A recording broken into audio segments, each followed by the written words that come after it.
Hello and welcome everybody to episode 198. I, myself, at this moment in time, are recording from a remote location, which is not my normal place of business.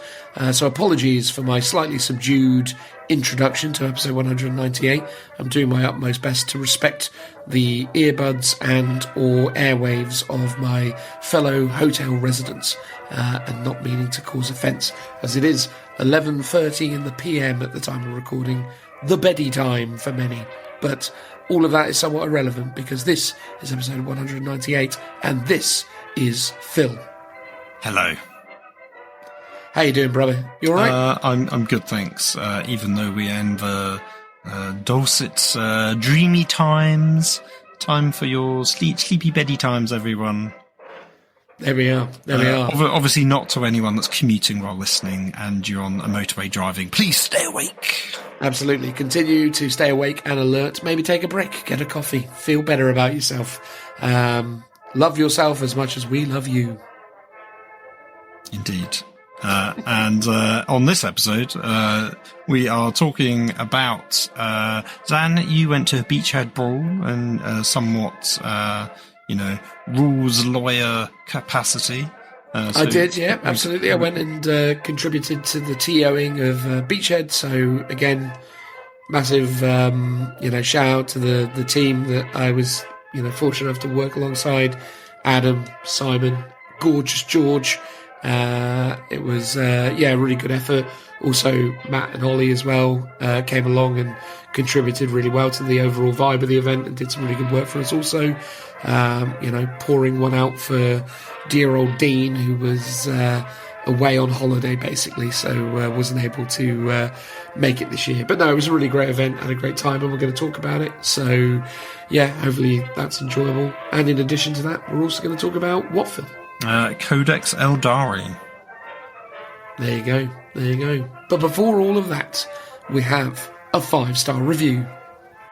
Hang on a second, what is this? Some kind of review? A 5-star review?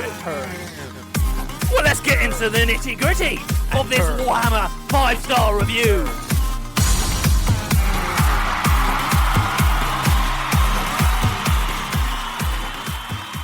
This week's 5-star review comes from where, Phil? Apple Podcasts of the UK. Almost, my friend, almost. Because I'm doing this remotely today, I just went back to the US just because I knew what the last one was from the US, so was much more confident about what the next one would be. Not yet again, ran the audit on the 5-star review, so apologies to those who I may have overlooked in favour of this delightful 5-star review, which comes by way of brother Captain Joe, who says, a delightful podcast for a grim dark world, 5 stars, which is of course a prerequisite of appearing here in the 5-star review segment. And if you would like to leave us a 5-star review, where could you do that, Phil? You can do it on Audible. I don't think you can do it on Spotify, but you can obviously do it on Apple and Facebook. All is possible. Other places are also available. Do reach out to us on our social media to let us know if you have done so, because it really means the world to us. And tell you the truth, I'm a bit kind of lost on where our 5-star reviews are now. So yeah, it would really mean a lot to us if you were to, one, leave the review, but also let us know about it so as we can shout you out here on the 5-star review section, because it does really mean a lot to us that so many of you have been so kind as to give us 5-star reviews, but also obviously it helps the overall performance of the podcast as well in terms of bringing in new listeners and attracting potential would-be listeners. So yeah, massive thank you to those of you who've left us 5-star reviews, and obviously highly encourage those of you who haven't to please do so. But ultimately, your listenership is good enough. What else is there, Phil? Well, there's the usual merch that people can buy over on RevLevel. And there's also Patreon, where you can support us, which helps keeps the lights on and helps pay for all the codexes that we are reviewing, like the one in this very episode. We're not on Games Workshop's creator program. Seems like a lot of people aren't anymore because they've all been kicked off of it. But we are self-funded by you guys. So thanks very much. Yeah, massive thank you to our delightful patrons. It really means a lot to me and Phil that so many of you choose to support the pod.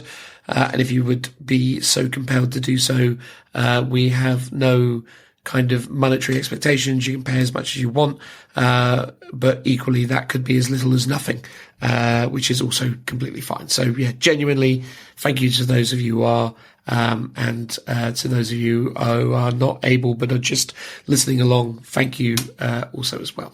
But yeah, that's all of the plugs out of the way. Let's read this 5-star review from brother Captain Joe, which reads, a delightful podcast for a grimdark world.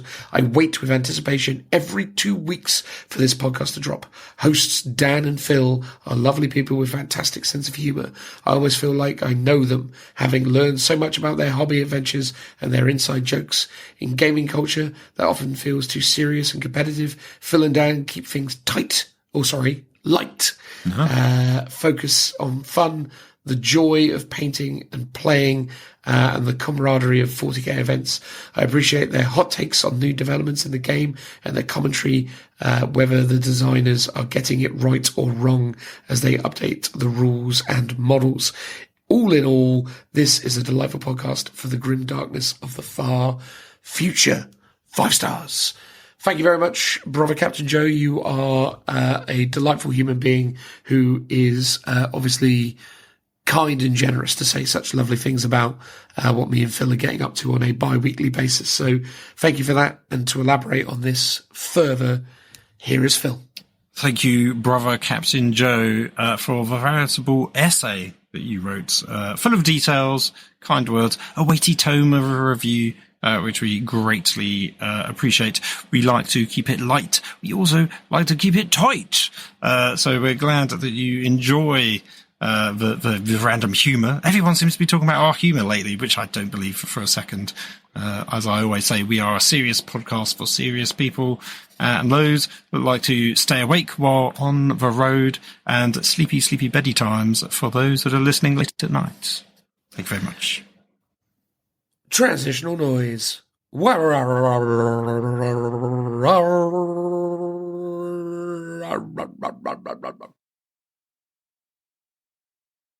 Hello, ladies and gentlemen. In this part of the podcast, me and Phil are going to be talking about Codex Aeldari, specifically reviewing Codex Aeldari, because that is what we have chosen to do.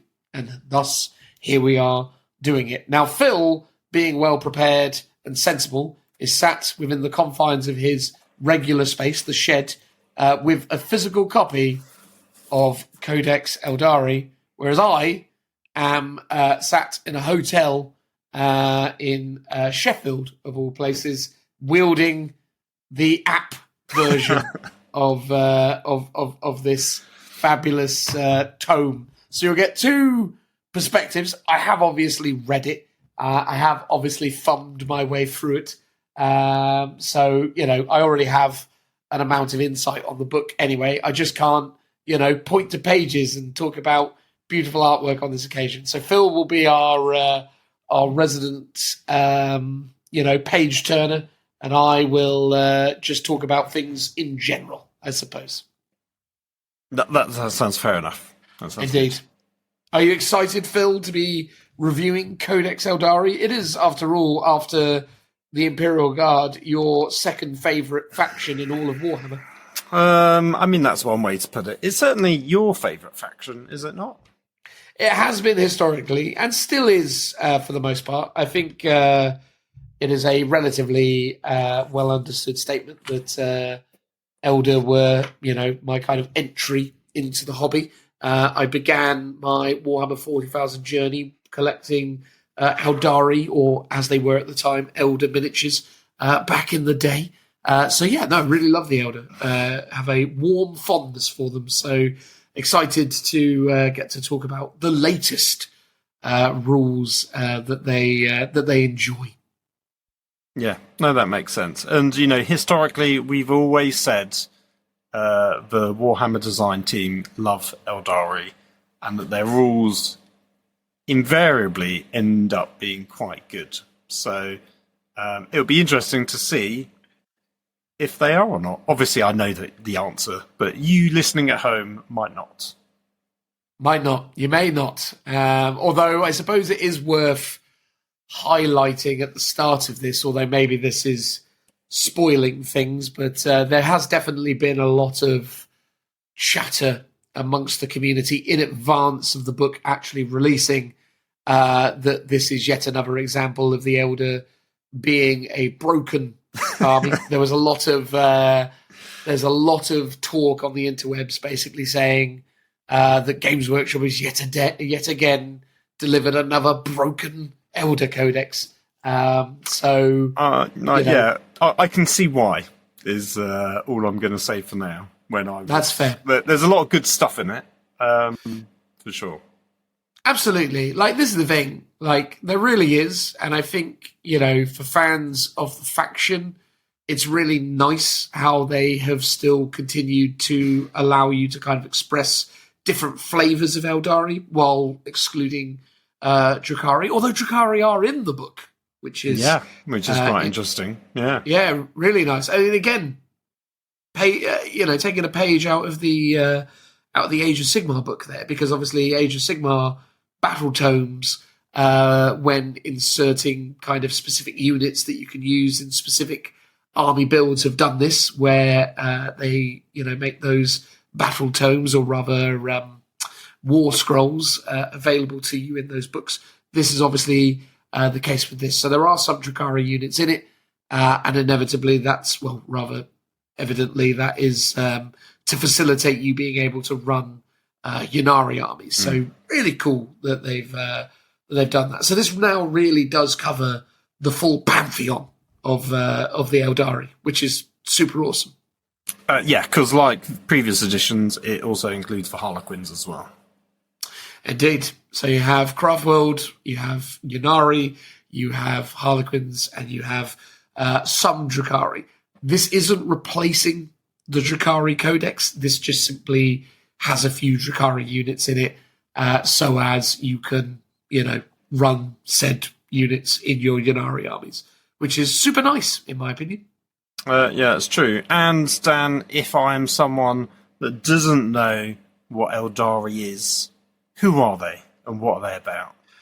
Who are they and what are they about? Well, so historically, the Aeldari would be described as either the doomed or the dying.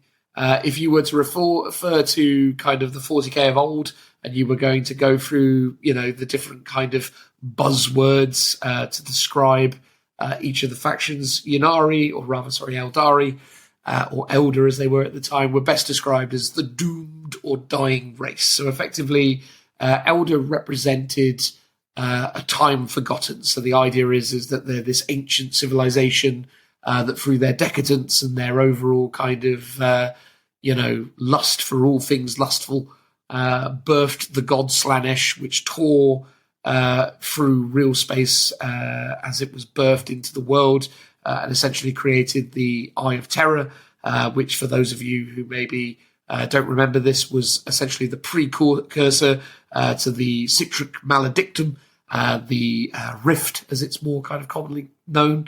So the Eye of Terror was kind of the original big tear in real space, where the warp was kind of ebbing out into reality, and that was caused by the birth of Slanesh, which was a consequence of all of the decadence and silliness of the Eldar. And effectively, over time, Eldar within, the Warhammer 40,000 setting have kind of stood as a warning to humanity in terms of the risks involved with believing yourself to have master over the warp and the forces of chaos, but have also served as a kind of MacGuffin in the general story. Whenever you need some kind of mysticism or some kind of grander stakes inserted into a narrative, you sprinkle some Aeldari on it, because they can add a bit of mystery and intrigue to all of your scenarios, I suppose. Yeah, I'm pretty sure. Yeah, the last I read about that happening was it was in the Arcs of Omen, I think, where they went to the Grand Inquisitor with the prophecy of some bad stuff is about to happen. Ooh. And he was like, get out. Get out of you. Get out of my sweet shop. But, yeah, no, that's the thing. Aeldari have been heavily linked with that. A lot of it is typically Aldred Ulthran. So Aldred Ulthran is one of the kind of pivotal characters, one of the real kind of like, strong additions to the 40k narrative. So Aldrad has consistently been involved in many, many kind of important events across the span of human history as told within the world of Warhammer. So he was integral to the events of the Horus Heresy and a lot of the things that went on with the various kind of secret societies and cabals that occupied that time and space. He also is instrumental in a number of campaigns or a number of counter-offences against Abaddon during various Black Crusades. During the events of the Eye of Terror campaign, he actually pit his psychic might against a demon-infested Blackstone Fortress, and famously, in that story at least, died in that exchange, but got better. He came back, and then as you do, no one's really ever dead. And then, he was very heavily involved in the narrative around Ynnari. He essentially joined the Ynnari, which is something they've since retrospectively gotten back in this book. So Eldrad now is kind of parting ways with the Ynnari, which makes sense. I think Ynnari as a kind of general experiment kind of felt like they were going to be something very significant back in 2016, 2017, when they were first introduced as a concept, but have since kind of diminished in their importance. They haven't really kind of grown beyond a couple of head swaps for Aspect Warrior kits and the free characters that they essentially launched with. But there's always a chance that we could see a unique Ynnari range, which would be super amazing. But for the moment, we're just obviously dealing with this kind of weird smorgasbord approach that they've taken with them thus far. Broad strokes, that's Aeldari. They are essentially a dying race that aren't dead yet, despite having ample opportunities to be so, and have since created a death cult that has essentially been able to sort of change the fortunes of the overall faction, so much to the point that they've kind of seemingly got bored of that idea and are doing other things now. Eventually, I'm sure at some point they'll come up with new reasons why, Aeldari aren't dying anymore or they've got better. But yeah, the kind of original narrative hook of the Aeldari or the Elder was super interesting. At this point it starts to feel... I think it's still cool. I love the fluff around them. I think it's really interesting, and by far and away my favourite version of Aeldari has always been the Craft Worlders. I think the Corsairs are super interesting. Yeah, I really like those, cool. and Corsairs are in this book still as well. It's probably worth mentioning, although they are sort of diminished now because they've removed Prince Uriel, so you can't really do an all Corsairs force anymore. Yeah, it's interesting because much like the Orcs, like I want to say it was Badrick and the guy with the jetpack, it's like there's a page dedicated to them in the book, much like Uriel's got, but then his model has been retired and he's not a playable mini, which is odd, but that's just the way of this edition. So it's not. You have to remind me, Phil. You'll have to remind me because I don't have the book to hand. Is there a page in the book for Illic Nightspear? Ooh, let's have a quick look. He was of the Iandan right, craft. Okay. If that helps find him in any way. Oh, no, he wouldn't be. Sorry, he wasn't Iandan. He was Eltok or Elelelot. Okay, hold on. I'm flicking backwards. It's all right. Because he's definitely been removed as a miniature, but he may still have a page. Which one was it? Faction? Eltok, the Ranger sub-faction? I mean, if he's mentioned in there, he might be, but there's no page dedicated to it because there's only one page per sort of faction. But obviously, the sort of more sub unique factions like the Corsairs get a little bit more love. Oh, fine. There you go. Yeah, So he doesn't seem to be. There you go. He's extra dead. He didn't even get his own page. Poor old Illic. No. I'm gonna incentivize our dear listeners to really kind of go to bat for Illic Nightspear. I feel like that's the guy that we need back before anyone else. You know, it's like don't when they release like the inevitable new Prince Uriel sculpt, I want us all to take to the internet and be, what about Illic? What about Illic Nightspear? Damn you! He was my special boy. I'm sure he will be for many. Oh, absolutely. I mean, I challenge many. I mean, obviously now they're hearing about him, so they might remember he's a thing. But I bet no one even knew he existed until I've mentioned it just here. Yeah, I mean, it doesn't ring a bell to me, so quite likely for many others as well. Exactly. This is like old Colour Sergeant. What's his chops from the? Yes, indeed. Yeah. He's of that kind of caliber of character, I suppose. Yeah, the sort of the D to E ranked heroes that often forgotten about. Well, that's it. With good cause, perhaps, but there we go. But so Eldar essentially dying race, very technological to the extent that their technology is essentially magical almost. They use Wraithbone to construct all of these crazy weapons and incredible kind of sci-fi tech, and they use psychic powers and seers to essentially navigate their way through time and space so as to ensure the best plausible outcome for their dying faction. So characters like Aldred Alfran are integral in trying to kind of keep the Eldar alive by basically helping them to navigate all of the trials and tribulations that might come their way. Yeah, no, that's fair. You've given a very detailed synopsis of who they are. I was expecting you just to say space elves and move on quickly, but obviously you gave a much better example of what they are and what they're about. And yeah, very psychic heavy, as you say. Oh, they definitely are. And I mean, obviously, in a way, they're one of those factions that actually really suffer from the fact that Warhammer 40,000's 10th edition has done away with a dedicated psychic phase, or even really kind of expanded into kind of like the command phase in a way that kind of makes it more interesting.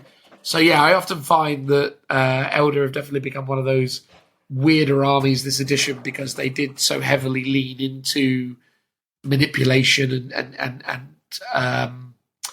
utilization, I suppose, of the psychic phase, which obviously has become far less prevalent now. So, it's interesting seeing how that's worked out for them. But they're not like... it is noticeable when you look at a lot of the data sheets where it's like a bunch of weapon profiles just have the psychic keyword on it, or it's just an ability, which sometimes seem pretty strong. And it's very strong. And they just go off. They're just automatic because it's an ability now. Whereas at least with the old psychic phases, it's a test that you had to pass. There was always like a very low chance, or 1 in 32, that you do damage to yourself. Yeah. But those thematic things, when they did go off, could have a good, like a big impact on the game. And then obviously it was a psychic phase, so you could obviously your opponent had a chance to deny it as well. So there's a lot more risk and reward with those, and obviously felt very thematic because it was its own unique phase in the game. Whereas now it's just like a weapon, so you've got to imagine the psychic stuff actually happening as you read that keyword out in your head.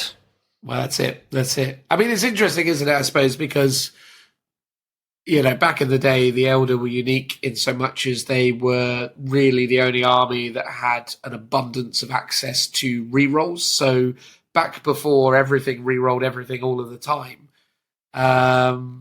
Guide, Doom, Fortune was really one of the only kind of consistent ways in the game that you would get reroll mechanics. So it's interesting because, again, that was another big part of their identity, was those free key spells, being able to boost your output through re-rolling hits, but then also being able to boost your output through re-rolling wounds was extraordinarily powerful, much as it is today.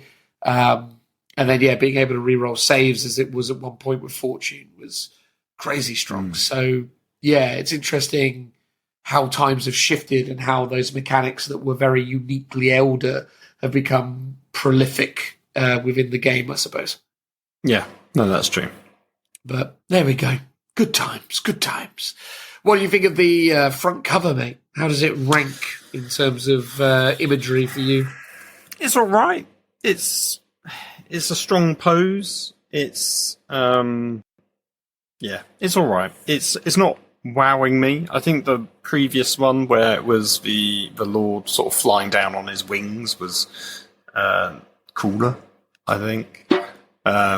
Whereas, this one's all right. It's just not the best. I can't disagree with you. I think the last piece with the Altark with Reaper Launcher and wings, etc., was really strong. The overall kind of like pose of that particular figure was very angelic, but also very kind of powerful. That juxtaposition of the kind of more kind of frail aspects of the Elder physiology combined with the Reaper Launcher of all weapons. That's obviously a very brutal and very blunt force type of weapon. So seeing those two things kind of juxtaposed was really lovely. Just the overall kind of setting of it was really cool. I think this still delivers, and I think there is an undeniable kind of coolness to the Aeldari design. I think Fugan looks really cool on the cover. Yes. But I agree with you. I think it feels very safe. I think probably it's certainly in the bottom 3 of Elder Codex covers. Wow. Okay, that's fair. I mean, it's a strong pose. He weirdly looks a bit Drukhari because he's got like spikes on his armor. It's a bit more baroque than you'd normally see, but I don't know. Well, he's a Phoenix Lord, isn't it? Well, I guess that's also so. Interesting to note. Obviously, he stood on what looks like an Emperor's Children.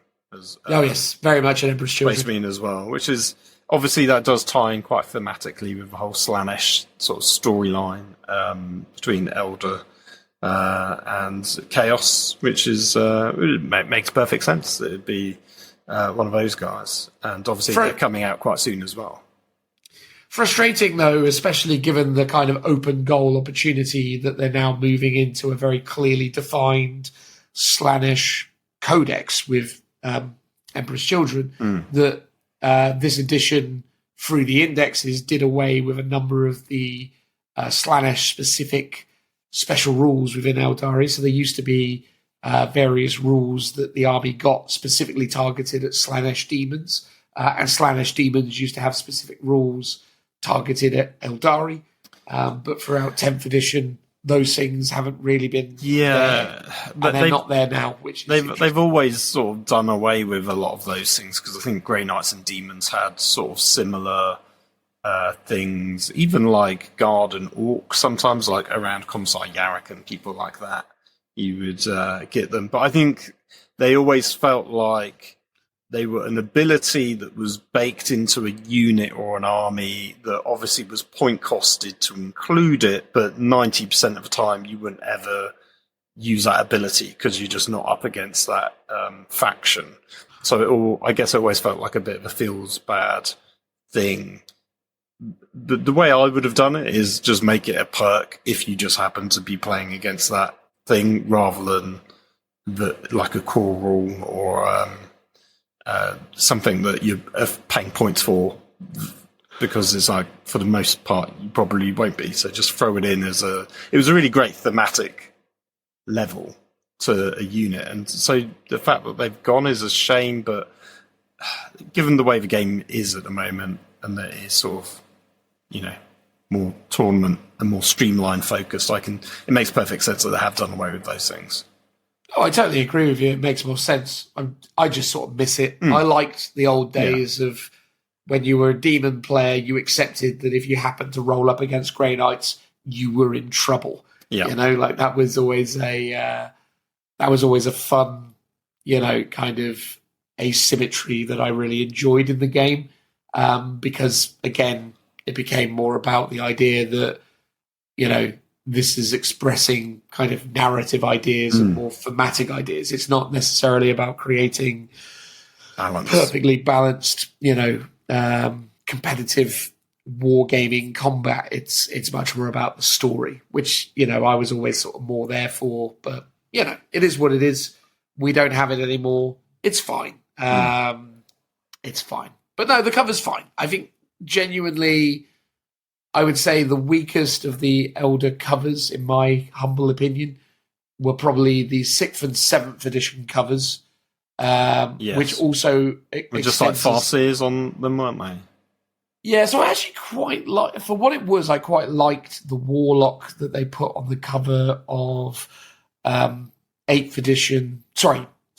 edition, then 8th edition. So the Warlock image was okay. But yeah, there was a Farseer image for 6th edition, and then a Warlock for 7th, then 8th, because 8th edition just reused the 7th edition cover but put a frame around it. So those are probably the 3 weakest Codex covers they've had. But then this, I think, probably sits at number 4. And it's not necessarily to say that it's as bad as the 6th and 7th edition covers. Not that they were necessarily bad either, but, I think this is a step up from them.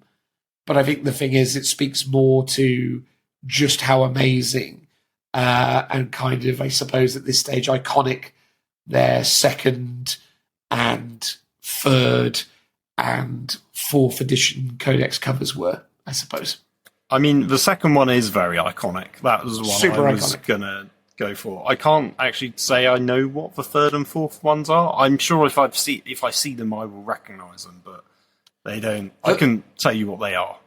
The 4th edition Codex is a really cool cover. It's basically very similar kind of silhouette in a way. It's a Samhan Altark stepping out of a webway portal, basically with aspect warriors either side of him. And like a falcon flying out and all that kind of stuff. It's really cool. What's really lovely about it is they do a really good job of depicting the grand scale of the webway portal, but also that kind of transition from the one place to another, I suppose. So that was really nice. And again, that had them battling Slaanesh demons. The 3rd edition cover was just a very, very, very over-illustrated image of a Dire Avenger Exarch. But it was just really stylistically cool and very kind of quirky in its illustration. They did technically also have a supplement Craft World cover, but that's obviously not Codex Elder, so I'm not going to necessarily include it. By the same token, they also had the Iandan supplement for their 6th edition book, but also not going to include that either. Right, fair. Yeah. Although the Codex cover for supplement Iandan's pretty cool. Oh, okay. It's a Spirit Seer looking very Spirit Seer-y. It's very good. Okay, right. I'll have to check all of these out to remind myself what they look like. Well, there you go. Consult the internet, and they will show you all the things. But and the overall design of the book's fine. I think the actual photography sections are really nice. There's loads of really cool artwork in there as well. Some of it's new. I think there's quite a lot of new, but obviously there's a lot of old artwork in there as well. It's a real love letter, to be fair. I think, given that this is Jez's baby, it always feels like they've always got more artwork, more stuff, more to talk about when it comes to Aeldari than other factions. Well, I mean, it's a thick book. It is up there with Codex Space Marines easily. In terms of those sort of chunky codexes. So you can tell it's got a lot of love put into it. Oh, yeah, sure. Big time. I think, honestly, I think it's really good. I mean, the problem I always have with it at the moment is I think, well, we can get into some of the problems, but again, I I think they've sort of advanced some of the lore in interesting ways. But I heard there was something to do with Wraithbones getting a weird sort of retcon or something, but other than that, I know nothing about it and none of the details. I don't really know much about Wraithbone lore currently, so I have no skin in the game. Well, the broad strokes with the Wraithbone changes is basically the way that they manipulate or the way that they use it, basically. So they've changed some of the... It's really not important. Joe described it to me perfectly as I don't understand why people are getting upset about how Eldar make their houses. It's like, okay. And in a way I thought, yeah, that's a perfect way of describing it. But here's the thing. If you're an obsessive fan about the game, you do care about those sorts of things. And it is that minutiae that people do take really seriously, even though it is a game and it is a fictional setting. But it's like, but that's why you're fans. I totally agree. I'm not suggesting that I'm sort of meaning to diminish people's frustration with it. I'm just saying that in the grand scheme of the things that they can change, I'm not that bothered by it. But again, similar, we've had this discussion about other things where I've not been that bothered about it, and I think this is the thing. Like, for whatever reason, GW felt like they needed to make that change.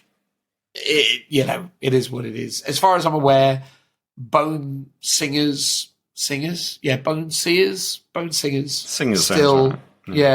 still manipulate it. It's still you basically serving the same function.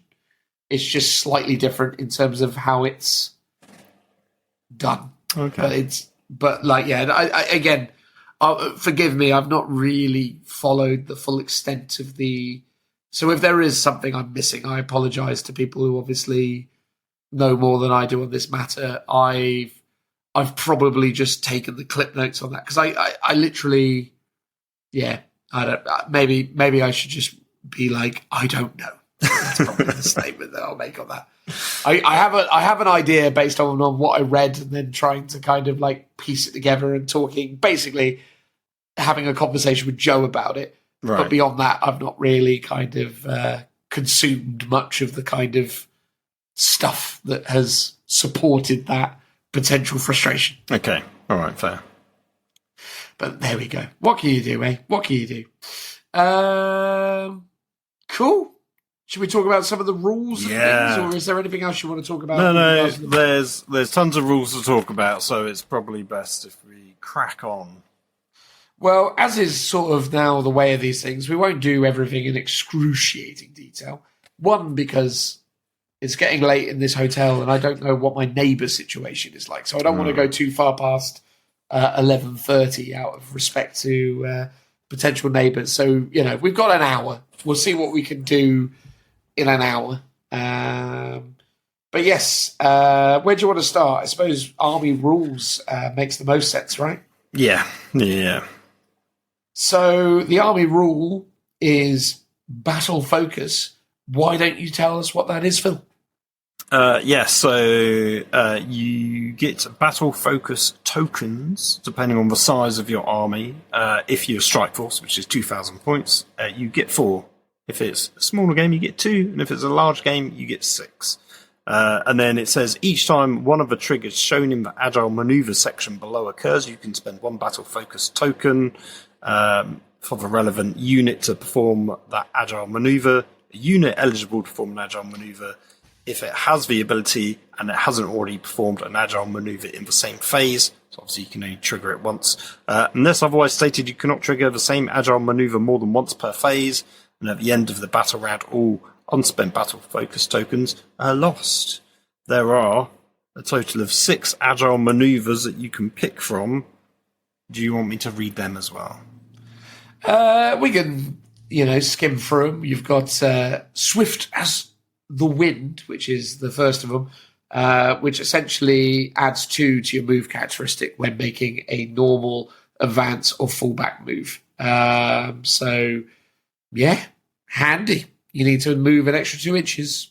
You'd be wanting to be moving Swift as the Wind. And it's worth bearing in mind that all Eldar units are 7-inch move base as opposed to 6. So they're already better. They're already swifter than the majority of most armies anyway. So this is just adding on to it as well. Need that 9-inch mover, mate. That's what it's all about. Yeah, and there are a lot of other like special rules for like units or the army abilities that add onto this as well. Yeah, there's flitting shadows. So if a unit is making a normal move, advanced move, or full back move, or is set up on the battlefield or declares a charge, basically into the end of the turn, enemy units cannot fire Overwatch against them. It's handy. Incredibly handy. Yes, yeah. Obviously, you've got to sort of know when to activate it. Like, you've got to suspect your opponent's going to use Overwatch, or you just want to guarantee that a charge can go off, or that you're protecting a really key unit. But, you've also got 4 battle points to spend. So, plenty of chances to use this one. Well, indeed. It was probably also worth highlighting in terms of the swift as the wind ability that you can actually use. You can use that more than once, provided that you use different targets. So multiple units can move as swift as the wind. It's fair to say. Yes, no, that's true. I think that's the only one as well. Yes, I think so. You've got star engines, which is specifically targeting vehicles.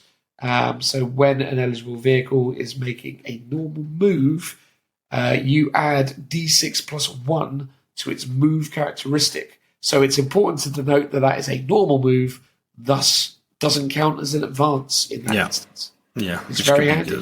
Yeah.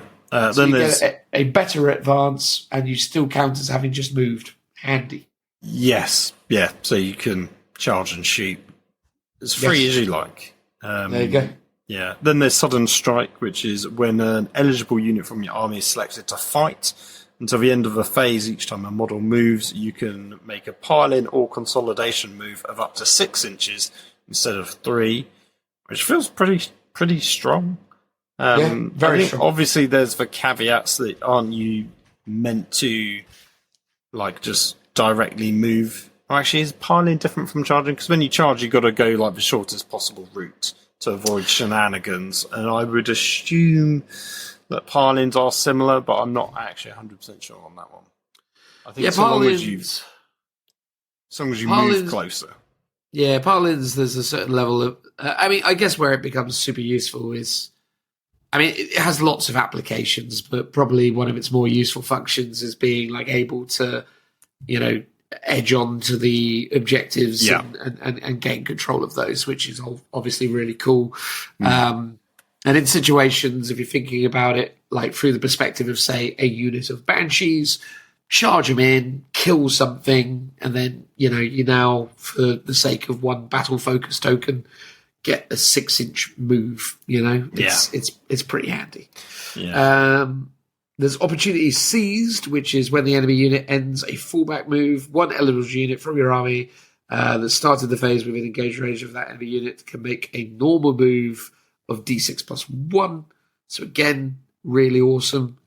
Essentially, your opponent will be like, oh, I'm going to leave combat because they're going to want to gun you down. And then you go, well, I'm going to hopefully roll a 5 or 6 and run behind that wall. That sounds much better. Yeah. And then there's Fade Back, which is in your opponent's shooting phase just after an enemy unit has shot. One eligible unit from your army, excluding Titanic, that was hit by one or more of those attacks can make a normal move up to D6 plus 1, which is also sort of similar to Opportunity Seize, but just triggered in a different time. But yeah, I like the fact that they've specified that ability triggers after the shooting attack is resolved, though, because obviously it stops you from going, you can't shoot me now because I've hidden behind a wall before you've actually shot. Yeah, and I think that really creates an interesting dynamic, which is that ultimately when you are hitting them, you just need to, shoot to kill. Hit them hard.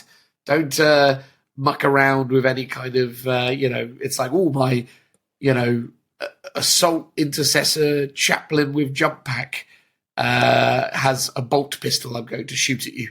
You know, maybe that's not the one to start with. You know, Right? You want Yeah. to go for something a bit more meaningful.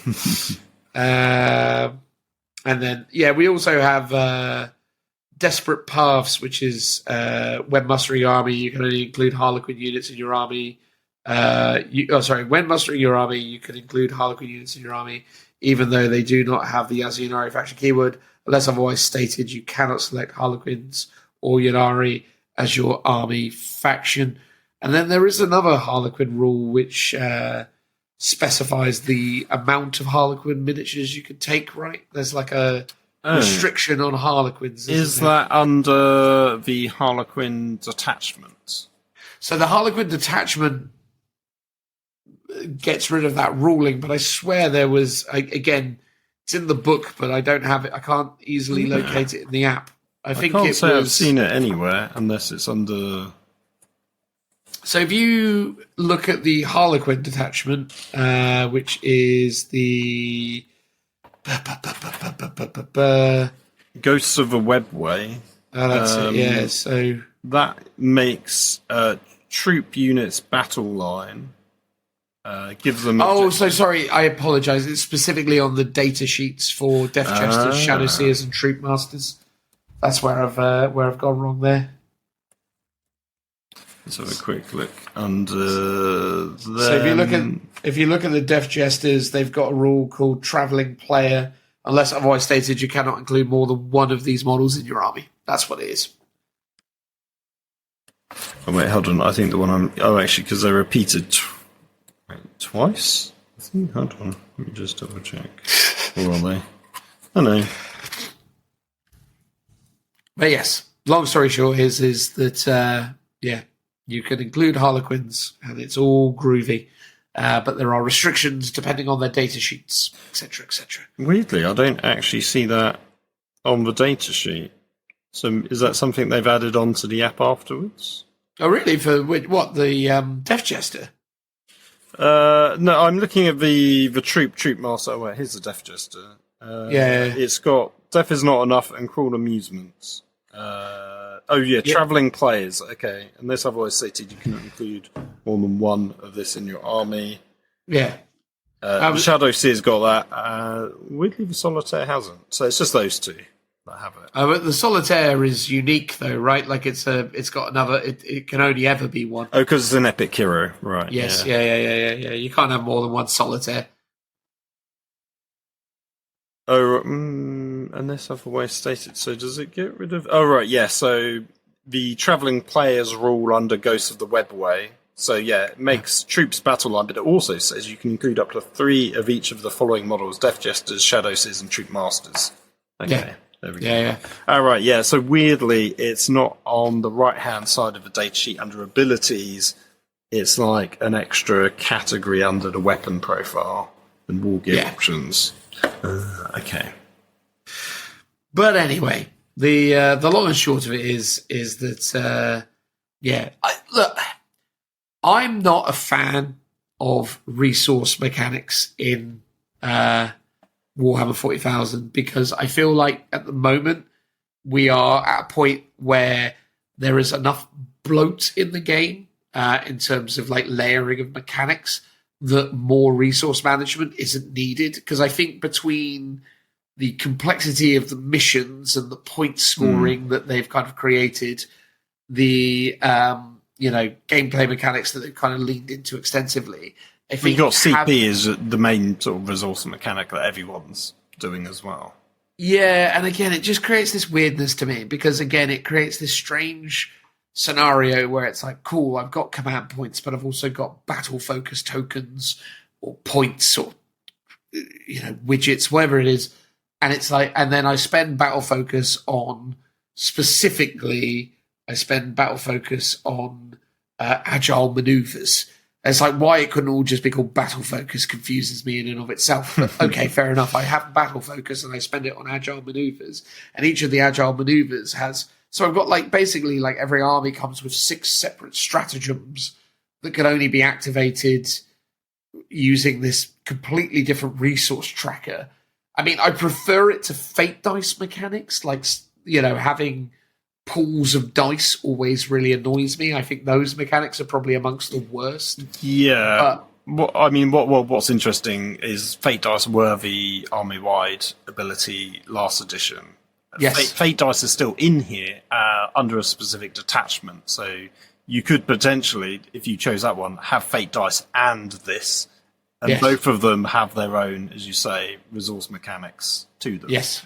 Yeah, and I'm just not a fan of it. I feel like the frustration I have is that these resource mechanics create this very strange kind of like feel bad moment with your opponent where, because they're not really sure what's going on and they don't know what the kind of value is of this stuff, and because there's no kind of universal language around it, it's not like stratagems that have like command points and fixed costs and things. This is like a separate resource. And again, 40k confuses me sometimes with the way that it goes. This gets to be an ability. This gets to be a data sheet ability. This gets to be an army ability. This is a resource in addition to command points. This is a stratagem. It's like, okay, it just feels like they're always pulling on lots of different levers all the time. And it always feels like it's never clearly defined why something gets to be a stratagem and why something gets to be an ability. Whereas, again, not to kind of constantly sing the praises of Age of Sigmar, but I like the fact that in AOS you have an army ability that everyone benefits from. You have a war scroll or data sheet ability that the unit benefit from. And then you have the same universal pool of commands, stratagems that everyone uses all of the time. And I think that's a much cleaner way, because the distinction between what's a stratagem, what's a data sheet ability, and what's a army ability is so much better defined. Whereas it always feels like with 40k that it's, you know, a bit of a random dartboard. You know, it's like, oh, this is what it is now. Yes. Well, what's interesting about agile maneuvers is I was reading it, I was like, oh, they've got rid of fire and fade. That's not in here, which is really interesting, because it always had sort of feel bad mechanics, because it would allow the elder player to shoot and then move after shooting and then duck it behind a wall or something, so they can't be shot at in return.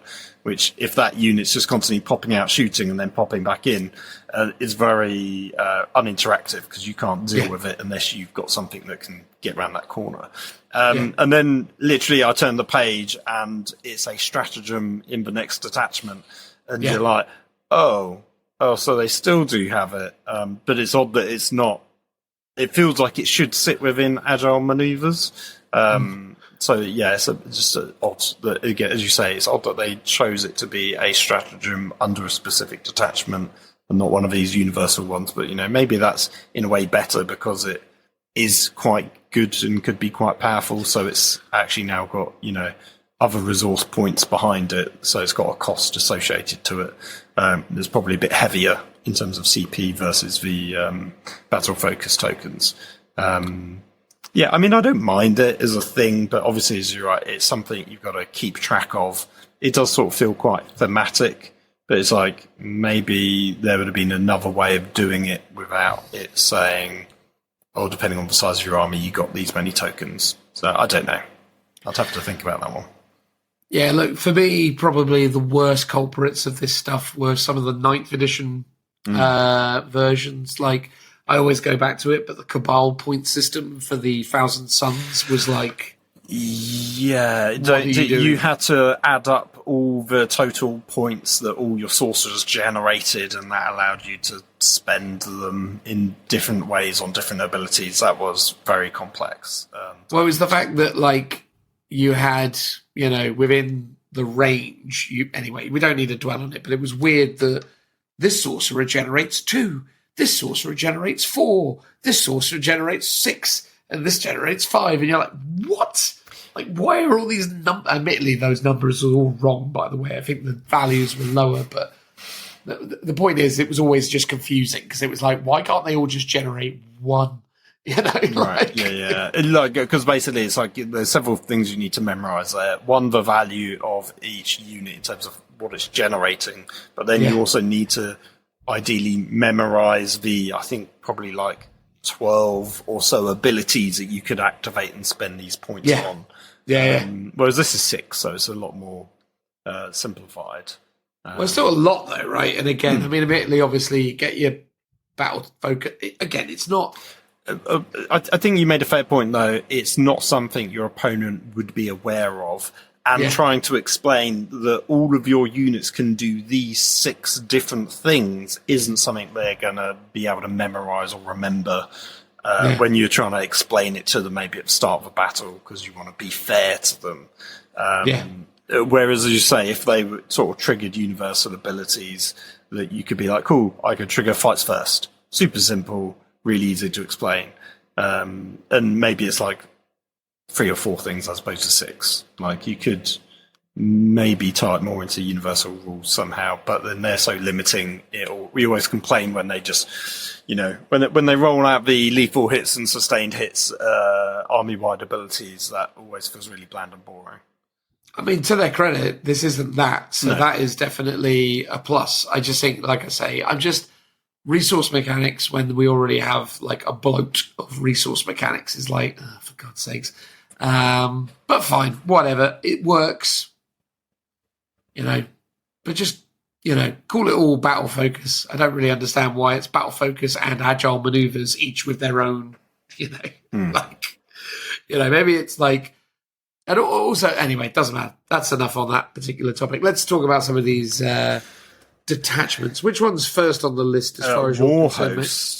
Warhost, the classic. Warhost is the generic one. It's at the start of a battle round, you gain an additional battle focus token.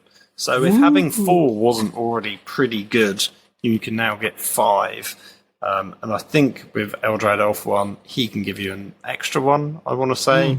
So there are ways of gaining even more if you feel like you don't have enough for some reason. Also, each time a unit from your army performs the Swift as the Wind Agile maneuver, which is the very first one, so when you just make the +2 movement. +2 movement, you gain an additional 1 inch to move characteristic, so it's +3. So you are moving 10 inches. Just moving. That is very good. Then, each time a unit from your army performs an agile maneuver that involves rolling a dice, add 1 to the result. So sometimes you get, so when the vehicle's moving, it's d6 +1, that becomes d6 +2, and then when you're moving as a result of being shot at or a unit fell back from combat, you're getting d6 +2 instead of +1. So this makes your manoeuvring and running even more maneuverabilities and runnabilities, whatever those words are. Yeah, just really good. Yes. Runnabilities. You can do a bunch of cool stuff. Should we not read through all the enhancements, but I'll pick one, and it's the first one that is bananas good. It's the Phoenix Gem. It always has been good. So. As Aeldari model only, the first time the bearer is destroyed, remove it from play, then set them up. You will set them up at the end of the phase, but on a roll of a d6, on a 2+, you can set them back up as close as possible, blah, blah, blah. But the key thing here, it's with the full wounds remaining. Not with like 1 or 2 or d3 wounds, half your wounds, like pretty much every other army. That's your full wounds, Dan. That's handy. I preferred it in 8th edition, where it did D3 mortal damage to everyone within, I think it was 3 inches of it. So basically when it died, it did D3 mortal damage to everyone around it.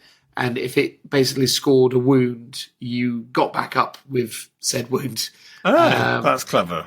Yeah, it was a much more interesting one because it basically created these interesting scenarios where you'd have kind of suicidal warlocks that you just send in and just be like, yeah, whatever. But yeah, that is cool to be fair. I've always liked Phoenix Gem. It's one of the more uninspired versions of it, but still, it's still cool. It's a really cool piece of war gear that's been around for ages. And yeah, pretty cool. I'll go with Psychic Destroyer just because it's expensive, 30 points, so maybe good. Add 1 to the damage characteristic of ranged psychic weapons equipped by the bearer. So again, that's going to be your Destructor, your Eldritch Storm, your I think that's it actually in terms of psychic shooting attacks. But yeah, that's decent. Adding 1 to the damage, very good. Yeah, no, that's fair. I mean, stratagem-wise, as you say, they got Fire and Fade, which is what it says on the tin. Move after you shoot. Lightning Fast Reflexes, which is subtract 1 from hit rolls against everything that isn't a Wraith construct. So that's super interesting. Anything you wanted to speak about particularly on there? There's Webway Tunnel. Oh yeah. So 1 CP strategic ploy stratagem. 1 at the end of your opponent's fight phase. 1 Aeldari infantry unit that's wholly within 9 inches of 1 or more battlefield edges. Okay, that's interesting. I didn't spot that when I read. So you've got to be within a battlefield edge. If you're not within engagement range of 1 or more enemy units, you can remove it from the battlefield and place it into strategic reserves. So you can hop off and on again. Very handy. On the top. So super handy if we're doing battle tactics and things like that. Really good. And I'll say it here now, because I was like, oh, right, they're doing these mechanics of every army has it, jump off the board and come back on again, and there's other things that can do it in this book as well. But at least there's a limitation on it, you getting into strategic reserve. You're not deep striking, so it's not as powerful as some other abilities. But I was like, it doesn't feel that thematic because you already have the Webway portal as a faction terrain piece. Yeah. But guess what, Dan? You don't. What, Phil? Oh, okay. Is it gone? The Webway portal's gone. It's not in here. I didn't notice that. They've actually removed that as well, have they? It's not, there's no data sheet for it. I presume it's not available to buy at the moment. I mean, it was available up until... I mean, I saw it on the store a few months ago, but obviously maybe has gone since. Let's... hold on. Let's... if I type in Webway... Oh no, nothing seems to appear. No, it's gone. It's gone the way of the dodo now. Yeah, must have. Which is, yeah, that's a shame. Because it's relatively new. Didn't it only come out in 9th edition? I want to say, yeah, I'm pretty sure it was 9th. No, it wasn't 9th. I think it came out in. I think it was 8th. You know. I think it was early. I want to say it was early 9th. I mean, it could have been 8th. Maybe. That feels like... I feel like it was 8th. Maybe. It hasn't... It's not lasted long. It seemed odd. It felt like it was a thing they were going to commit to. Every faction gets a terrain piece, a bit like in AOS. Yeah, but that's not the case anymore, though, is it? Because they've been kind of like reversing back on that over the course of this edition. Yeah, and I don't... part of me feels like it's just because they can't keep up with the supply of making stuff that they've kind of gone, well, let's just cut out the faction terrain pieces. Although, ironically, the Aegis defense line, which did come out at night for Guard, is still there. And maybe they've gone, well, that's a new kit, so we're going to sort of support that a bit longer. I'm pretty sure it is. I haven't seen the Codex, so I'm speculating because of the index. I would assume it's still in there. The Sisters lost their statue. That went ages ago, didn't it? The GSE lost their drill. Yeah, no, that's true. The Space Marines ever had anything? The bunker, but they've still got the Hammerfall bunker. To be fair, they still got that, and the mech. The Orcs lost their big mech workshop, you know, but they kept their big face, you know. Yeah. For now, the little bunker thing, their boss tower or whatever it's called. But yeah, no, the Warhost seems. I mean, it seems like a solid all-rounder. The strats all seem really useful. The abilities are evidently very good as well. It seems like a pretty solid baseline detachment, to be fair. Yep. No, they're good, I think. The next one is Windrider Host. Oh, okay. I think this one's good. Tell me more. So, in the Declare Battle Formation step, you can set up Aeldari mounted and Viper units from your army in reserve. During the battle, such units can be set up on the battlefield as if they were arriving from strategic reserve. for the purposes of setting them up, they count as being one battle round higher than it actually is, which is very good in terms of where they can be positioned. Additionally, at the end of your opponent's turn, you can select a number of Aeldari mounted or Viper units from your army, excluding ones in engagement range. Then remove those from the battlefield, and guess what, Dan? You place them in strategic reserve.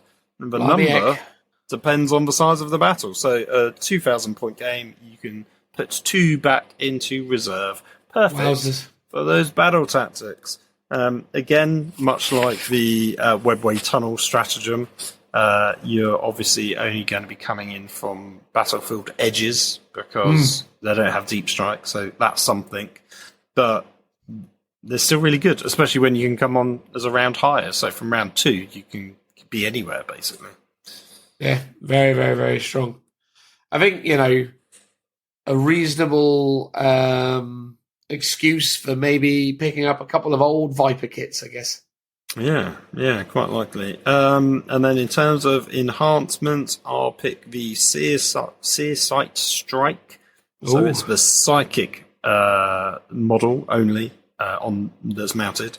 And then the psychic weapons get anti-monster 2+ and anti-vehicle 2+. Nice. I mean, I don't know how well their weapons synergize with those, but, might be quite good. Yeah, I mean, so psychic weapons equipped by the bearer have... Yeah, I mean, so that would extend So, you can they do have a psychic shooting. Eldritch Storm, which is D6 attacks, hit on freeze, strength 6, -2, D3 damage. Yeah, there's the Shuriken Pistol is just a normal thing. Oh, the Singing Spear is their psychic one, which is 1 attack, 12-inch range, hit on freeze, strength 9, no AP but 3 damage. And they've also got, is it shooting only? Oh no, it says psychic weapons. So it also includes the Singing Spear psychic melee attack, which is 2 attacks, hitting on 2s, only strength 3, no AP, 3 damage. Yeah. So some of them are lacking AP, but the fact that they're low strength and now you're doing anti-vehicle and monster on 2+ does, give you some use to it. Well, I suppose they're now in an interesting thing, because the only mounted hero characters that you can use this on are now the Warlock and the Farseer, right? Because they've removed the Autarch on jet bike. So it's just the Farseer Skyrunner I can see. Oh, they removed the single Warlock character. I swore there was single Warlock. Is it a character? Normally let me. Then it's not at the front. You got Shining Spears. Oh no, you do have a Warlock Skyrunners. Yes. Oh, it's because you can have up to 1 to 2 of them in a unit. So, but they do get attached. Yeah, they've got sort of similar sort of profiles, basically. Yeah, and the Way Leaper now is just infantry, so it has Aeldari, jump back, fly. Because in a way, the Way Leaper Autarch can, be representative of the Autarch on jet bike model. So if you have the old Autarch on jet bike model that you love using still, you kind of can get away with representing it on the tabletop as a Way Leaper. But it's not mounted, so it wouldn't benefit from that ability. But yeah, interesting. The one that I'll probably talk about or will talk about, Mirage Field. So as in our mounted model only, each time the target attack targets the bearer's unit, subtract 1 from the hit roll. Really useful when you think about... It's really strong because it's the unit that it's going to be attached to, right? Yeah, so you think about the synergy, and you think about the fact that you're going to be kind of zipping in and out, but obviously being taken off the battlefield happens at the end of your opponent's turn, correct? So at the end of your opponent's turn, you go back in reserves. So being -1 to hit obviously just gives you increased survivability, which is super useful because Lord knows those bike squads aren't crazy survivable on their own. So being able to... add a -1 to hit debuff is pretty good. No, that's strong. Stratagems, Phil? In terms of stratagems, I'll just do Death from on high. So when it's a shooting or fight phase, when an Aeldari mounted or Viper unit from your army is set up on the battlefield from reserves, when you're using the Ride the Wind ability, obviously, you can reroll the wound rolls. Ooh. And that's 1 CP. It's not bad, is it? That's not bad. It's not too bad. Not too bad. Nothing here is crying out to be read here, but I'll go with focused firepower because it sounds interesting. So your shooting phase, either mounted or Viper units that's selected to shoot. Until the end of the phase, each time a model in that unit makes an attack, improve the arm penetration characteristic of that attack by 1.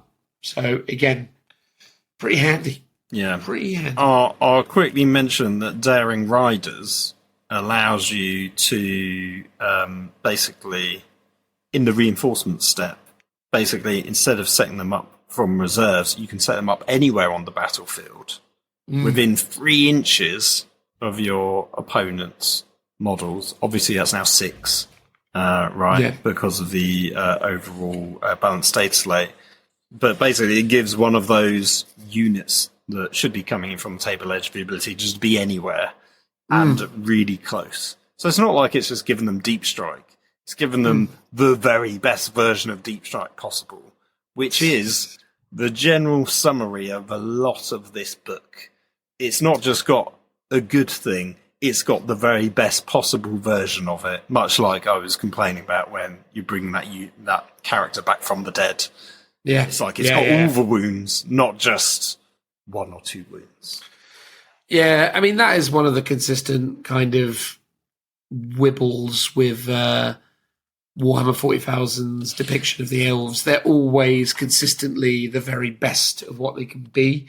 And it, begs the question how they ever died out in the first place. I mean, obviously, they birthed a chaos god, didn't do themselves any favors. But, it's an interesting set of variables on that front. But, yeah, for whatever reason, GW rules writers love them elves. And that is evident.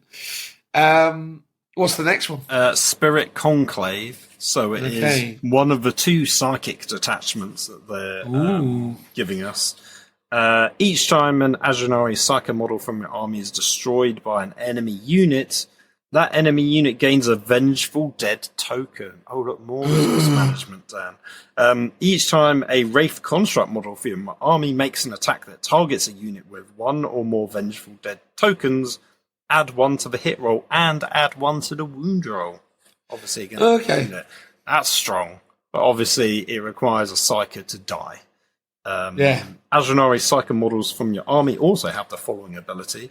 So Spirit Guide, which is an aura ability, while a Wraith Blade, Wraith Guard, or Wraith Lord unit from your army is within 12 inches, that unit has the Battle Focus ability, because they don't normally. So the Battle Focus ability allows you to do all those agile abilities with those points. Also, Wraith Blades... sorry, go on. Except for the abilities they can't do for some reason, which I don't think is any of them. I don't think any of them are... Some of them are non-Titanic, but... Yes, some exclude Titanic, and obviously one's vehicle specific, I think. So that one. Also, Wraith Blades, Wraith Guards gain battle line. So it's an odd one, because normally I don't like these kind of abilities where it's like it revolves around you dying to gain a perk, but +1 to hit and wound is very strong. So if you could spam as many Psykers as possible and just send them forth to die, and if they're very cheap, it's a win-win. Well, the Warlock is 45 points, so you could take 3 of them, and that would be a cool 135 points. So just fling them forwards and watch them die. Yeah, that's pretty cool. In terms of the enhancements, I'll go for Stave of Kurnos. Spirit Seer model only. In your command phase, select 1 friendly Wraith Construct unit within 12 inches, excluding Titanic units. Until the start of your next command phase, each time a model in that unit makes an attack on a critical wound, that attack has precision. Wow. Which is quite cool. Yeah, it's all right, that. I'll go with Higher Duty. So the Spirit Seer model only once per turn. When an enemy unit ends a normal move, advance, or fall back move within 9 of the bearer, the bearer's unit can make a normal move of up to 6. That's very good. Yeah, it's really decent, to be fair. Getting an out-of-sequence move of 6 inches on the regular is very, very cool. The Light of Clarity, what's that? I just want to see it. Oh, add 1 to the objective control. Unless it's a monster. Unless it's a monster. And then it's add 3. Nice. Not bad. Not bad. Stratagems. I mean, bunch of words here. Wraith Bone Armor. Your opponent's shooting phase, 1 Wraith Construct unit from your army that was selected as the target. One will attack units until the end of the phase. Each time the attack allocates allocate to the model in your unit, subtract 1 from the damage character. Oh, interesting. This wouldn't be one of those ones that now can only be targeted against one source. It'd be one of those things that could affect multiple sources, right? No, because it's like Armor of Contempt, right? So you surely it would only be affected. Well, I think the Armor of Contempt stipulation is specifically around impacting AP as opposed to impacting damage. Oh, right, yes. Oh, wait, so Seer's Eye does have... Oh, wait, is that specific? So Seer's Eye is the one above, which is basically when you're being shot at. Select 1 enemy unit visible to the Psyker. Until the end of that phase, each time a model in your Wraith Construct unit makes an attack, you ignore any modifiers to the armor penetration and or damage characteristics of that attack. Oh, that's when you're doing your shooting. Sorry. So, yeah. Okay, so it's, not quite... Yeah, maybe it does work then. Yeah. Maybe. I read it as if you basically pop it and then you get it against all incoming attacks, which is super powerful. Because it does say until the end of the phase, so technically. Oh, fine. Because Armor of Contempt was specifically... Sorry, the rule in the battle thingamabob, what's it called? What are you talking about here, pal? The Codex? No, the season rules. Oh, for God's sakes, why do I always forget the name of it? The thing. Oh, God. Too much time hanging out with Age of Sigmar guys, basically. Yeah, but even then, I think it's...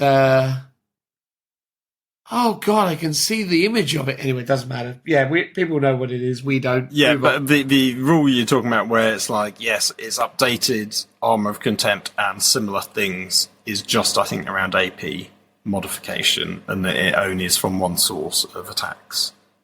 I assume it doesn't include damage as well. Yes. No, it's not even here in the book. Rules update and commentary, Combat Patrol, Imperial Armor, Codex FAQs and erratas. Oh, for God's sakes, why can I not find the thing? Surely it's under core... Oh, I would have thought it would be under core rules, but maybe it's... No, it doesn't seem to be. Oh. Other rules. No, I can't find it. Oh, balanced data slate, that's it. Oh, Balanced data slate, good It's God. under key documents down in the app. I can't lie, Phil. As I was trying to remember the name of that, I felt like my head was going to explode.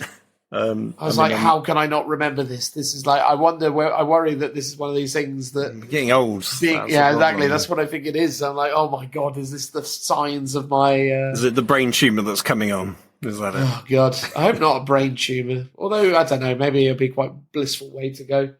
I was going to pick, for stratagems, Soul Bridge, Dan. Go for it. What is the Soul Bridge? So you pick one, it's in your command phase, you pick one Wraith Blades, Wraith Guard, or Wraith Lord unit from your army, and one Aeldari Psyker model from your army. Until the start of your next command phase, that Wraith Blade, Wraith Guard, or Wraith Lord is considered to be within 12 inches of your Psyker for the purposes of psychic guidance and spirit guides.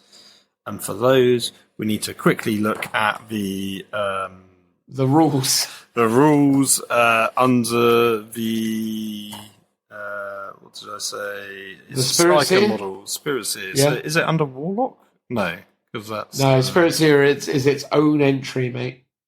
Hold on, let's go find it because I assume it's at the beginning. Spirit Seer abilities. Spirit Seer. Spirit Mark. Was it Spirit Mark? It was Spirit Psychic Guidance and Spirit Guides ability. Oh, where's that then?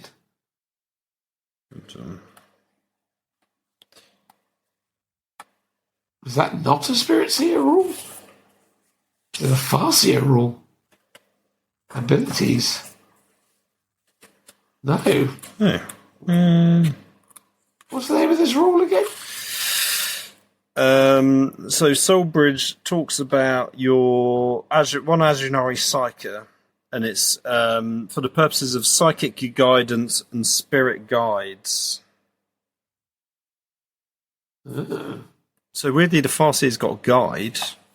Is it? Yeah, but that's a specific spell. Yeah, psychic guidance, spirit guide ability.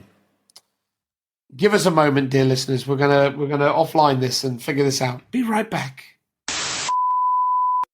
Hello again. We're back. Phil, what the heck were we talking about? So we were talking about Soulbridge, trying to find psychic guidance and spirit guide abilities. Who knows where they are, except now us. We have found the psychic guidance that is under the data sheets for the Wraith Lords and the other Wraith constructs. Basically, psychic guidance, while this model is within 12 inches of one or more friendly Aeldari Psyker models, improve the ballistic skill and weapon skill of the weapons equipped by 1, and the leadership characteristic becomes a 6+. So mostly the Wraith Lord's hitting on 4s, that obviously becomes 3s. The Wraith Knight doesn't have it, and then the others also hits on 4s, so that becomes 3s. So pretty good. And then where would spirit guides be? That's actually the Spirit Conclave Detachment Special Rule, which basically gives you battle focus within 12 inches. So obviously you can do that anywhere. Incredible. Instead. There we go. That's quite a good one, I think. Yeah. Look, I mean, Wraith constructs are by far and away one of the more kind of like lower barrier to entry ways of doing the Aeldari army. Like, relatively speaking, point per pound or dollar or, euro. I was about to say franc, but that hasn't been the currency in France for some time now. But my point is that, yeah, like it's a more kind of affordable way of maybe doing the army, and it actually does create kind of like a nice kind of synergistic kind of complete army look. One of the things that's really odd about the Aspect Warriors is that they're essentially, kind of almost like a Power Ranger-esque kind of... They're all different, aren't they? And they're all different colours and stuff like that. Yeah. Yeah. And there is something innately cool about the Wraith construct, so I'm there for it. I say do it. But yeah, it's been a while since I've seen a Wraith Knight on the table, whereas in 7th edition, they were the staple unit that everyone had at least one of. You obviously weren't playing 10th edition at the very start then.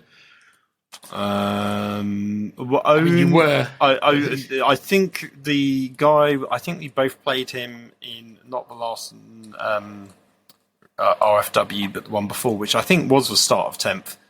He had one in that, so maybe but that's the only one I've come across this edition. Fair. At the start of 10th edition, if you went to a competitive event, they were everywhere. Oh, quite a lot then. Yeah, but they got nerfed very quickly. What's the next one? Is it Aspect Host? Or no, it's Guardian Battle Host. Ooh. This one's got a super simple detachment rule. Defend at all costs. Each time Dire Avenger, Guardian, Support Walker, or War Walker... Support Weapon or War Walker model from your army makes an attack. If the model's units and or the target unit are within range of one or more objective markers, add 1 to the hit roll. Very good. Yeah, nice and strong. simple as well. I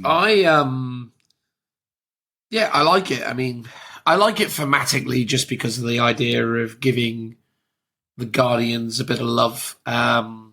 Although I struggle a lot with the idea of making them better.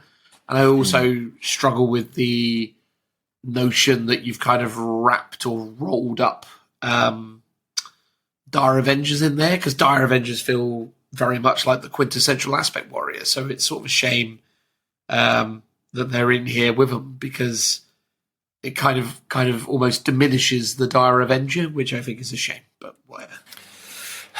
Yeah, I sort of get it though. I think the Dire Avenger data sheet is sort of it's not very interesting in comparison to. It has been in the past, Phil. It has been in the past. For the enhancements, I'm going to select the ethereal pathway. So, as an army model only, in your deployment step, select up to 2 Guardian units, and they gain the Infiltrator's ability. Oh, very nice. It's weird that they have an ethereal pathway. I thought that was a Tau thing, but... It says, knowing secret path through the webway, the bearer can direct warriors to outmaneuver the foe. So, yes, it's both ethereal and it's just a webway portal. Oh, fine. Yeah. Fine. A Craft World's champion, the bearer has an objective control characteristic, or an OC, of 5. So that can be super cool. Obviously, if you're looking at, adding in, I don't know, Autarchs or Farseers, and maybe a, Wind Rider variant to have a bit of mobility. The extra OC is always interesting. I dare say, I don't want to kind of jinx it, but I'm guessing this is one of the weaker detachments. I think so. Most of them, I would say, are really strong. This is one of the weaker ones. And we've not talked about it yet, but there are a lot of detachments in here, and they probably could have done with pruning 1 or 2 out. Well, in a way, it kind of is. Yeah, this one should probably have just gone, shouldn't it? Yeah, let's keep reading. Anyway, so stratagems, I'm going to go for cost of victory. So, end of your opponent's fight phase, select 1 Guardian's unit from your army. If your unit is not within engagement range of 1 or more enemy units, remove it from the battlefield and place it into strategic reserve, which you would think would be enough, but oh no, Dan, no. When doing so, return every destroyed Guardian model to your units. For 1 CP. Isn't that good? That is 1 CP is the cost of victory, Phil. But it is. It literally is the cost of victory. And it's a bargain price. Well, that's pretty reasonable. That's pretty good. What do we got here? Time to strike Blades of Asurian. Let's go with that. 1 Dire Avengers or Guardian unit from your army that has not been selected to shoot this phase until the end of the phase. Ranged weapons equipped by models in that unit have the pistol ability. Okay, that's pretty strong. Obviously not incredibly strong if you've targeted a Storm Guardian unit, but my guess is that they have the Storm Guardian keyword as opposed to just Guardian. Maybe. Yeah, but it weirdly combos quite well with cost of victory if you're stuck in combat and you want to escape combat. And you've got a couple of turns to do it. There you go. It feels very similar to the very first one in terms of it's a bit of an all-rounder, but I guess this one's much more focused on your generic foot troops as opposed to the more elite units that some of the others lean into. The next one is the Harlequin one, so that is Ghosts of the Webway. Sorry, Phil. I'm gonna interrupt. I'm gonna say, for the interests of time, we're gonna transition to a new location. So I won't do a transitional noise. We'll just carry on. Fair. No, wobbly book. No, I don't know. Some of the pages look a bit wobbly. You see? They do look a bit wobbly. Yeah, that's got to be. Might be because it's been in the shed overnight, maybe. Different paper stock, all sorts of variables. Who knows? Yeah, could have been something else. Well, whoever I sell this on to will maybe be like, oh, it's not perfect. It's a bit dodgy. Fair. All right. Well, anyway, hello everyone. We are now recording the following day, which is why, if you're watching this, I'm in a different place. So fun for me. Going home tomorrow though, so that's nice. So yes, win-win. Where were we, Phil? Ghosts of the Webway, talking about Harlequins. Yes, that's the Harlequin one, isn't it? Very exciting. So, tell us what it is, Phil. So they get Acrobatic Onslaught, which is each time a Harlequin's model from your army makes a charge move, it can move through enemy models. Ooh. So like a, not quite fly ability. They also get Travelling Players, which is what we looked at a little bit earlier. So troop units gain the battle line keyword, and troop models also count as OC2. And you can include up to 3 of each of the following models: Death Jester, Shadow Seer, and Troop Master. Because, as you pointed out before, the stipulation is you can only have 1 of each if you're taking them in a regular other Aeldari detachment. Very good. Very good. Some of their enhancements include Murder Jester, which sounds like a marvellous night out. Death Jester models only each time the bearer makes an attack that targets a unit that is below half strength. Each successful hit roll scores a critical hit. So I looked at this one earlier.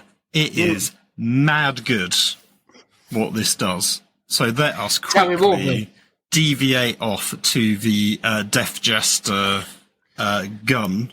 So admittedly, it only triggers on half strength. But anything it's shooting is going to die because the Shrieker Cannon has a 24-inch range. 24-inch range, 3 attacks, hitting on 2s, strength 6, -2 AP, and 2 damage. And you'd be like thinking, oh, but where's the critical hits? What's it doing? Well, the Death Jester has an ability called Cruel Amusement, which is in your shooting phase. Each time this model is selected to shoot, select one of the abilities below for the Shrieker Cannon. You can give it Ignores Cover. You can give it Precision. You can give it Sustained Hits 3. 3? Well, you wouldn't want to just, get Sustained Hit 1. And I mean, ultimately, when you've got Sustained Hits 2, you may as well have 3, So the maximum number of shots you can do, is it something like 18? It's, it's 3 times... 3 times 6? Well, yeah, so each 3 gives you another... No, each one gives you another 3, so it's 4 times 3, so 12, right? Well, 4 times 3 is 12.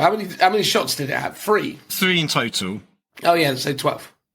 So 12 shots, which is a maximum of 24 damage that you can do. There you go. From one guy, hitting on 2s, critical hits on a 5. So each hit gives you effectively 4 hits. Amazing. Which is pretty strong. There you go. -2 damage. You could easily murder Space Marines with that, with ease. I sort of feel like that's strong. Again, it's not just like, Sustained Hits 1. It's not even Sustained Hits 2. It's the very best option, Sustained Hits 3. Yeah, but you do need to take the Murder Clown detachment in order to get the Murder Jester. No, that is fair. That is fair. So you do need something that is good. Yeah, it does, absolutely. Yeah. Like, you're going to take it, but, how good is the rest of the stuff? That's true. Let me let's do the Troop Master one, which is Kagora's Coil. So Troop Master model only. Each time the bearer's unit ends a charge move, select one enemy unit within engagement range of the bearer's unit, then roll 1d6 for each model in the bearer's unit. On a 4+, they suffer a mortal wound, up to a maximum of 6 mortal wounds. Pretty reasonable. Yeah, that's not too bad. Then there's a bunch of stratagems. So I'm going to call on the one that seems to be appearing everywhere. Exit stage, or exit the stage. 1 CP strategic ploy. It's the end of your opponent's fight phase. Guess what? You take one Harlequin's unit that's not within engagement range and you put them back into strategic reserve. Yay! Do they come back at full strength? No, not this time. No. Oh, well, there you go. Can't have it all. No, exactly. No, You know. unfortunately. Poor old Harlequins. They're just losing out. You've got Mocking Flight. That sounds interesting. So just after a Harlequin's unit for your army falls back, that Harlequin's unit being the target until the end of the turn, your unit is eligible to shoot or declare a charge in a turn in which it fell back, which is super cool. So yeah, the ability to leave combat, shoot and charge. Solid. And presumably after charging, fight, which obviously you would be able to do if you were successful. So yeah, very strong. Yeah, I think all of the stratagems are actually quite They seem quite decent, to be fair. The aerobic onslaught ability to be able to charge move through things is super interesting, only because I guess one of the scenarios is obviously you can blast through like screening units, etc., etc. Yeah. But you are then still innately going to be gambling on longer charges, right? Yes, if you're declaring if you're trying to get to a charge deliberately the unit behind and you're declaring that as the charge. But I guess what you'd be better, well, depending on the position, right? It might be you declare the first unit, the screen unit, as the charge. You just jump over it, and hopefully in doing so, you can also still get within, base of your other unit if they were close enough together. But obviously, it's going to be base to base now, so it's a bit more difficult to do. Because the weird nuance of it is that you need to end as close as possible to the thing that you're declaring against. So the ability to phase through it is useful in so much as you can get around the back of it, but you're not going to be able to kind of catapult past it unless you declare the thing. Yeah, that's true. So yeah, it's underwhelming, is essentially. But I'm sure some very highly skilled players can use it in very particular ways. But whatever. Yes, I see what you mean. If this was the rules for charging from 8th edition, and you had this, or let's say even 9th edition, this would be much stronger. Yes. But because of the wording of the charge phase now, it's you are sort of restricting yourself in terms of what you can do with it. Indeed. What's the next one, pal? On to Devoted of Yenneed. So this is the Yennari one. They get Strength from Death, which is basically you get the following 3 rules. So you get Lethal Intent, which is at the end of your opponent's shooting phase, if one or more Yennari units from your army were destroyed this phase, select one Yennari unit from your army, excluding Titanic units, and they can make a normal move. Handy. So that's a movement of normally 7 inches in your opponent's, shooting phase, which is pretty strong. Then you get Lethal Surge. So once per turn, when a Yennari unit from your army performs a fade back agile maneuver, it can make a Lethal Surge move instead of a normal move. If it does, roll 1d6 and add 1 to the result. That unit can be moved a number of inches up to the total. When doing so, those models can be moved within engagement range of enemy units that just triggered the agile maneuver. So basically you get a chance to tag them back into combat once they've fallen back. So very nice. Like situational, I guess, because it's requiring people to run away from you, but that will be quite strong, I think. Especially when it can make a lethal move. Oh yeah, so you still got to roll, right? So you're doing your d6 plus 1. So it's it's not guaranteed that you'll roll well. And then the last rule is sort of technically 2. There's Lethal Reprisal, which is at the start of a fight phase, select one Yennari unit from your army, excluding Titanic. That is below its starting strength. Until the end of the phase, that unit has Fight First ability. Decent. Really decent. That's really cool. And then the last thing is Servants of the Whispering God. So this is all about building your army. So it says you can include Yennari units in your army, even though they don't have the Azjunari faction keyword.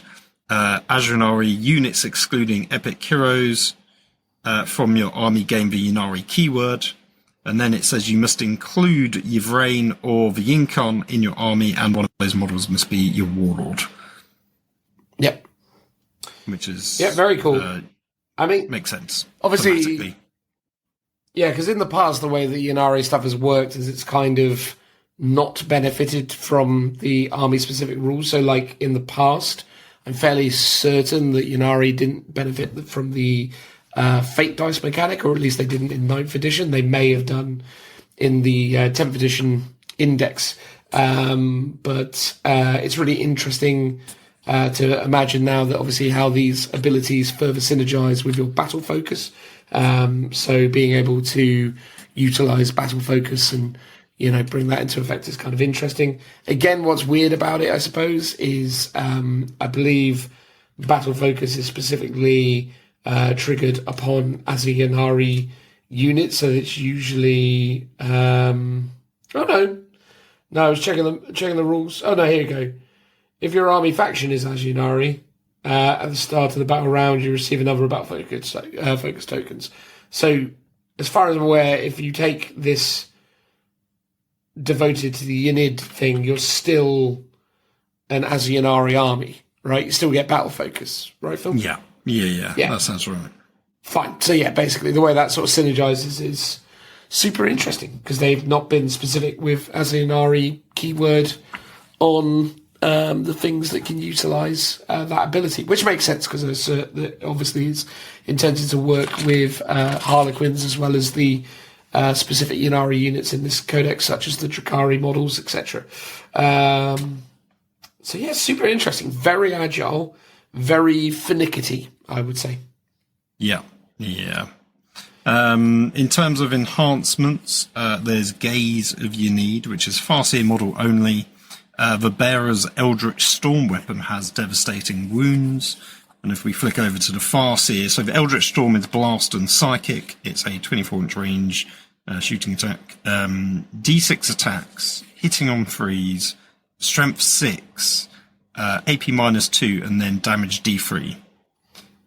So the fact that all of those are just devastating wounds, obviously you still got to roll for it, right? But I mean, it could be pretty good if you roll well enough, but it's nice little touch. Yeah, for sure. That's pretty reasonable. The one I was going to talk about was the borrowed vigor. So add 2 to the attack characteristic of the bearer's melee weapons, and it specifically targets Archons, which is super cool because the Archon is pretty fighty anyway. So Archons typically have 5 attacks with their husk blades, so this would be 7 attacks, which is pretty reasonable. Husk blades are pretty good AP, good damage. I think they're AP free, 2 damage. In fact, let me just check because maybe the Ynnari version of this. The Archon is 5 attacks, hitting on 2, strength 3, 2 damage, and 2 AP. Oh, okay, fine. And then anti-infantry 3+. Anti-infantry 3+, yeah. Yeah. Abilities.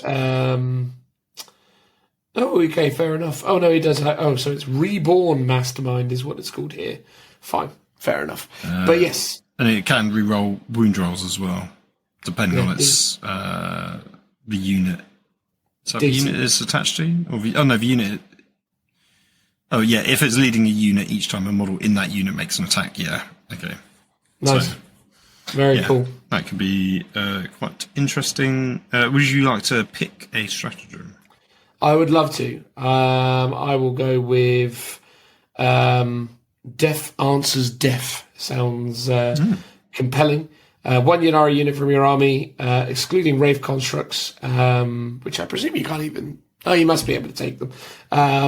Or not little... Anyway, let's not get into that. If one or more models in that unit were destroyed this phase, your unit can shoot as if it were your shooting phase. Strong. Yeah. You can take all the units, but they gain the Ynnari keyword. Interesting way of working around it, because previously you weren't able to take the wraiths, or rather the ghost stuff. You weren't able to actually take that in Ynnari, so that's interesting. I mean, again, Well, I suppose actually they probably benefit from the Inari rules quite consistently because they would get the additional movement, etc. But yeah, much in the same way as you couldn't take the homunculus stuff, I don't think you could take the Wraith stuff before. So giving them access to the Wraith stuff is super interesting. Yeah. I was just thinking about it. Like, you're right, they don't have a Ajunari keyword, and they don't gain it. So surely they don't get the army. Well, they do, because it's not specific in what it triggers. So you have to have an Ajunari army, which is what this is. If your army faction is Ajunari, but the core faction keyword for them is just Yunari. Yeah, but you're going to take Ajunari units, and that's where it got a bit weirdly nuanced for me. Yeah, because all the others are faction keywords. So I would assume it's predominantly you've got like your Yunari characters and possibly a couple of Yunari exclusive units like your Dark Eldar, Drukhari. Well, And everything else is Ajunari.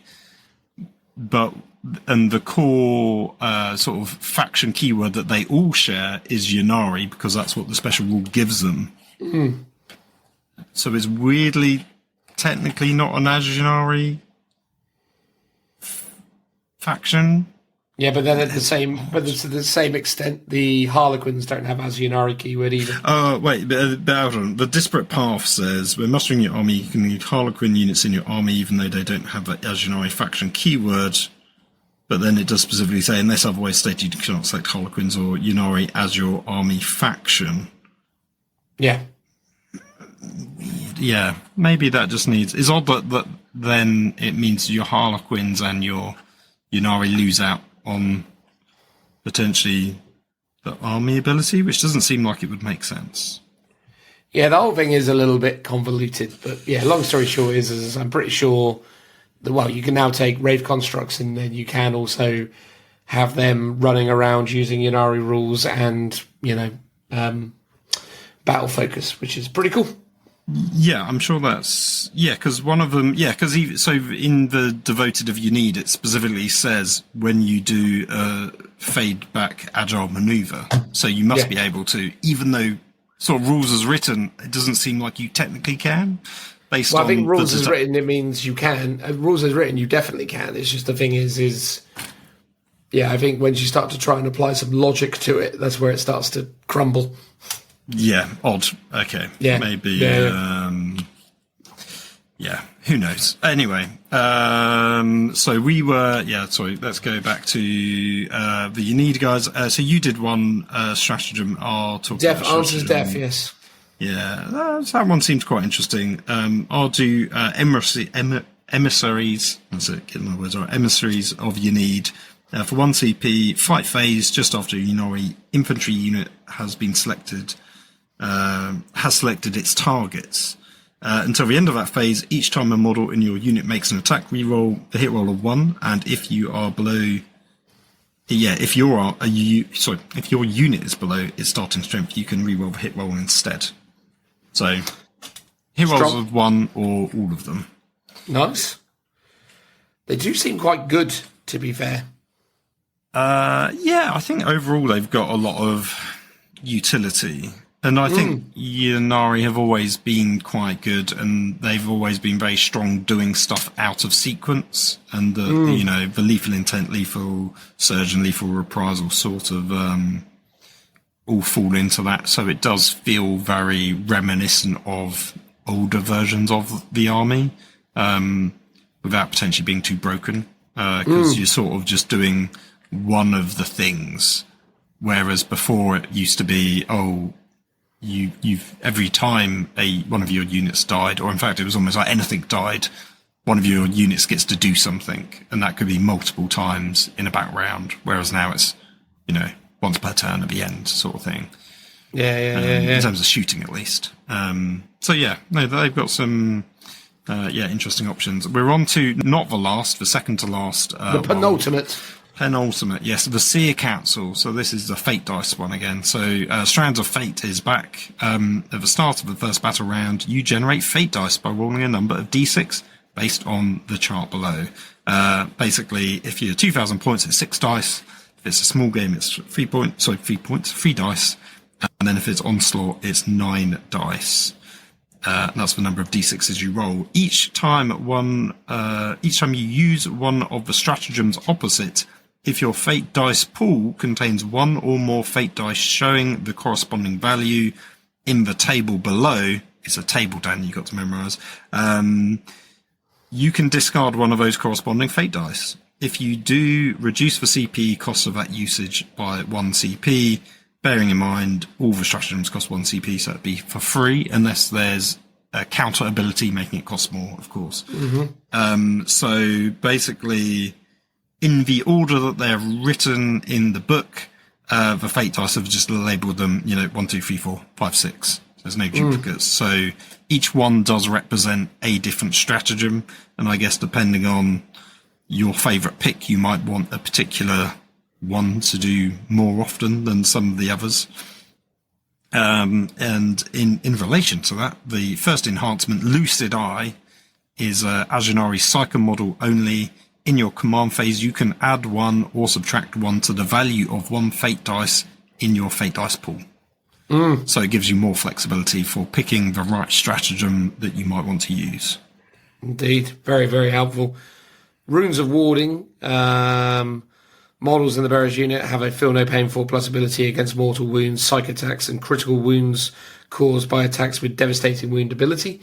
Very strong. Because, yet again, typically with these things, you're getting Feel No Pain 4+ against psychic attacks. Whereas in this instance, it's against all the good stuff. Mortal wounds, psychic attacks, and critical wounds caused by devastating hits. So That's it's sort of very strong. Yeah, the old school mortal wound defense that Custodes had, basically. But very good. Which is pretty good. Because, as I say, typically these days, most people get access to that via, basically they get to neutralise the psychic element of it and then nothing else. So this obviously being Elder, they get 1 better. Yeah. And then our pick for Warned, which is number 2 on the fate dice, if that makes a difference. So it's in the fight phase just after an enemy has selected its target. 1 Aeldari infantry unit from your army, excluding Wraith constructs, that was selected as the target of 1 or more of the attacking unit's attacks and is within 9 inches of a friendly Aeldari Psyker. Until the end of that phase, you subtract 1 from the hit roll, and, if that's not good enough, 1 from the wound roll. Nice. Strong. It's obviously got a limit that you've got to be near a Psyker, which I quite like because they thematically did that a lot in the other sort of Psyker focused detachment that had all the Wraith constructs. Then you've got to be near a Psyker to do something. So it's good that they've kind of thematically kept that through into this one as well. I was just whizzing through all the stratagems just to remind myself what they are, and a lot of them are very, very useful, especially when you consider that in many instances you're not going to be spending the CP to utilise them. Even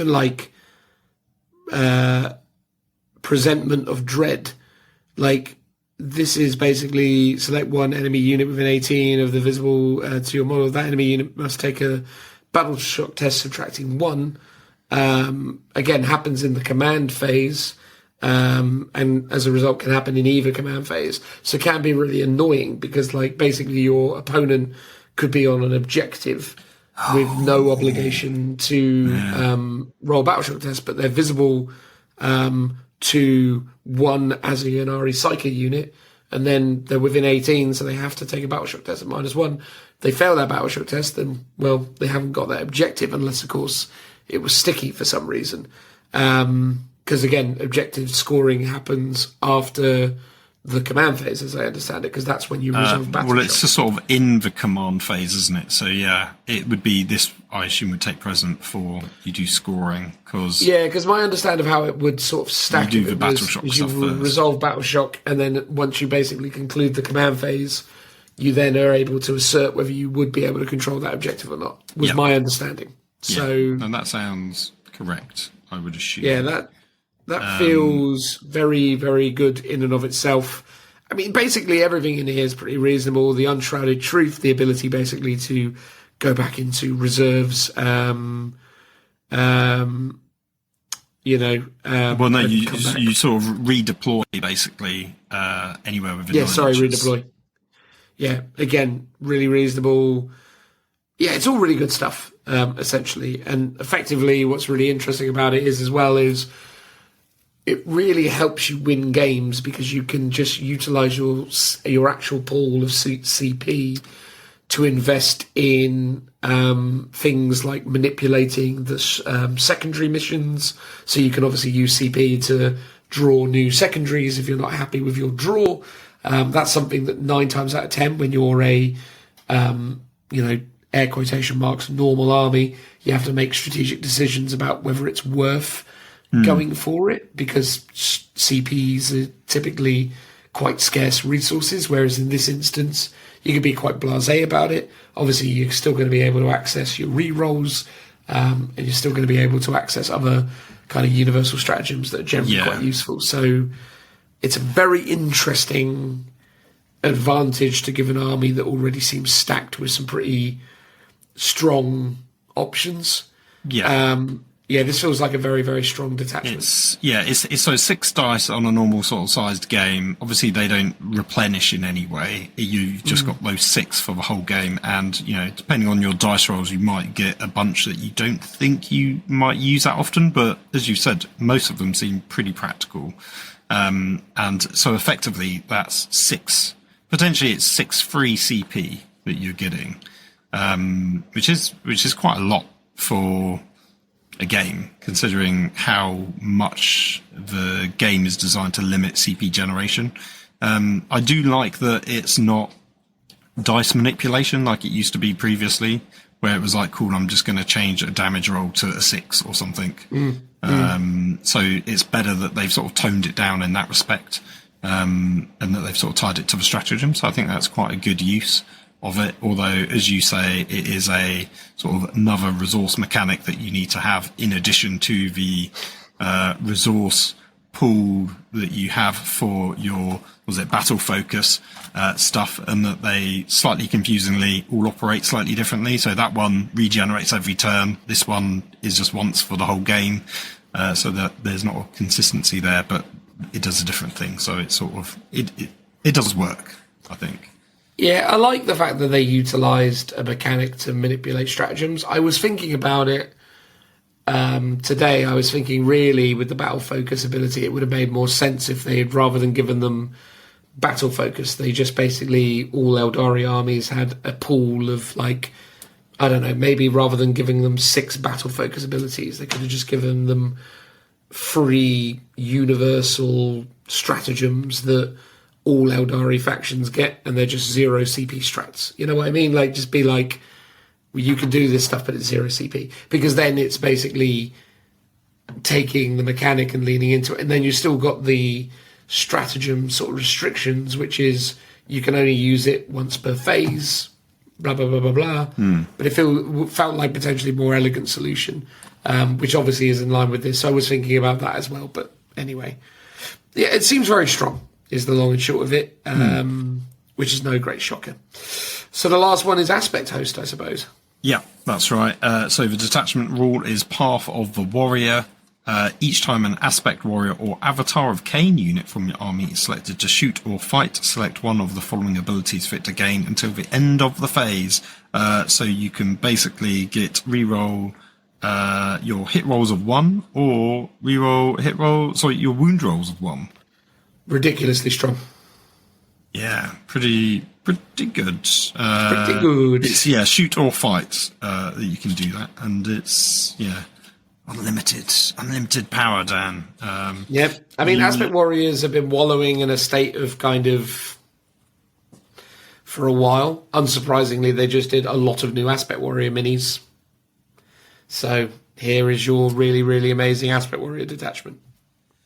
So am I right in thinking, hold on, so Yeah, Dire Avengers. Yeah, so all the sort of the unique units like Dire Avengers, Swooping Hawks, Striking Scorpions, Fire Dragons, right? They're all Aspect Warriors. Okay, so which is all your good stuff, right? So Yeah, you're all your good want stuff. loads of them. Obviously, there's only ever one Avatar of Cain in your army. You can't have multiples of that. But most people will have an army literally filled to the gills of Aspect Warriors. So yeah, and I assume it's basically not stuff like, your Wraith constructs, your fire platforms, your vehicles, and I assume your Guardians that aren't Aspect Warriors? Yeah. Okay. Yeah. And There is also another Aspect Warrior that always people forget about that I actually think... I genuinely think there's an argument to add this into most Aspect Warrior lists because... like the snipery ones. No, it's the Crimson Hunter. That's an Aspect Warrior. Oh yeah, because there's meant to be an Autarch for that, isn't there? There used to be a Exarch. Oh, Exarch, sorry. For the Crimson Hunters, but they don't have that now. It's just all a Crimson Hunter. But like basically, yeah, the Crimson Hunter is a very, very, very, very solid option. It is a flyer, so it has a few restrictions. But one of the things that flyers are actually really good at that a lot of people often overlook is the fact that because they're aircraft, the way they interact with obscuring is really interesting.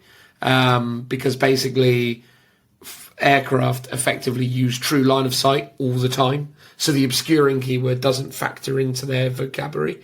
Ah. Yeah. So basically if you can draw a line, you can shoot it. Regardless of whether it's the I thought other that was only when shooting at a flyer. But it happens when shooting at them, but when they're also shooting, it goes both ways. Oh, that does sort of make sense because they're up high, right?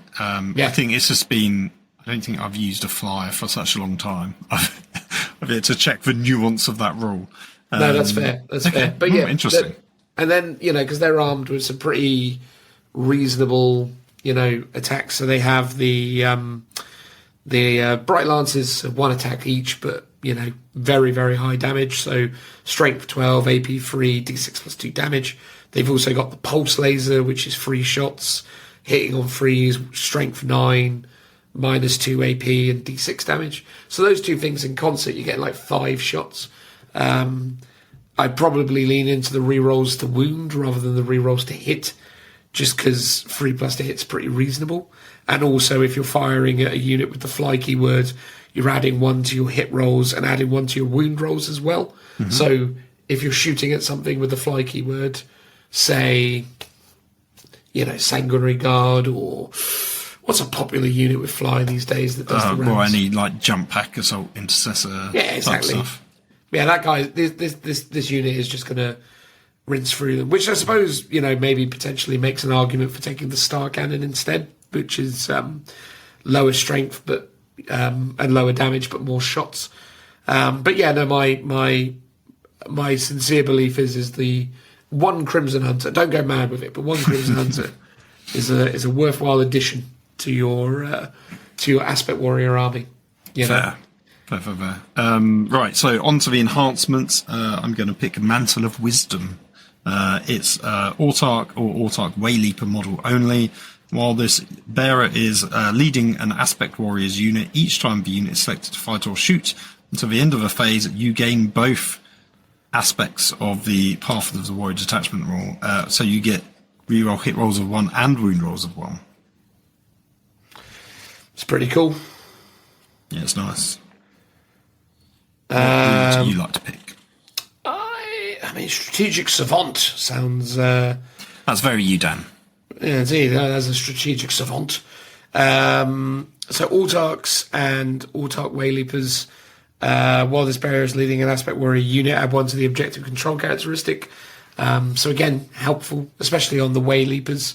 Yeah, they've got some quite interesting rules, which hopefully we can talk about we'll at get some to that point. in a second. Yeah.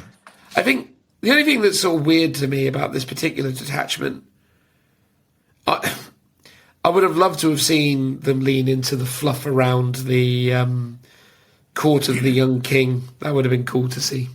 What's that? So the Court of the Young King is basically the ritual by which they summon the Avatar.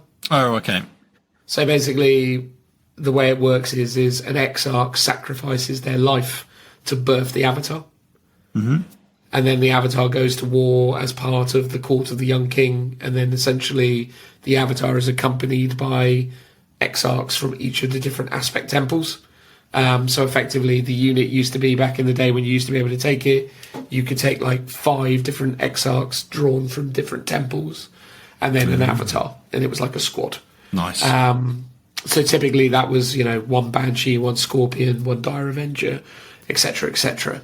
But you could and should be able to take different exarchs from different temples, because Crimson Hunter. Well, unfortunately, it doesn't have an exarch anymore. But wait, I mean, it does, but it doesn't. But the nuance of it always was that different craft worlds had different aspect temples and different. They weren't all uniform. Like, not every craft world has a Dark Reaper temple and a Fire Dragon temple. Right. Yeah. Like they do diversify. Like Beltan was unique in so much as it had a really diverse kind of fuller selection of temples, but other craft worlds like Iandan has very, very few aspect temples, because basically they have very few people alive to take advantage of them. So it's the way it goes. But yeah, that would have been cool to see, but it's not really in here, so whatever. I mean, you can obviously headcanon it or bring it to life on the tabletop, but yeah. But we do have Kane's Vengeance, and Lord knows, Kane loves his vengeance. I was going to throw in a really weird Legacy of Kane reference, which is an old timey-wimey video game series that I love, but I'll move on from that. Your opponent's movement phase just after an enemy unit, excluding monster vehicles, as selected fallback. 1 Aspect Warriors unit or Avatar Kane from your army that is within engagement range of that enemy unit is the target, and all models in that enemy unit must take a Desperate Escape test. When doing so, if that enemy unit is battle shot, subtract 1 from that. So that's really strong. Like, basically, you want to leave combat with my Avatar, 1 CP, whether you're battle shocked or not, you're taking Desperate Escape tests, which is potentially quite devastating if you roll poorly. Yeah. It's one of the few things in 40k you can't re-roll. So there you go. Can you not, because it's a test? Yeah, you can't. So no, is the long short of it. You can. There are specific rulings on what you can re-roll with CP re-rolls, and as far as I'm aware, very few. Because I thought I looked this up recently. Hold on, let's have a quick test. So was it command re-roll? So it says effects. You can re-roll that roll, test or saving throw. But then it goes into more detail. So advanced roll, charge roll, desperate escape test, or hazardous test. There you go. For your unit, hit roll, wound roll, damage roll, or saving throw, or roll to determine the number of attacks with a weapon. So yeah, it's odd. It feels like you shouldn't, because to me, it's like, does your vehicle blow up? It should be a super rare thing that if it happens, you just failed it and you can't re-roll it. So yeah, I don't quite know why they've done that. I feel like that's a bit of a mistake. 40k players feel bad when stuff bad happens to them. Yeah, it's like, my vehicle's got to fall back. Oh no, I failed it. And I was like, yeah, it's gone. That's the game. I'm gonna call out 2 stratagems. One's really an honourable mention. One's Doom Inescapable, which is your Avatar of Kane in your shooting phase. It turns its Wailing Doom weapon into range 18 inches and damage characteristic of 8. So if we quickly look at the Avatar of Kane, its Wailing Doom is sustained hits D3. It's only 1 attack though, and range of 12, but that becomes now 18. But sustained hits 3, or D3. So that's worth bearing in mind. You're hitting on 2s, your strength 16, and your AP -4, and you're normally damage D6 plus 2, so you do cap at 8, but it just becomes a flat 8, which is fantastic. Extraordinarily good. Which, if you manage to roll a 6 followed by a 6 for your hit roll, that is a lot of potential damage. Oh yeah. Yeah. But the one I thought was really interesting that I really want to talk about is Preternatural Precision for 1 CP. In your shooting phase, select 1 Aspect Warriors unit that they haven't shot with yet. each time you use a stratagem, you can remove one aspect shrine token your unit has, which is like a little token on its data sheet. Yeah. Then select one of the following abilities, or select two of the following abilities if you removed an aspect shrine token during this usage of this stratagem. So I guess you've got to remove two and you get two, right? I think that's what it's trying to say. Because you can actually, because you get 1 per 5 normally. So if you've got a 10-man squad, you can remove both.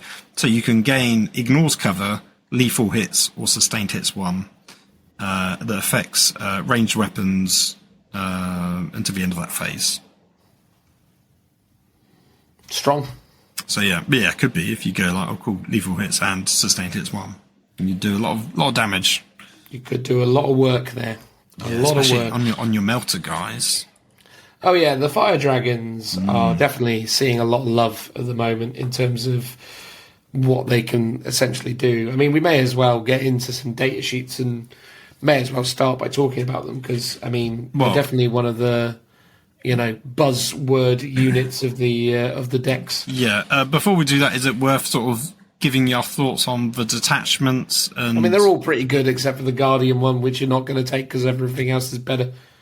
Yeah, I was thinking the aspect host wasn't that great either. That would be like my second pick. But actually, knowing that it affects all the aspect warriors, and that is all the data sheets, I'm like, oh, actually, that is quite the aspect one enhances the stuff that's really good in this book. So yes, yeah. I think on balance, what was it called? The Seer Council one. Seer Council was the Fate Dice one. Yeah, that is pretty strong. To be fair.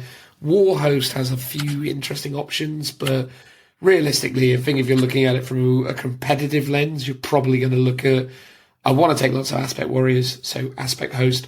I want to have a lot of mobility and shenanigans. Seer Council, I want to just be a bit more of a powerhouse with a bit more of a variety of units and probably a little bit more kind of killiness. Probably Ynnari is probably where you're going to go. But obviously, if you're a Harlequins purist, you're going to go Harlequins, and maybe, just maybe, there's a chance that you might, lean into some of the other Warhost ones if you have a specific type of archetype. If you want to do, Wraith constructs, you want to do the Spirit Host stuff, fair enough. But I think really, if you're looking at it through the lens of what seems really good, I think those three, so Aspect Host, Seer Council and Ynnari seem pretty good. But again, they all seem pretty strong. Like, there's not too much, because even the Guardian one has some play. Yeah. There's not too much chaff in this selection. Yeah, it's the fact that you get 8 detachments, and I appreciate that 2 of them are sort of very like sub-faction specific for Harlequins and Ynnari that are sort of included in this book. So you've just got 6 generic ones on top. It just feels like a lot, and it's like it just goes to show how much love Eldar get, because a lot of the other, I'm sure we've had a couple of books where it's like you just get like 4 detachments, like you barely get any. And I think it's because there are a lot of theming to Eldar, like they want to do the Wind Rider host, they want to do, I feel like the Guardian specific one feels the least thematic, but maybe it's just because it's the most generic one that most people don't want to play into, because Guardians of themselves are a little bit boring now when you have all the different aspect warriors. Yeah, which is a shame, but also makes sense. Like, I've always felt like Eldar are probably the second most well-developed kind of, 40k faction after Marines. And, probably after Guard, to be fair. Definitely the most developed Xenos race, right? Oh, easily the most developed Xenos. I mean, and the thing is about Eldar is they've done a really good job of defining different archetypes. The Wild Riders of Samhain, the Swordwind of Beltane, the Ghost Warriors of Iandan, the Black Guardians of Ulfway, the Rangers or Pathfinders of Eltok. They're all very interesting archetypes that have developed in really fun, interesting ways. So, there's like 5 armies there that have really distinct identities. And in many ways, some of those ideas aren't even that really well realized in this selection of 6. So they have kind of diversified and gone in interesting ways with it. They haven't just sort of leaned into those 3 specific archetypes. Because, I mean, I'll be honest with you, the Wild Riders of Samhain always made no sense, because they always used to be Samhain are like a more savage, more bestial sort of craft world by the standard of craft worlds. So they have lots of jet bikes, but the inspiration was, or the ideation around it was, these are jet bikes that are flying around with like wild riders with axes lopping people's heads off, but it was never really realized on the tabletop. So you always had these rules where they were like, your Samhain jet bikes are really good in combat, and it's like, except they're not. Oh yeah, right. That. Yeah. I mean, it's in a way, it's good that we don't have Exodites, and that they haven't fleshed out the pirates, right? The Corsairs, because then that'd be another 2 detachments that you'd be getting, and this would just be an absolute weighty tome. I think it's probable that Corsairs could go their own way. I've heard rumours like sort of Drakari style and get their own. Which is a weird one, because I feel like with Corsairs it does make sense to do them, because they've got a really beautiful range of they've got a really beautiful kill team box. But yeah, like I think Corsairs could develop into something super fun. The problem is they're so relatively close to Drakari, at least visually, it almost feels unnecessary. But within the fluff, they're very conceptually different from Drakari, so it does make sense. Yeah, and you couldn't really add them into the Drakari Codex, because they're not Drakari. Well, I'm just thinking you could have them in there like how Harlequins are in the Aeldari Codex. Like it's sort of like their mirror to them, and it's like it gives Drakari sort of an extra sub-faction to tap into, even though they're not Drakari, but they are pirates. So in a way, they're the good version of Drakari in more respects than one, perhaps. It'd be interesting to see what they do with that, because there's a lot of scope within the Elder sort of sub-factions to do a bunch of stuff. Totally. But then, like with Harlequins were their own faction for a while, and they had their own codex. But then they sort of just capped them. They were like, these are the units you get, and that's it. And they've never really developed the range, and that's why they've sort of felt like they've gone folded back into the main book. Yeah, for sure. Right. Let's talk about some of these units, so as we can wrap this up, because yet again, it's getting late. Fugin's a really interesting one, because he's been creating a bit of a hubbub. So Fugin himself basically increases the range of melter weapons by 6, and has the ability to stand up after he's dead. So once he's been destroyed, he gets back up again on a guess 2+. What? Guess what, Dan? He gets all his wounds back. Well, of course, he's Fugin, for goodness sake, Yeah, I mean, I think all the Phoenix Claws are really strong. Very strong. And it's just like, oh, great, this guy gets up full wounds, of course. All right, got loads of really great abilities. And it's like, I do get it, because they are Phoenix Claws. But, like, there's so many of them, and they're all really good. Yeah. Incredibly good. Yeah. I mean, this is the thing with him, right? So you can add him to a unit of fire dragons, obviously. His range weapon is the Searsong Beam, or Searsong Lance. So in beam form, it is a sustained hits 2, free shot, hitting on 2, strength 8, -3, 2 damage shot. So that's in its beam form. But if it's in its lance form, it is 1 shot, hitting on 2s, strength 14, which is pretty strong, -4 AP and D6. And if you are within melter range, which bear in mind is 12 inches for this guy, because if he's leading a unit of fire dragons, his range of 18 is increased to 24. So his melter range becomes 12. It's D6 plus 6. So very strong. Very strong. I always find these guys, they're just a bit overkill, because you've got so many of them. It feels like you're gonna kill the thing. I mean, unless you're targeting like really big things like super heavies, in which case they're probably just about right. But it feels like a normal vehicle like a Rhino is just going to get blown away unless you roll terribly. Well, between this guy and the rest of your fire dragons, there's no hope. I mean, here's the thing. I mean, even in combat, this guy's got 6 attacks, hitting on 2, strength 5, -4, 3 damage. So he's even punchy in that situation. Yes, yeah. Yeah, because what's interesting, so talk about the fire dragons as well, is like they can take a bit of punchy stuff as well. So they come in units of 10. Oh, well, five to 10 is their options. And then the Exarch can take the normal weapon, which is what he gets the Dragon Fusion. No, the Exarch Dragon Fusion gun. But you can swap it out for the Dragon Breath Flamer or the Dragon Fusion Pistol and 1 Dragon Axe or 1 Fire Pike. And then the Dragon Axe is 3 attacks, hits on 3, strength 6, -4 AP, and then D6 damage. So it's like I guess it's like a melter axe to the face. And then a bit like the Eradicators, they get assured destruction. So in your shooting phase, each time a model targets a monster or a vehicle unit, because that is obviously what you're going to be shooting melters at, you can re-roll the hit roll and the wound roll and the damage roll, which is just that's one of those game mechanics where you say quite often, why bother even rolling? Just let them do the thing, because that's insanely good. Obviously, the main stipulation is there's strength 9 for melter, and most vehicles have a slightly higher damage, so that's the thing you really need to re-roll.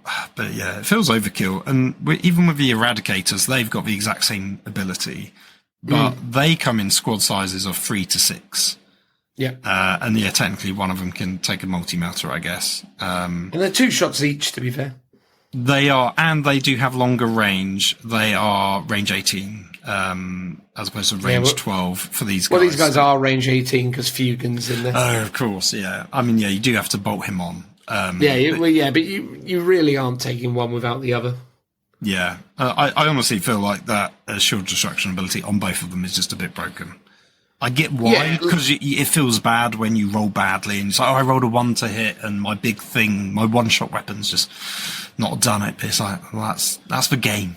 It's meant to have those things baked in. That's not the game anymore, Phil.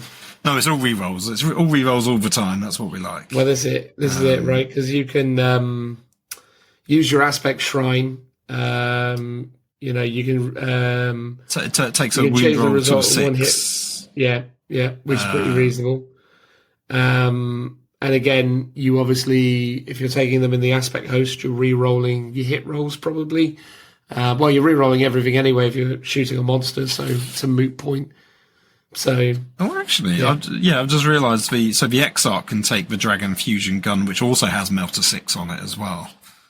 So you can have 2 models in your unit if you've got Fugan as well that are doing Melter 6 in like bonus damage. The only variable is that the Exarch will be doing it within 9 inches rather than 12. Yes, because because it'd be 18 with Fugan. Yeah. But the point is it's a very, very, very potent squad that can do some serious work. Now, obviously, whatever you throw it at is probably dead, but then you're probably dead in return.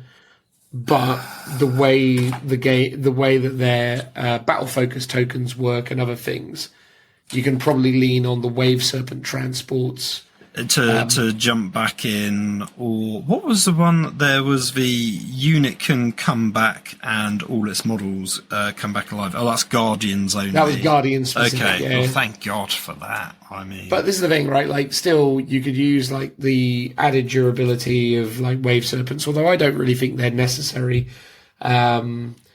Because literally, once you're ready to step out and pounce on something, you just kind of move out, ping the battle focus on it so as they can't overwatch you. So, their best chance of dealing with you would maybe be to overwatch you. You pop out, spend the CP, kill the thing, and then in their movement phase, pen the point, run away, And it's just like brilliant. It's, it's a very, very, very strong unit with a lot of really, really scary possibilities. The only thing that essentially lets it down is that you won't have too much of a hard time wiping it. but you need to have specific types of units to do it. But I think that's where the meta will evolve and where people will start to build lists to better account for the Elder, because the reality is that Elder players, certainly Elder players running these kind of aspect warrior lists, they don't like being alpha struck, and they don't like people pushing the tempo on them, which lots of armies have the opportunities to do. Genestealer Cult are going to give them a hard time. Tyranids are going to give them a hard time. Some of the Space Marine builds will certainly give them a hard time. You know, as much as this unit will delete any vehicle in the game, they don't like being shot by a unit of 5 intercessors. 5 intercessors will ruin their day. Yeah, especially shoot twice. I was on the receiving end of them just today, having a game with a buddy, and yeah, it wasn't fun. Yeah, and that's the thing, right? Like, you get shot by like a shed load of bolter rounds, and you're 3-up armor, albeit with a 5-up invuln, but ultimately, you know, who cares at the end of the day? You're going to chew through it. And I think that's the thing with these stuff is like that. And that's the nuance for the Aeldari players. Yes, these armies and these units are strong, but the theory is sound that in the right circumstances, you can't just be frivolous with it. You're not going to be able just to turn up with 10 fire dragons and fugue and guarantee victory every time. You gotta maximize know how to use output. them, and especially with them, they need a delivery system to get them where they need to be, whether that's transport or potentially using a particular detachment with stratagems to sort of put them in strategic reserve and come on the board edge or something to get them around. I mean, I really like the combination, as I say. Like, I think the Falcon's super interesting because you can use the star engines on the Falcon, which is your D6 plus 1 to your normal move characteristic. The Falcon, I believe, is move 14. Falcon, yeah, movement 14. So obviously, if you roll really well and you get between a 5 and a 6 on the D6 roll, so the upper third, that's a 6 or 7 inch move on top. So that could be between, say, 20, 21 inch move. Then it's still a normal move, so the fire dragons can still exit. Yes, it's just 5 fire dragons, and maybe an Altark or maybe Fugan. Truth be told, I kind of lean into the idea of going Altark because I think the Altark is actually, potentially a more kind of cost-effective option for this kind of play. So 5 fire dragons, Altark, Falcon, send that up. The Altark himself can also have a dragon fusion gun. Yes, it's not melter free. It's not melter 6. It's melter free. Also, as well, probably worth remembering to mention that these guns are assault weapons as well.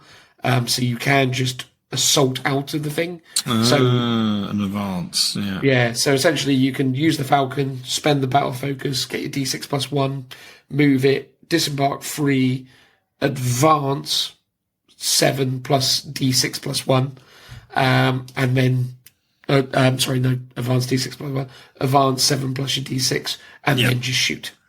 Oh, still strong. It is strong. And the thing is that unit is not that expensive. So the fire dragons, so the Altark is 75 points, and the fire dragons are a whopping 100 points. So 175 points.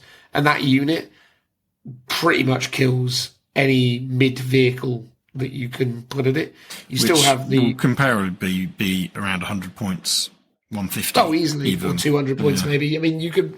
If you got lucky, you could kill a Land Raider with this pretty effortlessly. Yeah, I guess if it's got an invuln save, it's going to be a bit harder. But if it's like a guard or Space Marine one that doesn't have an invuln save, it should be quite straightforward. Oh god, yeah. Like, I mean, things like your Rogal Dawns really don't like this. Like, this is not fun for them. Admittedly, Rogal Dawns are what, like 180?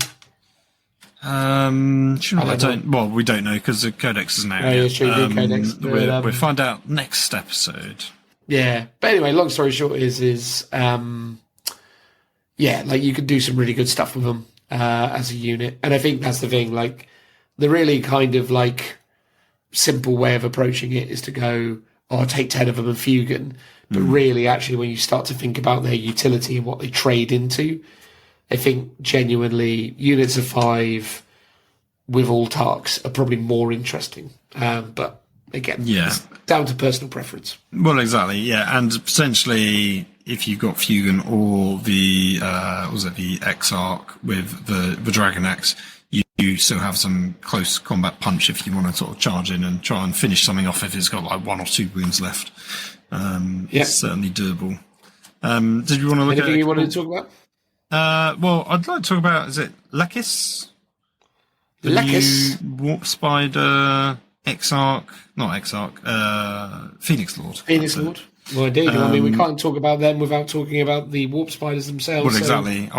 Let's talk about it. So he's movement 12, toughness 3, save of 2+, invulnerable of 4, 5 wounds, leadership 6, and 1 OC. He's got deep strike. I think, by the way, I think it's a she. Oh, is it? I think so. It does say she. Yes, you're right. Yeah. Well, you know, they've got masks on. They could be gender neutral. Who knows how they're going to identify. But yes, I'll go with she. Fair enough. Thank you for the correction. Yeah, they've got Empiric Ambush. So while this model is leading a unit, that unit is eligible to declare a charge in a turn in which it's use its Flicker Jump ability, which we'll get onto in a minute. That's the ability that the Warp Spiders have. To jump around the table, and then she's got Whispering Web. In your shooting phase, after this model has shot, select one enemy unit hit by 1 or more of those attacks until the end of the turn. Each time a friendly Aeldari model makes an attack that targets the unit, an unmodified hit roll of 5 scores a critical hit. And that's at the end of a turn, and it just says attack, so that includes combat as well as shooting. Strong. Yeah. They've got the Brood Twain, which is their ranged weapon, so it's ignores cover, torrent, twin linked, 12-inch range, D6 plus 3 attacks, strength 6 minus 2 AP, but only 1 damage, which is surprising almost. I know, imagine. I know. Then melee weapons, I've got Spider Fang, which is extra attacks and lethal hits, 5 attacks, hitting on 2s, strength 4, minus 2 AP, 1 damage, and then the Shocker. Weave Render, lethal hits, 5 attacks, hitting on 2s, strength 6, minus 2, 2 damage. So, you know, that's 10 attacks in total. That's, you know, that is She's pretty handy. good. Even though the extra attack is only damage 1, but for extra attacks, that's what I'd probably like. I think any more would be ridiculous. Well, indeed. And then if we jump, no pun intended, to the Warp Spiders, they also have 12-inch move baked in. They've also got a 5-up invulnerable save. I won't read As all Aspect Warriors do. Do they? Really? Yep. God damn it, Elder. They also have Deep Strike. Their Flicker Jump ability is a thing worth talking about. In your movement phase, each time this unit is selected to make a normal move, it can use this ability. If it does, until the end of that turn, this unit is not eligible to declare a charge, unless you've got the Phoenix Lord with them.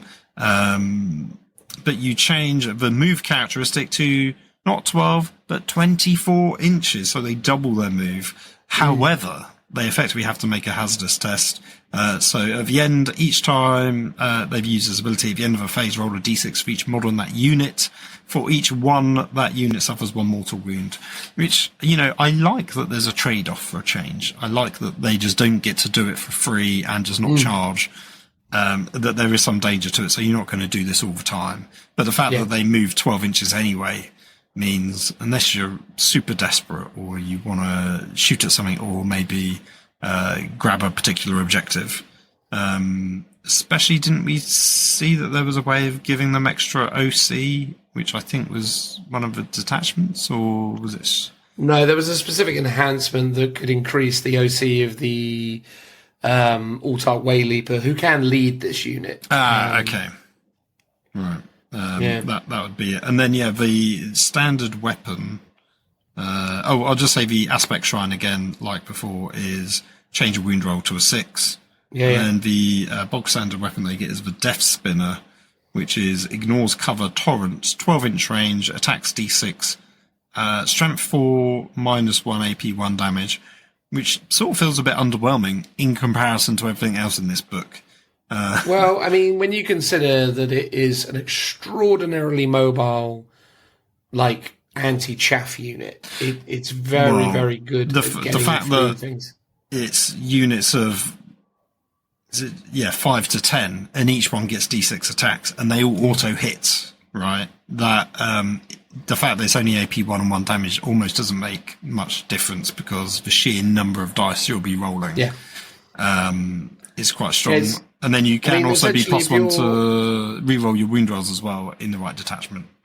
Yeah, and this is the thing: if you're basically running, orcs, nids, even things like world eaters. I was almost going to do a U and call them word bearers. World eaters. Although I think yours is the other way around. Anyway, it doesn't matter. World eaters with jackals, they're always in people's lists. So, yeah, like these guys are just like, again, really interesting to imagine how a unit like this influences the overall meta because now, there was always a prevalence of things like orc armies with like grot squads filling up the backboard edge, doing a bunch of things. Or, little throwaway demon units or even nurglings, stuff like that, like floating about, getting in your way. These guys will just clear out anything and everything. Yeah. Very efficiently. Yeah, the detachments that allow you to put stuff back into strategic reserve, these are going to be a very strong contender for that, either to do that thing, kind of clear out the odd unit or grab objectives. Yeah, they've just got loads of utility. Like there's very few reasons not to take them. Yes, okay, fair enough. They're not always going to be doing the most damage, against Custodes.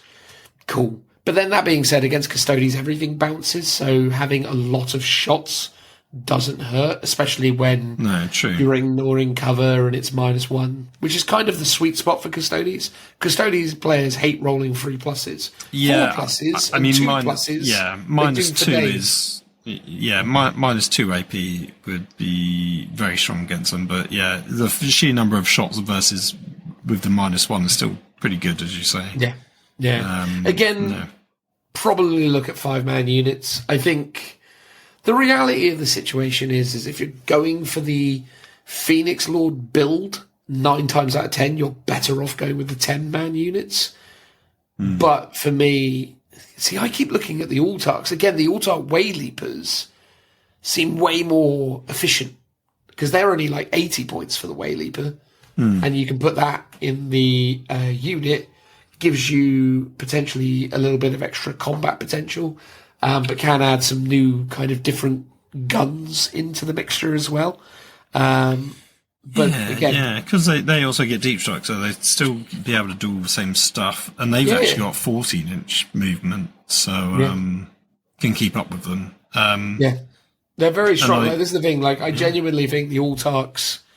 I think at first, when you read the book the first time, you kind of start fantasizing about big units with Phoenix Lords and how cool that could be. And it definitely is cool.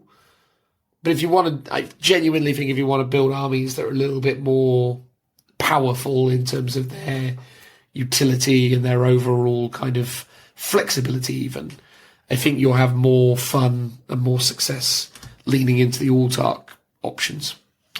Yeah, I mean, especially with the Warp Spiders, because they got deep strike, right? They've only got a 12-inch range weapon. So if you've got a 10-man unit, you've got to, let's say you're deep striking down, you've got to be 9 inches away. That only gives you 3 inches sort of like of a buffer zone where you've got to fit all 10 models to ideally all be within range of the target that you're trying to shoot at. That's a lot harder to do than a 5-man unit that can just squeeze into a gap somewhere. I mean, if you're going to... potentially you could still just start them on the board and just do your 24-inch move across anywhere onto the table and just shoot something and take the hit on maybe a couple of them dying. So but you just get a lot of flexibility with them. I think both the Fire Dragons and the Warp Spiders are very strong. I think the Banshees are obviously very strong, just because of how they. I mean, if there was an argument for a quintessential kind of like an essential, I suppose, Aspect Warrior Phoenix Lord combo, Jane Czar and the Howling Banshees is it. Just because of how those two things work together. I'm really conscious of how long we've done this for now and also the time, so I don't want to kind of get crazy into the weeds on all this stuff, but like basically Jane Czar is good because she gives you the ability where you can when targeting characters, so each time this model, so Jane Czar specifically, she re-rolls wound rolls. But essentially, when the unit advances, i.e. the Banshees, their movement becomes a flat move of 6 rather than a d6 roll, which is super useful. And then Howling Banshees themselves have the ability to advance and charge, which is super strong. Oh, okay, yeah. And then their melee weapons are basically the Banshee Blade is weapon skill 2+, strength 4, -2, 2 damage. Anti-infantry 3+. Oh yeah, she's got that anti-infantry 3+ as well. Yeah, yeah, but all the Banshees have it too. So literally, they're movement 8 as well. Banshees. So you were saying before, everything in the Codex is movement 7. These are actually movement 8 as well. So basically, with this, you can move 14 again if you wanted to. These guys with a Wave Serpent. Wave Serpent moves 14 plus d6 plus 1 because battle focus. Yeah. Then you get out 3, then you can advance 14 out of it.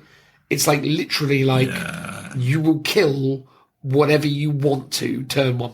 Nothing can hide. There's so much movement in this book, and at first I thought it was almost like a downside. In a way it is, because it's like the battle focus stuff is all movement. All the stat lines are very good at movement and often have extra abilities baked into a sheet for even more movement.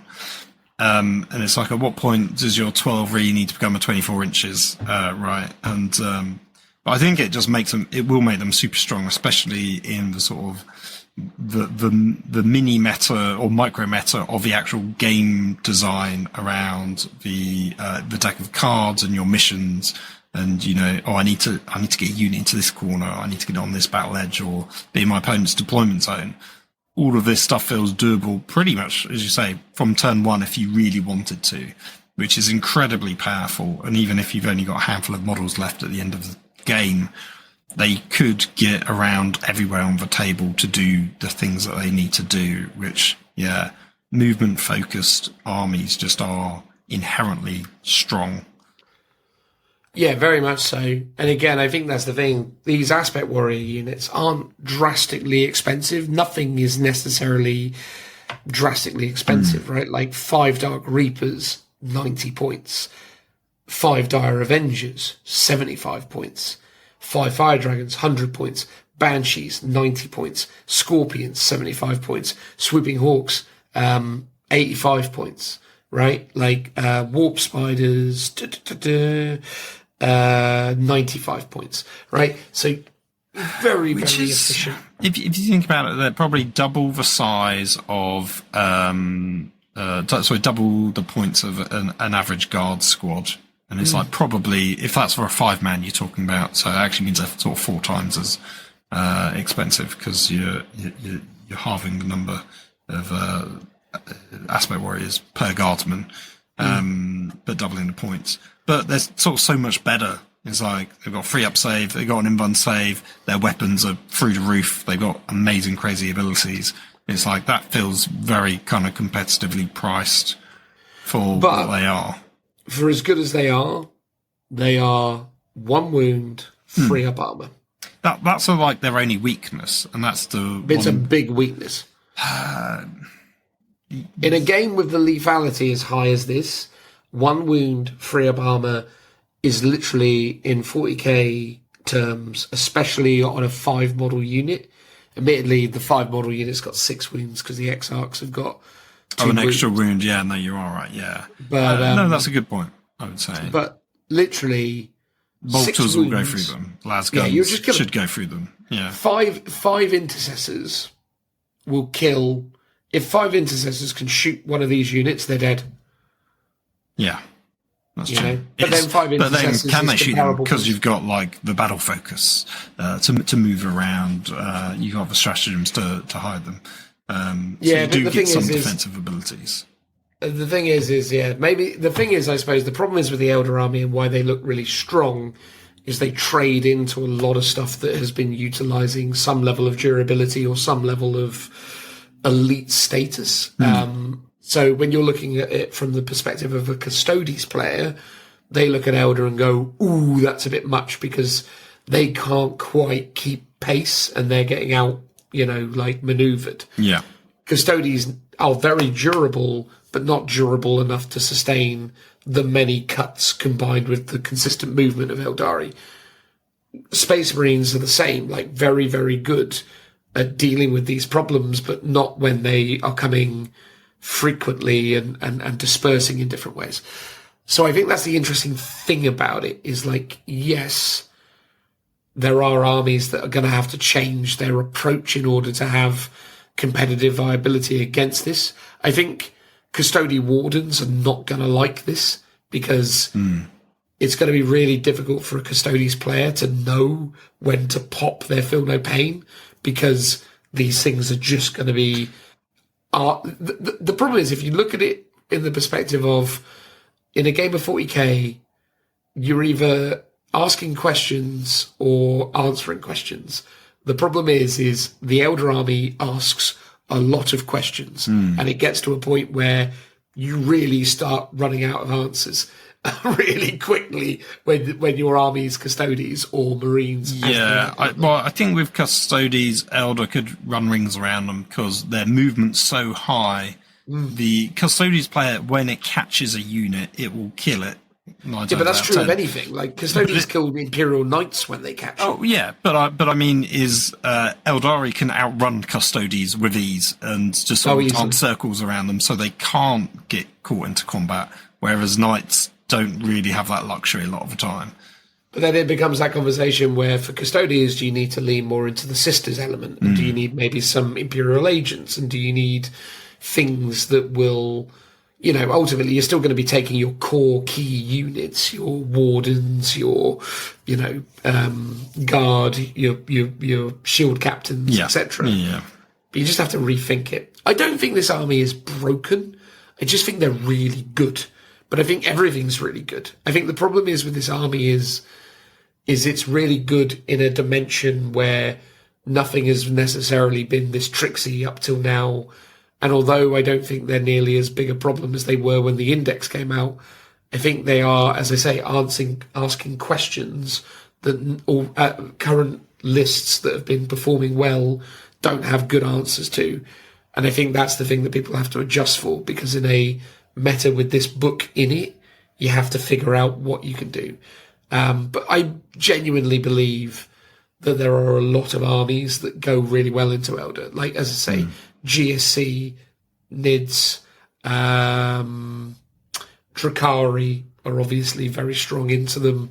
Necrons, probably not, but probably build dependent. Again, maybe Guard. I think Guard probably on balance, again, without having read the new book properly. But from what I've seen, it seems like Guard probably will match up well with them, because Guard have enough answers. Right. It's that thing where it's like, there's enough of us here. And the problem is it doesn't matter how efficient Elder are at killing things, they're still only realistically killing one. Each unit's only really killing one thing a turn. Yeah. And that's because I guess Elder have always been like glass cannons, right? They do hit very hard, but they're very weak, as you're saying, with their 1 wound and their 3-up save. However, quite often they're meant to historically be much more of an elite army, but they become much more of a horde army with like cheap bodies. Everything's gone that way, though. That's just the game. Yeah, true. 2,000 point Warhammer 40,000 is Horde Hammer. That's just it now. True, but my point was more. It doesn't really matter that they're only a 3-up save and toughness 3, 1 wound if there is 100 bodies on the table, because you could fit that many aspect warriors in an army. But then I guess that needs to just pan out as the game goes on, and we see how good they'll be on the tabletop for their points, basically. Absolutely. I think that pretty much wraps it up on the Elder topic. I love the book, to be fair. I think it's really cool. I like the way that they've kind of realised them. I like the new miniatures. Within the confines of 10th edition, this feels like a really good book. The problem is with it is that obviously it feels really strong, but then that's how Elder always perform. Yeah. I think the thing I would say to people is just remember that everything feels strong these days. Yes, this seems extraordinarily strong on paper, but I do think there are solutions to it. I think the thing is my only recommendation to people who are playing against it is always just try and think about what the Elder player is looking for as kind of an optimal, not win condition, but trade. And a lot of the time what Elder players are looking for are gaps in your deployment, gaps in your formations, opportunities to pick off stragglers. Think of them as predator animals. They're going to be identifying the pack, and they're going to try and look for what feels like odds on the easiest win. Certainly in turns 1 and 2, they're going to be looking for where can I go to get the most bang for my buck, because that's their headspace all the time, is how am I trading upwards, which admittedly is very 40k anyway in general. But if you're looking to deal with them, what you need to do is try and create opportunities that seem appealing, but actually are themselves traps. Utilize your rapid ingress, utilize, smaller kind of less expensive units to maybe kind of bait out opportunities, or use bigger elite units to create opportunities. I'm a big advocate for using threats as ways of kind of, putting people out of position. I was talking to a friend about this the other day. They're going to a doubles event that's actually a proper tournament doubles event rather than the one that me and Phil are going to, which is a little bit more fluffy. And I was saying that they were looking at doing Tau and Blood Angels, and we were talking about the concept of using Death Company as a tool to kind of enable the Tau to come into effect, because the notion would be that you'd sort of fling the Death Company forwards in an almost kind of like YOLO type approach. And sure, if they kill stuff, that's really good, but more likely than not, your opponent's going to make maneuvers to try and deal with those Death Company, because they're a problem that you have to respect. But in so doing, you can hopefully exploit opportunities with your Tau army in this example to essentially capitalize and again trade up against them. And I think that's true of when you're playing against Elder. You just kind of have to understand the matchup and understand what your options are. But look, they are definitely a boogeyman. They are definitely going to feel bad when you're figuring out what to do against them. But as someone who's played a lot of them over the years, this doesn't feel especially terrifying. It just feels really good, which is great for Elder players. It's a bit sucky for people who aren't playing them. But how good will it feel when you figure out the matchup and, beat them? Because I think that's the thing with them. I think you can outsmart and outmaneuver a lot of people who are running these kind of lists. You just got to kind of think it through. But, that just comes with time, rep, experience. But yeah, overall, I would say interesting book, feels really strong. Maybe not as strong as people are making out, but I reserve the right to be wrong about that. They're probably already winning every tournament under the sun, but then it's early. So who knows? But yeah, my feel is they seem fine, but is what it is. Phil, what's your closing statement on these? Yeah, they seem good. They seem strong because as a choice as an Elder player, you're sort of spoilt. All the detachments seem pretty viable. Obviously, we talked about one or two that may be a bit weaker, but normally you look at a Codex and there's like one really good, outstanding detachment and the rest are a bit mid. And then you're spoiled for choice with all your units. They all seem really good. All the all the Phoenix Lords seem really great, and that they've got great combos with those units. And it's like almost you want to take them all, but you probably can't fit them all into your army. So it's the difficult decisions will be picking from the cream of the crop to put your then cherry on top of your cake, because there's too many good choices to make, which is the sign of a good Codex, I think, when everything feels good and viable, and you're not taking something, you're doing it for thematic reasons, and it's fluffy but not very good. It actually feels like all of this stuff will be good, which is what we want. And we didn't really even talk about the fact that there's the Corsairs are in there as well, which is great. The fact that there's Harlequins in Yunari, and that they all seem really good options as well, despite us often saying Yunari feel out of step within the lore, that they haven't really done much with them. It's good that they're there and they're still viable, and that you've got options. Yeah, Yunari have always been good on the tabletop and never necessarily as well realised. But I think the thing is it's one of those. Anyway, there we go. That was that. Thanks so much for listening, everyone. Appreciate you putting up with the weirdness that was me recording remotely, Phil. Thank you. Bit of a weird week, but is what it is. Hopefully normal service will resume hereafter. My hotel room is very, very near a nightclub. So I've been hearing lots of background noise while recording this. So hopefully the echo cancelling has been doing its job. I mean, I can't say I can hear anything. Well, there we go. Well, hopefully that's a positive sign. Anyway, cheers very much, everyone. Transitional noise. Hello,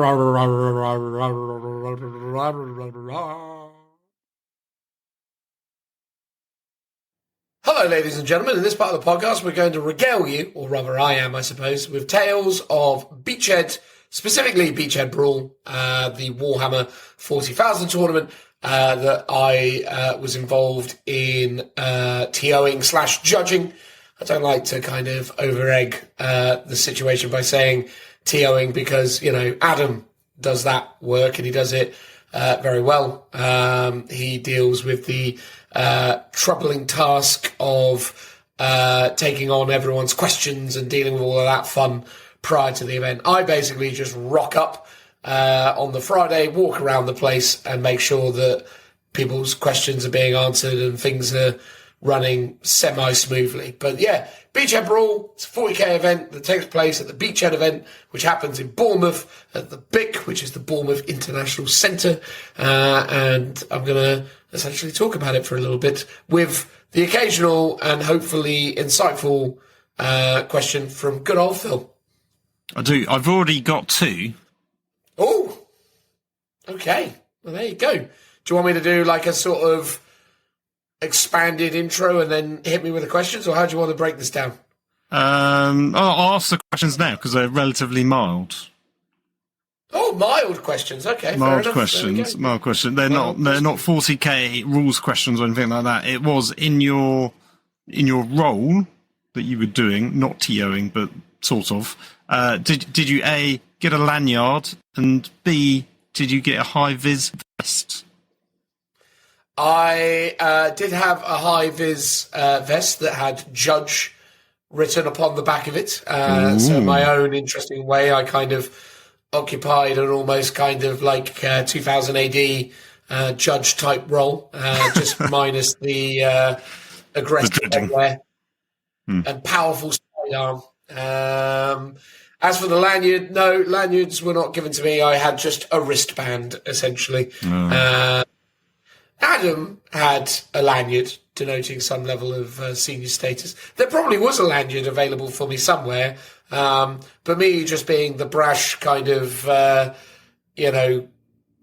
disorganised human I am, I just kind of walked in places I probably wasn't supposed to go, but just did so with enough kind of sense of self-importance that no one stood in my way. Well, that sums up your 40k career in general, I think.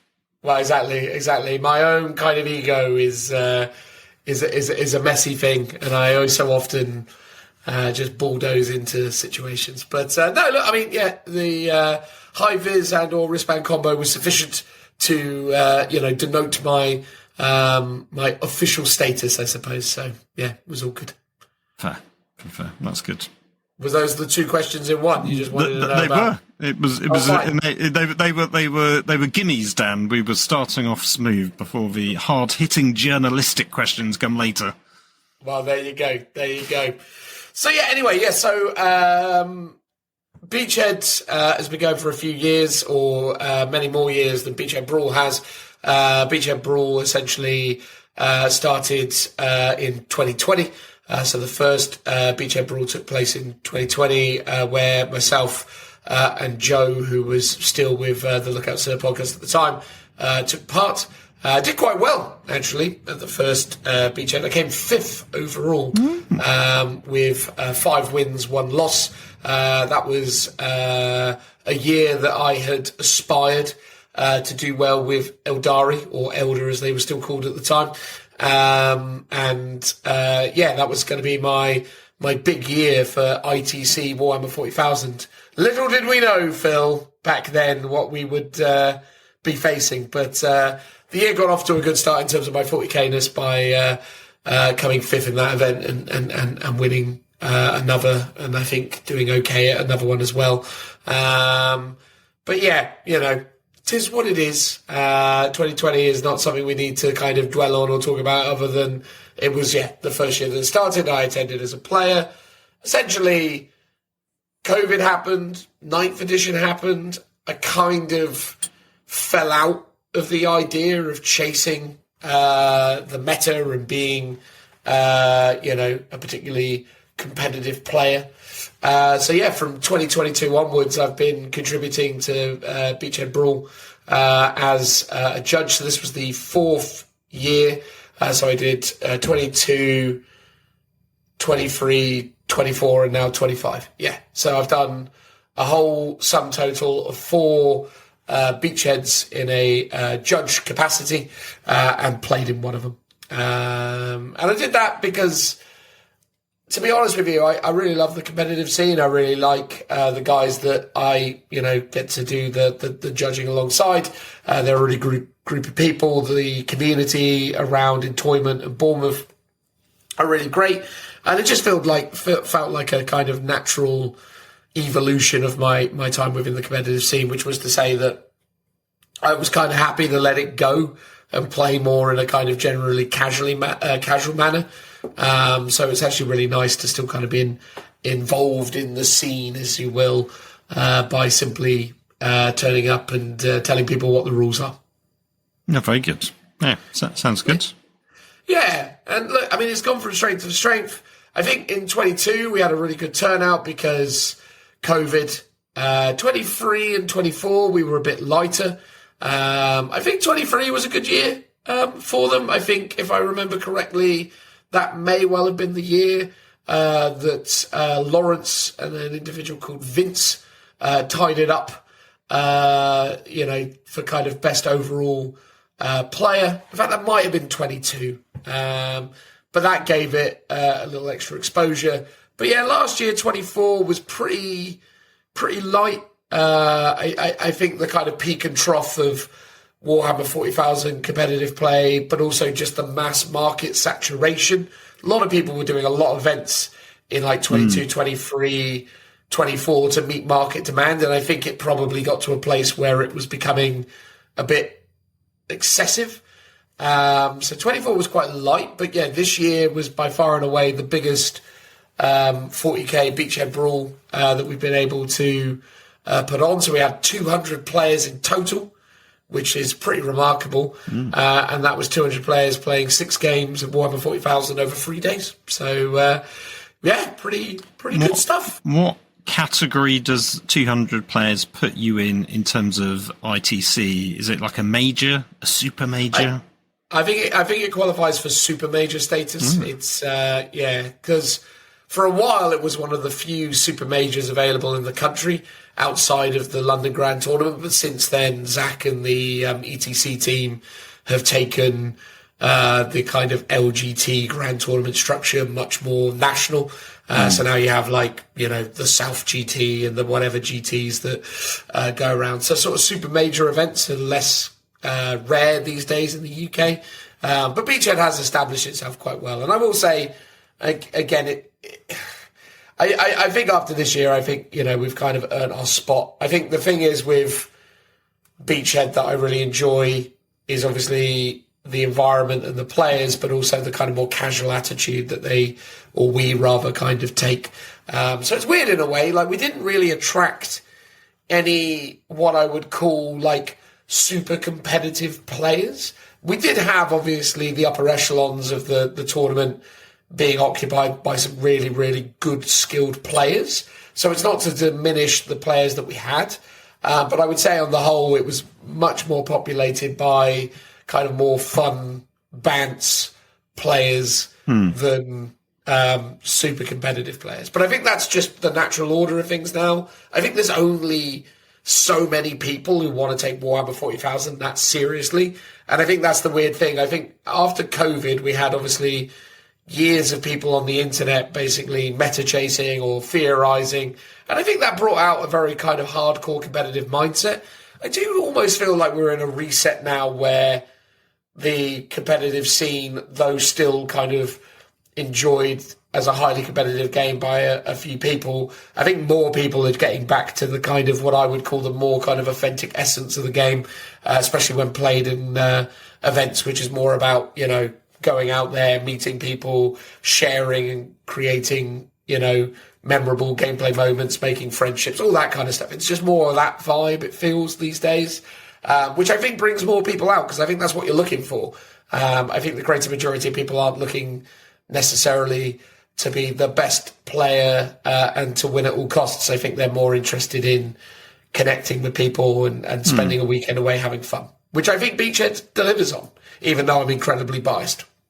Oh, that's good to hear. I mean, I've always sort of been put off by it purely because it is a competitive event. And I'm like, yes, what we do for Warhammer Worlds and stuff like that. But they always feel more on that kind of casual level, with the exception of the grand tournaments, which we do go into. And I sort of mentally prepare myself like, okay, this is going to be like a tournament.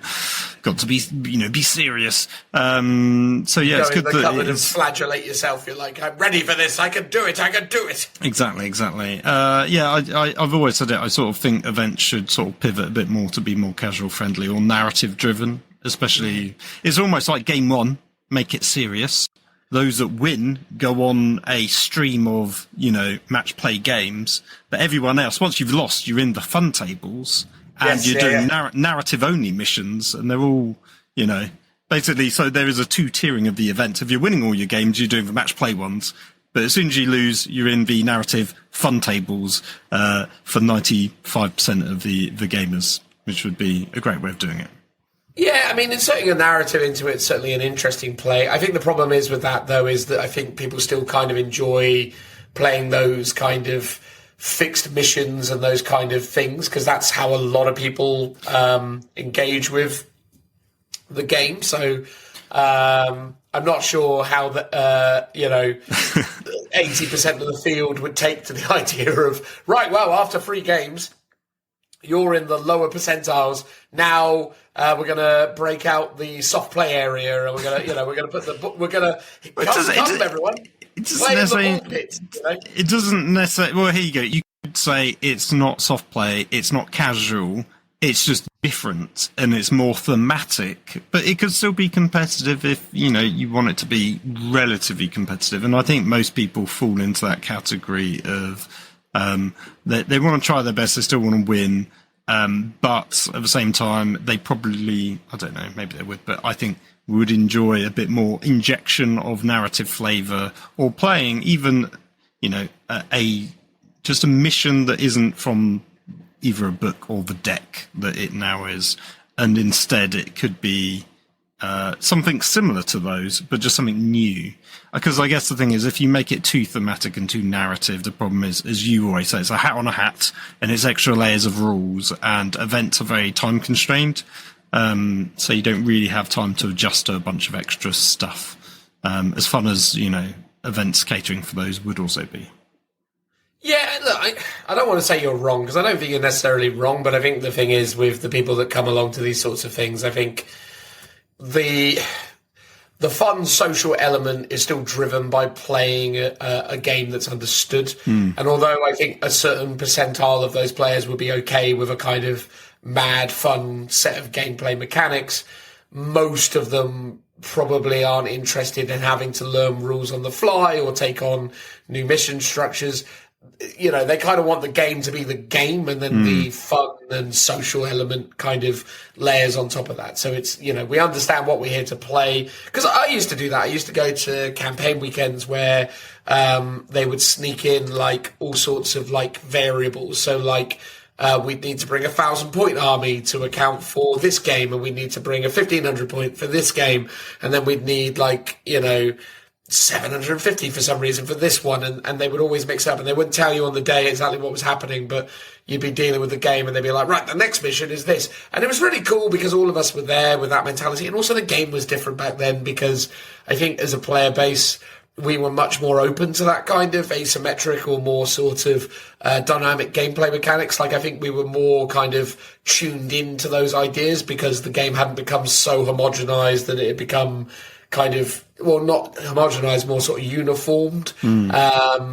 Whereas these days, I think a lot of 40k players really struggle with the idea of playing something that isn't Pariah Nexus, that wasn't whatever it was before Pariah Nexus. Now I forget what it was called. Leviathan. Leviathan, yeah. Yeah, you know, I think people struggle because I think they just sort of go, oh, God. And if you have to explain to them, right, well, here's a very specific... Because this is the thing, Phil. You and I remember when missions were structured in a particular kind of way. A lot of these players have no memory of that whatsoever or never engaged with it. So when you sort of talk about the idea of explaining the relic to like that room would just be like... Right, like, yeah. You know what I mean? I agree with that. And yeah, I can see it causing problems with people. So I think... Yeah, I can concede that as a thing that maybe isn't what new players would want, or maybe find difficult to grasp. But maybe the shift needs to happen first within the rule set in terms of promoting more of a narrative way of playing that is more match play than Crusade. Yeah. And we've said this for many years that to me it feels like there needs to be match play, which is more casual, and then there needs to be tournament play, which is slightly different set of rules or slightly different missions from the match play. But it feels like for so long everyone's defaulted to the tournament play being match play, and that's all people ever seem to want to play, even when you do sometimes historically give them different options to play, but they're just not very well supported in quite the same way. So everyone just defaults to that.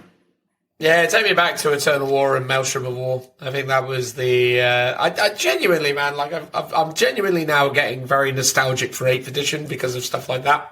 I think 8th was super interesting for so many reasons. Whereas, yeah... and obviously it was enhanced by the fact that the ITC had their own kind of bolt-ons. Sorry, excuse me. But, ultimately it is what it is. But, look, I think overall people were there with a good attitude. We didn't really have too many moments. The only piece of controversy that we encountered in the entire event was a guy who was playing... I won't say the army, just to actually sort of spare him, because maybe people might be able to... I mean, it's highly unlikely. A lot of people were playing a lot of the armies. It's not like he was running... I don't know, the only person running Index Imperial Agents. Yeah, exactly. It wasn't that guy. But anyway, the point is this guy had made a mistake in his first turn and made decisions based on what he asserted was the situation. And then his opponent responded based on that information. And then the game resulted in this individual winning, i.e. the one that made the mistake in Battle Round 1. And from as what I understood... consulting with their friends, basically realising that they had made a mistake in Battle Round 1 and actually seeking out their opponent and saying to them, sorry, I made a mistake, this is what happened. And then essentially there being a bit of a kind of friction as the two individuals attempted to kind of resolve, because ultimately, understandably, the person who had cheated owned up to it. And to say he cheated isn't even really fair. He just made a mistake, right? Yeah. And he owned up to it straight away, and he's really, he seemed like a really good dude. And, you know, we'd been sort of chatting with him on and off throughout the weekend. He seemed great. And his opponent was great as well. It's just, I think the thing is understandably, the guy felt a little bit hard done by, because he's like, well, that was a huge part of the game, and it sort of dictated the pace, and you know, I lost because of it. What we decided is we basically said, under the circumstances, we just can't know the outcome. We would like, if you are comfortable to do so, the two of you agreeing to a draw. And if you can't agree to that, then we'll render a verdict in terms of how we're going to move forwards. Unfortunately, they both agreed to the draw. They hugged it out at the end of it. It was all very amicable, but there was a little weird tension to it, because understandably, I understand if you're there and you're trying to win, it's frustrating to lose, but it's also frustrating to lose and then find out you lost because of a decision or because of a mistake. And you could argue that the correct decision was to give the person who lost the win, but I think at the end of the day, it's such a series of events. You know, it's like so many things. It's like happen. a chain reaction, I guess, of stuff. Quick question: what game was this in? Oh, I think it was game 5, game 4. Oh, I okay. can't So remember for potentially, sure. It was on the Sunday. Right. Okay. Yeah. Yeah. Interesting. Yeah, So it was I on the presume Sunday. he hadn't been doing that thing the rest of the time, and it only came up in that one game. Again, I have to assume so. But again, it's odds that you wouldn't, because in my mind, and might be a bit cynical, and I'm not necessarily sure I would even suggest this, but it's odds to seek out your opponent to apologise, and if you thought it was such a big thing that you had to do that, not give them the win. yeah. Like, And I don't if you're not going to do necessarily that, disagree with just keep them. If you don't want to give them the win, just don't tell anyone. But I could understand wanting to get it off your chest. Maybe he wanted to get it off his chest, but didn't think it had that much of an impact on the game. Maybe. Yeah, I sit on both sides of the argument in so much as I think if say you, Phil, obviously not you in this example, because if it were you, I'd fight to the death to get the win off you. I'd be like, no, not having it. But no, what I mean is in like a tournament scenario, if my opponent had come up to me and said, look, mate, I'm really sorry, I made a mistake, and I'd be like, okay, so what do you want to do about it? And he says, well, obviously, I just want to let you know. I probably would have just been like, at that point. But then the problem is I have such a different mindset now, because I don't really mind anymore. Like, I'm not in it to win it. So I'm like, I would probably just be like, all right. Yeah. But then I'd probably go away and bitch about it. I'd be like, that guy, he did me, But that was in a way, I'd take the moral high ground in the discussion with the person just so as I could, moan about it behind his back. That's my usual strategy. Yeah. No, that's true. Because it would be like, why are you telling me? Or it depends on how much you thought you were robbed from that mistake, potentially. Yeah, exactly. If the guy was like, well, I feel like I had a fair chance of winning that. I mean, I think ultimately the right decision was made to be like, if you can both agree on a draw, that's the fairest option overall. And as I say, both guys were fine. But that literally was the extent of the controversy that we had. Like, that was it, really. Like, that was the only time where we had to, like, properly intervene in anything. And again, I always find it was definitely game 4. I always find game 4 the most interesting, because it's 6 games. You play the 3 on the Saturday, or you play 2 on the Saturday and play the first round on the Friday, which is a unique feature of Beachhead. But game 4 is an interesting one, because 9 times out of 10, if you're going into game 4, you know the lay of the land, right? You know what you're going into the next day. So say you've gone 3-0, you've probably made decisions that evening, that Saturday night, to influence your Sunday. You're going to be like, oh, I would go out drinking, but I've got 3-0, so I don't want to do it, Right, you want to take it seriously. Yeah, exactly. You're thinking about the matchup. You put a lot of pressure on yourself. It builds, right? Because there's 12, 13 hours between rounds. Like, basically, your last round finished at 7:30, 8 o'clock, and your next one starts at, like, 9 o'clock. So you've spent 12, 13 hours milling this over. You're working yourself up about it. And then you lose. It's probably, I know from experience, having gone 3-0 at tournaments and losing game 4, it's quite frustrating, because you're like, dang it. Because you think, chances have been scuppered. Yeah, well, that's it, right? And ultimately, it is what it is. Someone's got to win, someone's got to lose, unless, of course, you get a draw. But, so I do understand why Game 4 in a format such as this does carry a little bit more weight because, you give people a lot more opportunity. And then at that point, they have that weird dilemma where they're like, well, now what do I do? Because now I've got 2 more games to play. I suppose I'll go and try and win and then see what I do in Game 6, I guess. But then, I don't know. But then you're thinking, should have just gone out last night. Should have stayed out with the boys. What was I doing? What a wasted. It comes with caveats, I guess. But anyway, so that was it really in terms of Wibbles. Overall winner was Blood Angels, I believe. Can't remember the name of the guy who ran it. Also. I think it was Guard came second, and then Slaanesh Demons came third. Slaanesh Demons are in a pretty strong spot at the moment. So that was cool and fun and interesting. They didn't end up live streaming it. I said on the podcast that we did last time that they were live streaming it. They didn't. Basically, the people fell through on that front. But it was a really interesting one. I basically... spent the weekend mostly doing 40k, but I moonlighted and did a little bit of ad hoc judging on Age of Sigmar as well, which was quite funny. Interesting. Do you want to know something funny though, Phil? I went over the reason I got involved with some of the Age of Sigmar stuff is I went up to chat to the TO because I thought someone had made a mistake because I saw a Be'lakor army. So Be'lakor has an army of renown. Yes. Yeah. And Be'lakor's Army of Renown specifically lists the units he can take in that Army of Renown. Right. And most Army of Renowns, Phil, don't allow you to take the faction terrain. Oh, but this one does. Well, apparently it does, because what it does is there's a specific FAQ. But anyway, at the time I was like, can Be'lakor take that thing? I said to the judge, and the guy was like, oh, God, that's probably quite a big deal.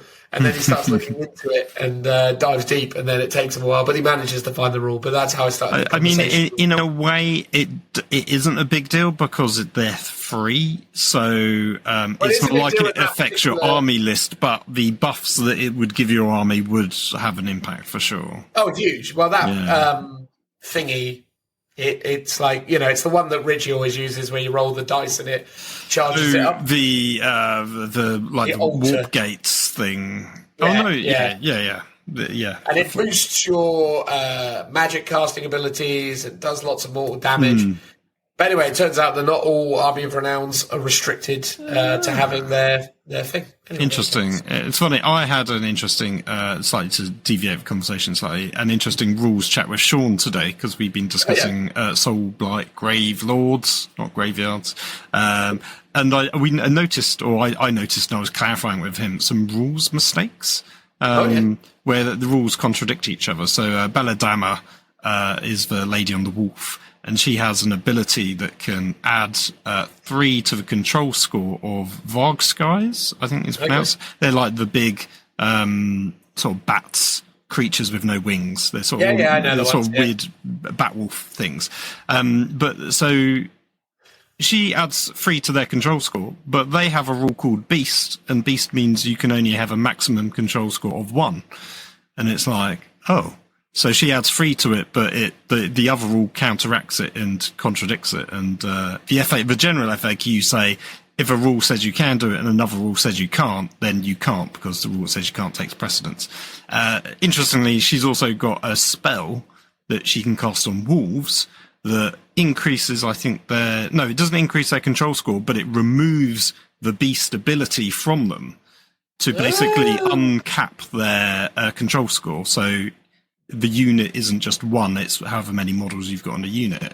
So it's interesting that there are stipulations that do that. And then basically Sean looked it up on Reddit and found other people 6 months ago discussing it and going, this is like clearly a rules as intended versus rules as written issue. because this is like a genuine mistake and needs an FAQ and hasn't been FAQ'd. But the new book is on the horizon, so hopefully it'll be fixed. They'll clarify on that point. Yeah, exactly. Talking rules, I suppose. I may as well give a sort of a sort of overview of probably the most consistent questions I was asked in my TOing duties. Basically, the sticky wicket of the day is attached units, i.e. HQ units or character units attached to bodyguard, or rather units that then become denoted as bodyguard, and their interactions with secondaries, specifically Pariah Nexus secondaries, and also actions and circumstances which break those actions and things that you can do while doing said action. So those are the things that are really interesting, because basically Pariah Nexus, it appears, has been written to give you a number of obviously competitive rules, but there's a lot of really weird interactions with attached units, because basically the rule for an attached unit is a hero character joins a unit, and in so doing, that becomes its bodyguard unit. You cannot purposely allocate wounds to that hero or character. It can only have wounds allocated upon it based on the rules of the aggressor, i.e. precision. Yeah. And ultimately, there are a number of interesting interactions where secondaries work in conjunction with the attached characters, basically. So one such example is, oh God, I've forgotten the name of the actual secondary, but it's the one where you need to kill a unit on an objective. Right. So what is it called? Overwhelming force, maybe, something like that. Anyway, you have to kill a unit on an objective, right? So you kill the unit on the objective. However, it only counts if you kill the unit on the objective and kill at least one character attached to it, it turns out. And that was a question that people were asking a bunch. So we were like... Yeah, that's a bit... I've had that issue before when I've been playing games where, as you say, a unit is one count. In my mind, it counts as one unit until you kill the bodyguard. Then you count as having killed one unit, but then there's still one unit remain because they technically split into two units. Yeah, they become a new unit, essentially. Yeah. I mean, it's not clarified as them being a new unit. They just basically become... Or maybe the language does say that. But basically, yeah, the broad assertion is once the bodyguard unit's dead, the character becomes a character unit of one.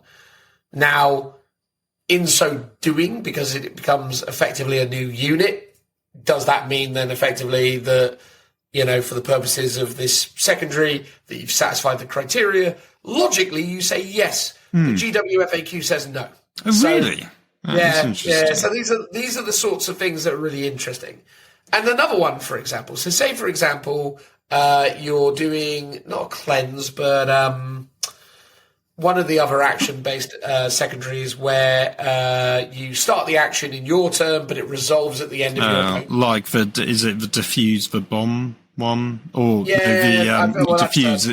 It's for blowing up the terrain piece, right? Yeah. Sabotage or whatever. Sabotage. That's it. Yeah. The thing. So you start that, right? So what can you and can't you do in order to do an action, Phil? You can't advance. You can't advance. Fall back. You can't shoot. You can still fight in combat if you happen to be in combat. Yeah. What else would there be? You can't be battle shocked. You can't have a control. Yes. Oh, battle shock. Yeah, that's it. Yeah. So in your opponent's turn, what weird rules you think a unit doing an action can actually still do? Overwatch. Yeah, which is so weird. Yeah. But is it not... because it's got to be completed at the end of your opponent's turn. Yeah. Surely that still counts as shooting, though. So therefore... It says while you're doing an action, you can Overwatch. Where does it say that? In the FAQ. What are they on? That's weird. It's like, what I'm telling you is, mate, it's stuff like that where you're like, okay. What is going, like there's a logical answer to things, and then there's the answer, and you're like, oh, right, great. And there's all this stuff. Do you know what? It makes me realise that's one of a few times where you go, oh, abilities that trigger battle shock in your opponent can actually be really strong. Because most of the time we're like, battle shock, whatever. It's not like, to me, it's often not that big a deal in the game, or it should be bigger in the game and doesn't have as much impact. Whereas actually, if you could trigger a battle shock on the opponent that's midway through an action, and therefore it makes them fail an action, which I don't know if it necessarily would, but because it might be you can start the action so long as you're not battle shocked, but you can be battle shocked while doing the action, which would be an interesting case. But if it forced you to stop doing the action, I think that'd be quite clever. Yeah. Yeah. Also, though, as well, say for example, if you were doing a thing on an objective, and that was required for you to score, and the unit dies, but the character... this was it. This was in relation to... Maybe was in relation to the killing off units. So I'm thinking there's one where you kill off a unit, and then there's one where killing the unit on an objective scores points. But anyway, basically, what I discovered is most of the weird stuff in the game comes from attached units and the secondaries that they've created for Pariah Nexus, those interactions not being entirely clear. Yeah, which is, again, it's not like attaching units aren't core gameplay mechanics. That's the thing that's so weird about it. It's like you've got a very, very core principle of your game, and you create a bunch of like interactions that make it pretty inconsistent, which is interesting. Yeah, so I suspect that one of the things you're talking about is a unit is doing an action that's got a character attached to it. The opponent kills the bodyguard and is like, stop them. But it's like, no, because the character's still doing the action as well, I assume. Like, you get weird stuff so. like that. I'm like a terrible judge at the moment because it's always one of those things. But like, yeah, we double, triple checked a lot of this stuff, and I might be getting something wrong in retrospect. But the point is that was the thing that came up all the time. And also bear in mind that Overwatch thing. I might have to check that ruling because it basically says you can. Let me check that. I'm going to check that specifically because the thing is with Overwatch stuff. Because I want to make sure that I'm using the correct terminology on that. But it's interesting. Yeah, the attached characters is an interesting concept. I sort of feel like AOS does it better where, and this was much more like the old Lookout Sarah rule of like 8th edition, where you just have to be near a unit to be protected, but you're not like joining it. And it also allows you to choose sometimes who's benefiting from the abilities of that character, whereas now to me it always feels like you're list building to add a character onto a unit specifically just to buff that unit, and the character itself is not really noteworthy in any way. It's just a buffing piece that costs a bunch of points, which is always a shame. However, the interesting stuff, and it's something we talked about last week, where I was basically claiming base sizes don't really matter as much anymore if you want to have like a slightly bigger base on a character model, because it's a cool diorama. You should be able to, because aura abilities aren't really a thing in 40k because you just have a unit attached to a unit instead, whereas in AOS it would be much more impactful because I think still it is based on sort of, it's not quite an aura ability. You've just got to be within combat range, which is a fixed distance, right? So having a bigger base would allow you to do that slightly, but I still don't think it's that big a deal. But yeah, Pariah Nexus mission deck FAQ, page 6, question 1. If my unit starts an action in my turn that completes at the end of my opponent's next turn, can I target that unit with a fire Overwatch stratagem in my opponent's turn without causing the action to fail? And the answer is yes. So, yeah, fine. It's so weird, isn't it? It's just like there's lots of that, though, basically. So, yeah, on the whole, though, I mean, people were fairly easy with it. It was questions like, I mean, other ones were like super straightforward, like can beasts breach the walls of ruins, i.e. can they pass through ruined walls? The answer is yes. What? Yeah, beasts can. So, Is it beast and infantry? Infantry, Belisarius, Cool, Primarchs, and beasts. Yeah. Oh, of course. Yeah, they allowed the big guys to do it. Well, in a way, everything can under weird stipulation. So knights can do it with a stratagem. I think tanks in the guard army are going to be able to do it with a stratagem. Well, they have different rules that don't directly relate to ruins. It's more they basically gain the ability to pass through terrain with as if it wasn't there. So it's different. It's sort of a different thing. But we had one guy ask us, because of a Chaos Knight stratagem, you essentially ignore models and terrain for movement. Does that mean that he can fall back from combat with no penalty? And it was like, well, no, you're still falling back. You just can fall back through them if you wanted to. But it was interesting. I saw someone online ask a similar question, and it was sort of saying when you charge, you can sort of move through models as if they're not there, but it wasn't quite that. It was more basically you ignore the 1 inch combat range and you can go through it. And the person was saying, oh, can I just move through the models? And it's like, no, you can only just move through their combat range, and not combat range, whatever the 40k terminology is. Engagement range. Sorry, I'm on too much of an AOS binge at the moment. That's my problem. Because he was like, oh, you just gained an inch. That seems a bit pointless. And it's like, well, it actually does make a big difference. In stuff. That was interesting that people do get those like little bits mixed up. Yeah, I mean, it was interesting. I quite enjoyed the way the guy spun it to me. He basically sort of said, it's like I'm teleporting.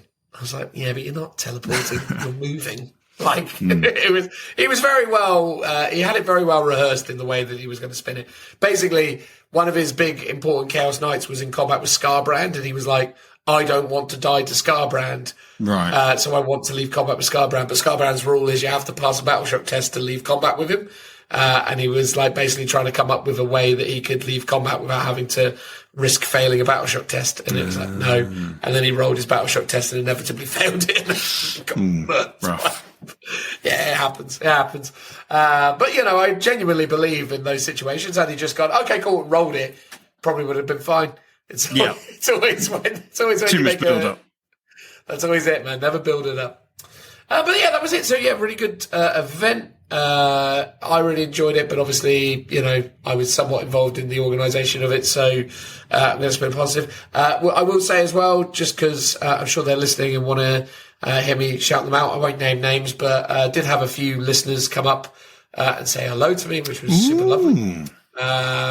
So on the day one, I was chatting to a guy at the tabletop who was playing in the tournament, and he was like, I love the podcast, and he seemed really lovely. Sadly, I didn't get much of a chance to chat to him throughout the weekend, but he was really nice on the Friday, and it was really great to hear about him enjoying the pod, so that was really appreciated. On the Saturday, I was introduced to a chap who was playing in the Blood Bowl tournament, and he was like, why aren't you out here playing Blood Bowl? And he was giving me a bit of shit for it, but I was like, well, I'm doing this, mate. I mean, if I was doing anything, I'd be playing AOS right now, but it is what it is. But he was super lovely. Thanks for coming up and chatting with me and, sharing your appreciation for the pod. And obviously, me and Phil really appreciate that, because it was, Phil's just hearing about it for the first time, but it was. Did any of them ask after me? Be like, where's that handsome Phil gone? Where is he? Well, they didn't say handsome. Then they're not fans at all. Where's that haggard Phil was what they were saying. Yeah, they're like, we've seen him on the YouTubes now. We know what he looks like. Terrible. Exactly. Terrible. No. They were very complimentary. I'm really interested. It's one of those, because the thing is, sincerely, it's really nice meeting people who listen to the podcast, because so far, so good. I've never really met anyone that I find particularly difficult to talk to. And I always like trying to, make the time to really kind of get to know these people, because I think, ultimately, I'm a fan of so many things on the internet, and, my experiences talking to a number of, or trying to communicate with a number of people that I like and follow, haven't always been particularly positive. So I try really hard to make sure that, when people come up and say hello to me, that I'm actually quite accommodating and quite nice. I mean, obviously there's always boundaries to these things. I mean, if you're a complete, silly person, I mean, no one tried to stab you and take your place on the podcast then, as per seemingly last not. episode. I don't know if I don't think they'd listened to the intro at that point. Oh, they missed out. They missed out then. Next year, there's always another chance. Oh God, yeah, It's your annual. Yeah, exactly. Maybe it'll be your annual, like Hunger Games, basically. Well, there you go. Anyway, yeah, so that was nice, and then there were a few others that came along and said hello, and yeah, really appreciate everyone who did so. Super nice, and yeah, it means a lot. So yeah, it's great to know and connect with people who enjoy what we're doing. So that was cool. And then yeah, otherwise it was a good event. I'm really looking forward to doing it again next year. I know in an outro from a couple episodes ago, I was a bit down in the dumps about it, but I mean, again, not to kind of drag up the dead dad conversation again, but that probably was filtering my thoughts and feelings at the time. I was in a bit of a hole when I was having that conversation about, oh, what's the point? But yeah, coming out of it, feeling really good about it, really enjoyed it. And a massive part of that was interacting with listeners. I think that really kind of bolsters your enthusiasm for things. And that was super nice. And I actually went out on Friday night with Joe and the Liam Dempsey, what are they called now? Fanes, the people that are like the super core Liam Dempsey fans. It was bizarre watching how much the Liam Dempsey community love old Joe. That was a very sort of strange situation. I mean, it's understandable. We all love him, and our listeners loved him. Obviously, they're obliged to hate him now because he left us. Well, exactly. But they were plying him with lots of drink, and it was so funny when he turned up on Saturday.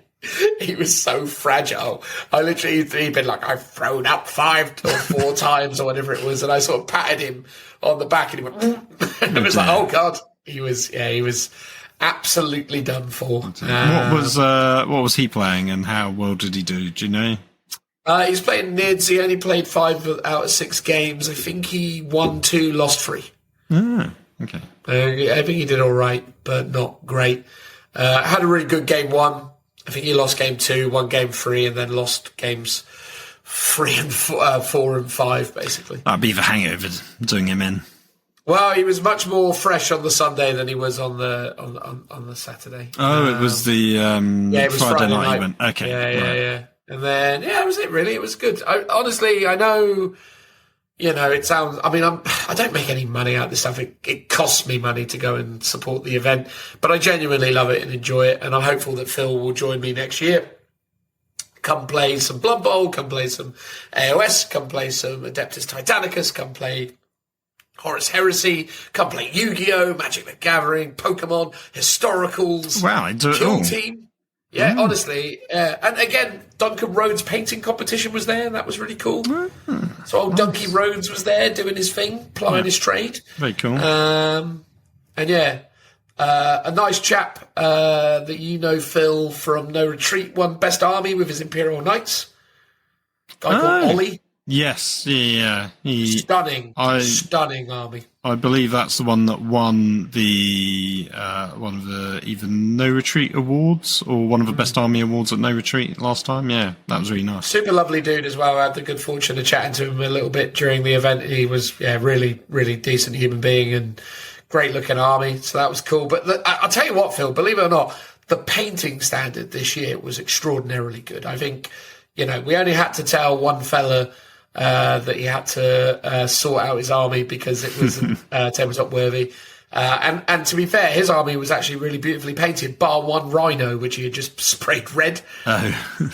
and we spotted it, and we were sort of. I was like, dude, is that just red? And he was like, yeah. I was like, but it was on Friday night that he'd done it, and I said to him, look, I'm going to ask your opponent what he thinks, but I think this is the compromise.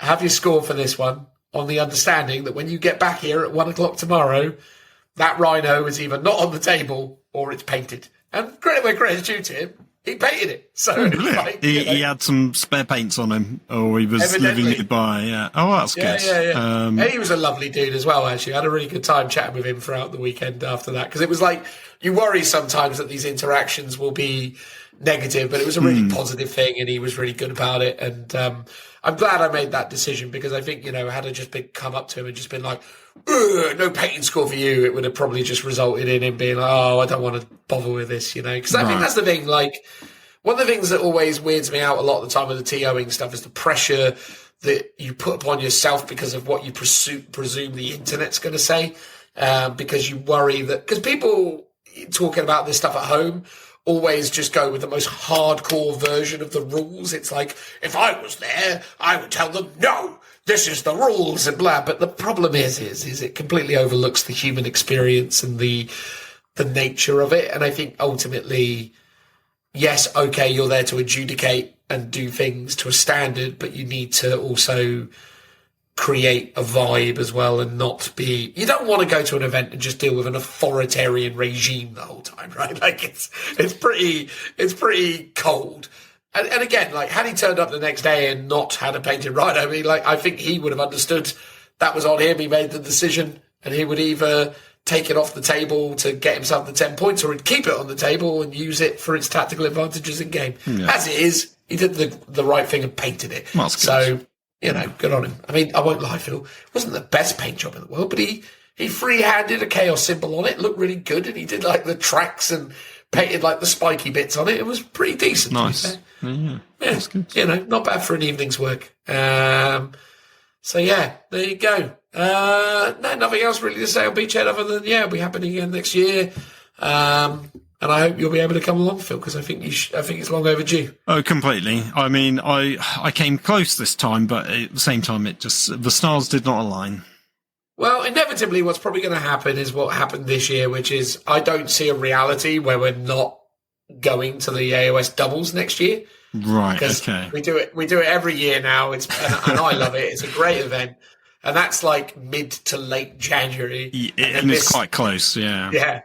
Yeah, so that's the thing. Because, I mean, this is the thing. Like, I'm taking March off from an events perspective. Like, I don't plan to go to any more events now until the 40k doubles in April. That's basically my next one. Yeah. And then RFW in May?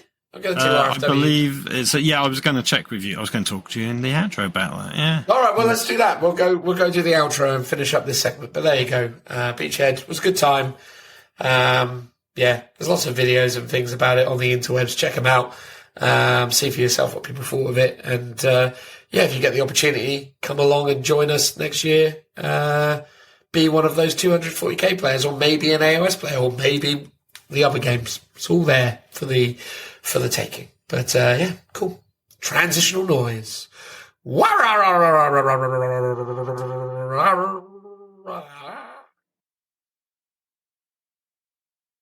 All right, everyone, it's the end of episode 198, although you know better than that. It is, of course, the outro, everybody. The bit where me and Phil have a general chat about general things, including all the different topics that encompass all things Warhammer 40,000 and or the rest of the stuff. How you doing, mate? Did you enjoy episode 198? Bearing in mind we haven't even recorded all of it yet. I'm going to optimistically say it was perfect. That 5-star review that I guessed correctly. Oh, amazing. Incredible. And that topic, whatever it was, I know what it is. Elder. Yeah, great Codex. Not broken at all, anyway. No, not at all. Well, look, I mean, there's no point us speculating or talking about that, because at the time of recording, I've read it and you haven't. So, and the opinions will have been given. So let's not... retread those or potentially give completely conflicting opinions to where we're actually conclude. But no, yeah, so, what have you been up to, mate? What's going on? I've been doing some Soulblight Grave Lords bits and pieces at the moment. I think I talked about it in the last episode, maybe. I can't remember. I basically dusted off my copy of Cursed City from the loft. I unpeeled the cellophane because it had literally not been opened at all, and I've started building it. I think I've built all the monsters and all the baddies, and I've not built the characters yet, but I'll get around to doing that at some point. Because basically, I figured it would be an easy way of bulking out my Soulblight Gravelords army on the cheap because it's a bunch of models already ready to go, basically. And then it also is a good excuse to maybe get you and the lads around at some point to actually play the game and see if it's any good. Yeah, I'd love to. I think it'd be a really fun thing. I know Sean's gone really hard into getting all of Blackstone Fortress painted, so I know he's kind of pushed that quite he's done hard. a really good job like that. Yeah, I did look at the expansions because I did 2 expansions for Curse City, Nemesis and Night Wars. You can get them for very expensive prices on eBay, so I was like, let's actually just play the game first, and if we somehow manage to complete that, then maybe I'd consider the expansions. The expansions are an interesting one because they were just like sort of cardboard expansions with booklets but no models. Because I think it was so delayed by the time they put those out, they figured that people that had bought Curse City had then, like me, become Soulblight Gravelords players, and therefore had bought most of those expanded models because they sort of came out first. So they thought, rather than give you models that people might already have, just give them the boxes on the cheap. But it sounds like they're full campaigns. They're not just like, a couple of extra rooms or something like you might have got on with some of the other Warhammer Blackstone Fortress expansions. It's like literally like a brand new campaign that you do twice you don't do it twice. You do it once in Night Wars and then a different full campaign in Nemesis as well. So interesting concepts for sure. Yeah, it sounds really good, mate. I mean, again, I personally really enjoyed the Silver Tower stuff. I thought that was a really cool game. They never really expanded that content beyond Silver Tower, but they did obviously do Shadows. Heroes that they gave you, the packs to play regular AOS models as characters, and that was it. Yeah, correct. They did keep expanding on that front, even giving you Silver Tower rules for old Slambo, which was always really cool. Old, good old Slambo. Deeply regret the fact that they actually opened and or assembled that thing. I probably would have done all right trying to sell it off sealed, although it is AOS and probably not necessarily as valuable as a 40k equivalent. Yeah. Who knows? But anyway, I like Slambo. I think he's cool. He's always high up in my lists of things to paint up for, just general fun and also just for like chaos in general. Because I was looking at adding the Slaves to Darkness Regiment of Renown to my Skaven army, and thinking, Slambo would make for a good addition to the Warriors unit, although, to be honest with you, he's a bit more old school style. Yeah, but, just him in the mix of it would have been quite cool. But again, we'll, the finishing of my Skaven army is further down my priority list at the minute. I'm more focused on... right now the focus is entirely built around getting the miniatures done for the doubles event in April. In April, and then to expand my levels of craziness, I'm also attempting to get to finally get my retro Elder army done for RFW. I thought you'd given up on that concept for ages ago. I haven't. Right now, I'm really taken by the idea. It always comes back around because it's such a cool concept, and I have all the miniatures, right? So it's that thing where it's like, well, I own the minis. I've got them all. I've got all the old classic Phoenix Lords. I've got the kits. I've got the... I've done the heavy lifting, right? Like, and I bought it all when it was still pretty affordable. Like these days, those kind of miniature prices have kind of escalated a bit. But I was fortunate enough to do it at the time. It was a bit more affordable. So I was looking at that as being something that I do. And I felt like RFW, considering that the RFW event is built around 1,500 points of Highlander, basically all I have to do is, essentially the army that I have is the 5 Phoenix Lords that isn't the new Warp Spider Phoenix Lord that is in the current book. So Thurman, Fugan, Bararov, Jane Zar, and Morgan Ra. So those 5 characters with reinforced units of their aspect. So Dark Reapers, Howling Banshees, Swooping Hawks, Dire Avengers, and Fire Dragons. So I basically have those 5 units of 10 with their respective Phoenix Lord and a single Warlock, because I had 45 points left, which is what a Warlock costs. Wow. Bargain price. And that is 1,500 points on the nose, and everything is unique as per the Highlander format. Oh, nice. That's very cool. See, I'm just going to take my Thunder Warriors and I'll work out some points at some point. But I've got all the models, all my units. I've only got 1 unit of Custody Guard that I've got 2 of, basically. They're duplicates, and in the Highlander, I think he's saying 2 or 3 battle line is fine, so that's fine. Oh, actually, no, I've got 2 Blade Champions, so I guess I'll only be able to take 1 of those. But that's fine. Everything else will be unique, and I've got 2,000 points worth to pick and mix from. So there you go. There you go. You can always add in some of your guard units as like little chaff pieces. Yeah, I mean, I've got the Sisters of Silence squad that I built up for in my Inquisitor as her bodyguards. That I could I potentially just rebase them. Or not even rebase them, but just put some weathering powders on the bases and repaint the rims to make them match. But I'm not sure if I'll ever be bothered to do that. But I could do that as an option. It's always an option, my friend. Always an option. Yeah. But, okay, that's cool. We can commit to that then. Well, exactly. I'm up for it. I will be making sure, like the priority at the moment is making sure that I get the Dark Angels done for the doubles. That's my number one concern. So that's the thing that I'm focused on right now. I've done all the sub assemblies for Valdor. I've built 5 of the 20. Well, the 23.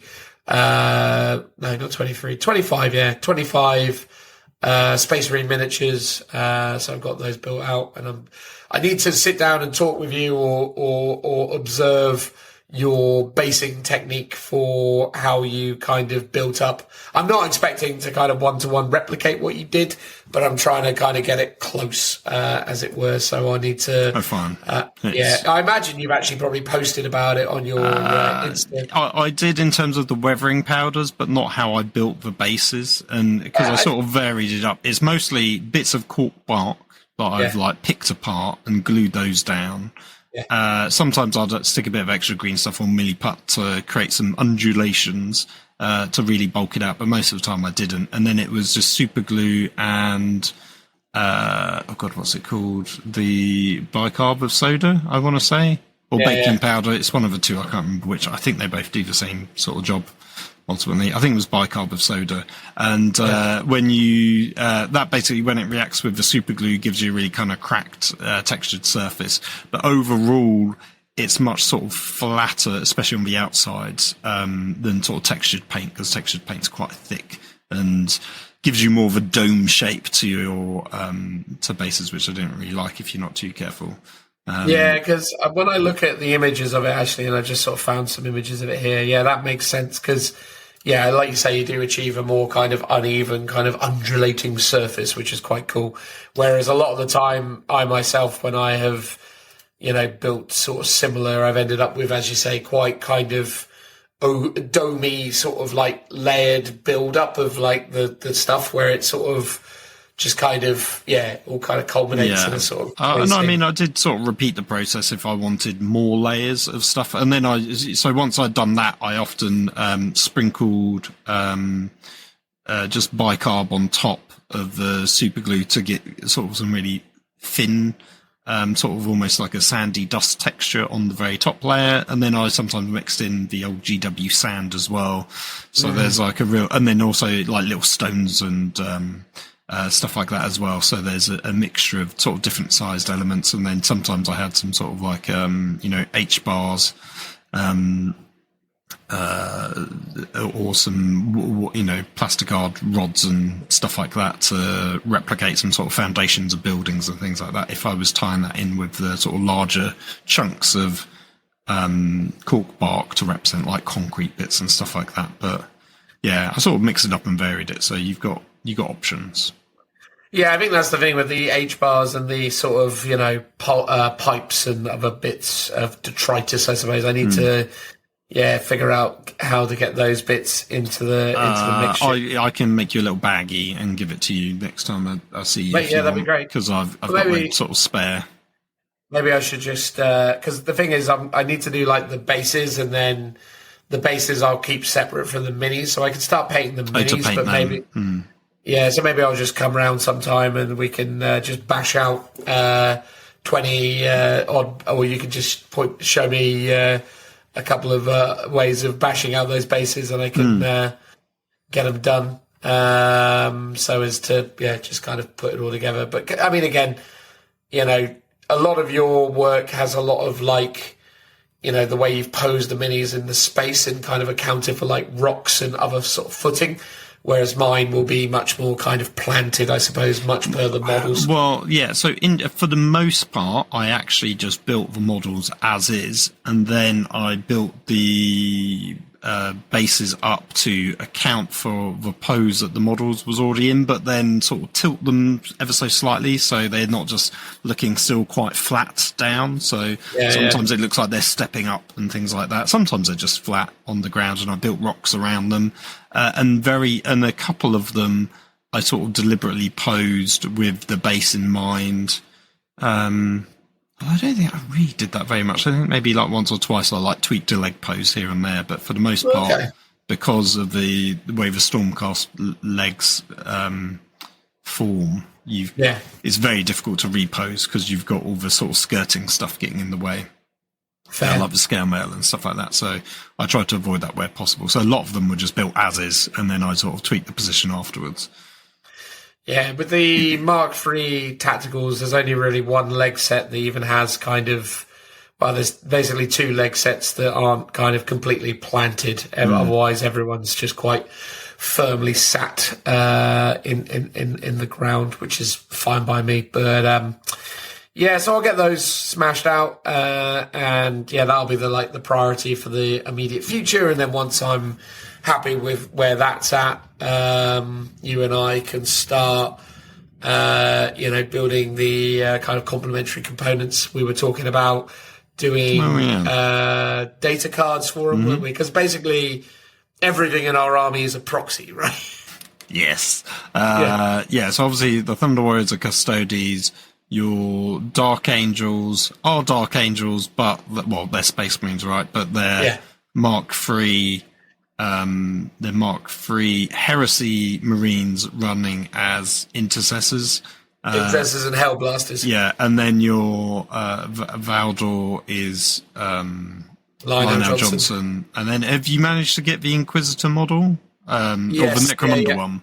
Yes, I managed to get, I've forgotten her name now, but the... Lady Thingamabob. Yes. Hang on, I'll find the name for you.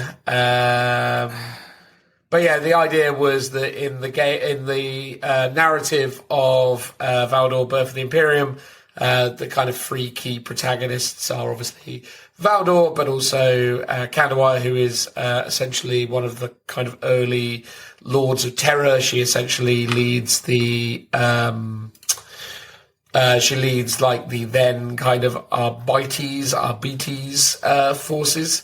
And I have chosen to use Lady Harrier, 13th daughter of Lord Helmore. Helmore, that's it. Helmore, that's it. Yeah. She's the one that gets in the spy suits in the sort of the Dark Underhive or whatever it's called version of the game. Is she? Is she in that spy suit as well? Yeah, it's her. So there's sort of two versions of her, basically. Oh, wow. Yeah, God, what an interesting narrative. You basically traded a super cool mini for a bit more of a derpy-looking one, but... the original one's amazing. I would love to just get hold of it and run it as like an Inquisitor or something. Well, currently available, mate. It's still available in the store, so You Oh, know, it is. Okay. Now's the time. It was interesting. I was going to say to this because Toke dropped me a message a while ago, and he was like, "Oh, is Valdor available on the website?" Because he wanted to get it for you and paint it up and send it to you as a gift because he knew you needed it. And I was like, "Oh, makes me feel quite bad that I just flat out refused to paint it for you when you were going to buy it for me." Yeah. And he was like, "Well, there's two types of friends, Phil." And I was like, "I'm clearly the worst guy." Yeah. I was like, "Oh, made me feel bad." But I thought I'd mention that to you that he was hoping to do that for you, but it was obviously not available on the website, so we couldn't. There you go. I mean, I've bought it myself since. Maybe I'll send him my one, and I mean, I'd love to have it. I mean, it'd be a sincere privilege to get a piece of the Toke. I mean, he paints to a very good standard, and he's true. Depending on how quick the Danish postage system is, it might be possible that you could post it to him and get him to paint it for you. Well, there you go. Well, I think I might. No, anyway, it doesn't matter. All right, cool. Yeah, no, thank you, Toke. You're a gentleman. Thank you. Sincerely. I'll reach out. We'll figure it out.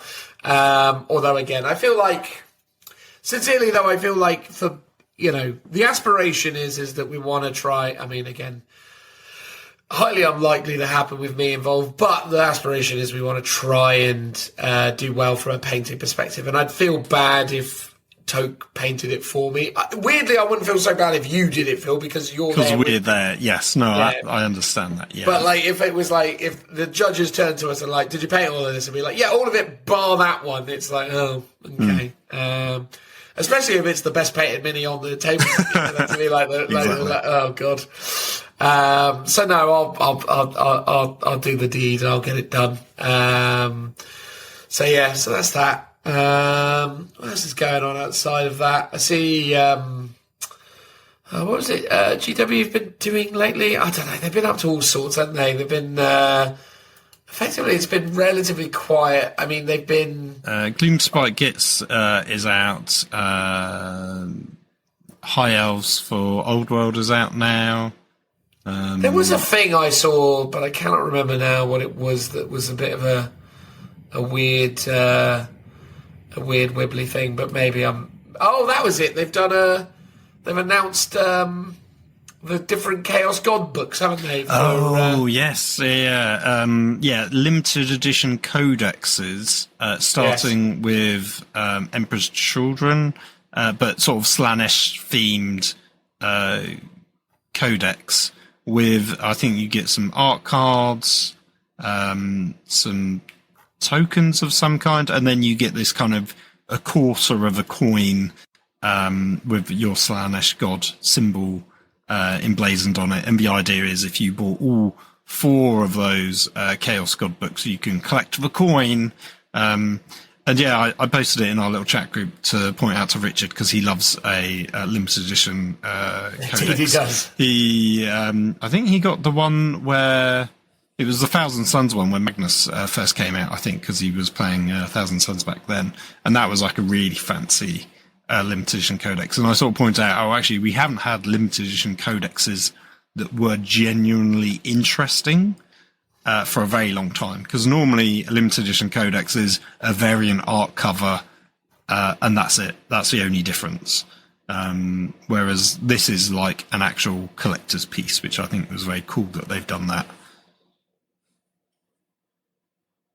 Yeah, totally agree with you. Sorry, I was trying to find a mute button there. Yeah, totally agree with you, mate. I think it's cool that they're doing it. I think it's a little bit weird, though, in a way, to kind of do the 4 Chaos Gods and to kind of, have to push you to collect those 4 collectively. But again, it's just good sales and marketing at the end of the day. And, there are definitely hardcore consumers of Warhammer 40,000 and lovers of Chaos specifically that will almost certainly purchase all 4 as an incentive. Do you know who's going to be buying all 4? Richie? Well, I mean, possibly. No, I was going to jokingly say Chaos Demon players. Because it'd be the only way for them to get the rules for their army. Well, yeah. It does seem, doesn't it, that the Chaos Demon army is I mean, we Not long don't for know. this world. We're still speculating, but seems quite likely. And obviously, Krieg's on pre-order at the moment, so that's due to be a thing. Next episode, isn't it? Next episode, Yeah. Krieg. Well, not Krieg specifically, but yeah. Astra Militarum. It was interesting. There's still lots of stock of that box kicking around, by the way. Yes, I've noticed that. I also noticed that the cards sold out, the Death Riders sold out, but pretty much, and weirdly the Combat Patrol sold out, which is a real mixed bag of models. It's the Attilan Rough Riders, Kazakins, and I think a Command Squad. And There's Kazakins in it, and they're probably good value, so they're probably just going for that. That's true. They? But my theory is, with the exception of Death Riders, none of the Krieg stuff seems to be super popular because none of them have sold out. And the stuff that has sold out is the Combat Patrol, which is generic, the cards, which are generic. Segue, I think the card pack should have a QR code to unlock the rules on your app, in your app. Because I assume they don't have that at the moment. I assume you need to buy the Codex still to get Correct, that right. yeah, you need to buy the Codex, yeah. They should do it in the cards. Because actually, then most people will just buy the cards, and less people will buy the Codex, I think. But the cards don't come with the army rules, Phil. They just come with the data sheets. No, they can. No, they do. They come in with the. Wait. No. The AOS cards have an extra card in there which has all your army rules in there. And again, what you're talking about Is a premium Phil. product. You're wrong, Phil. So, the index cards that are the index army cards, yes. And that was also true of Warhammer 40,000. If you bought the index cards, they had your army rules in them. That is 100% correct. However, if you buy the data sheet cards for Astra Militarum, or Space Marines, or Dark Angels, or any of it, you just get data sheets.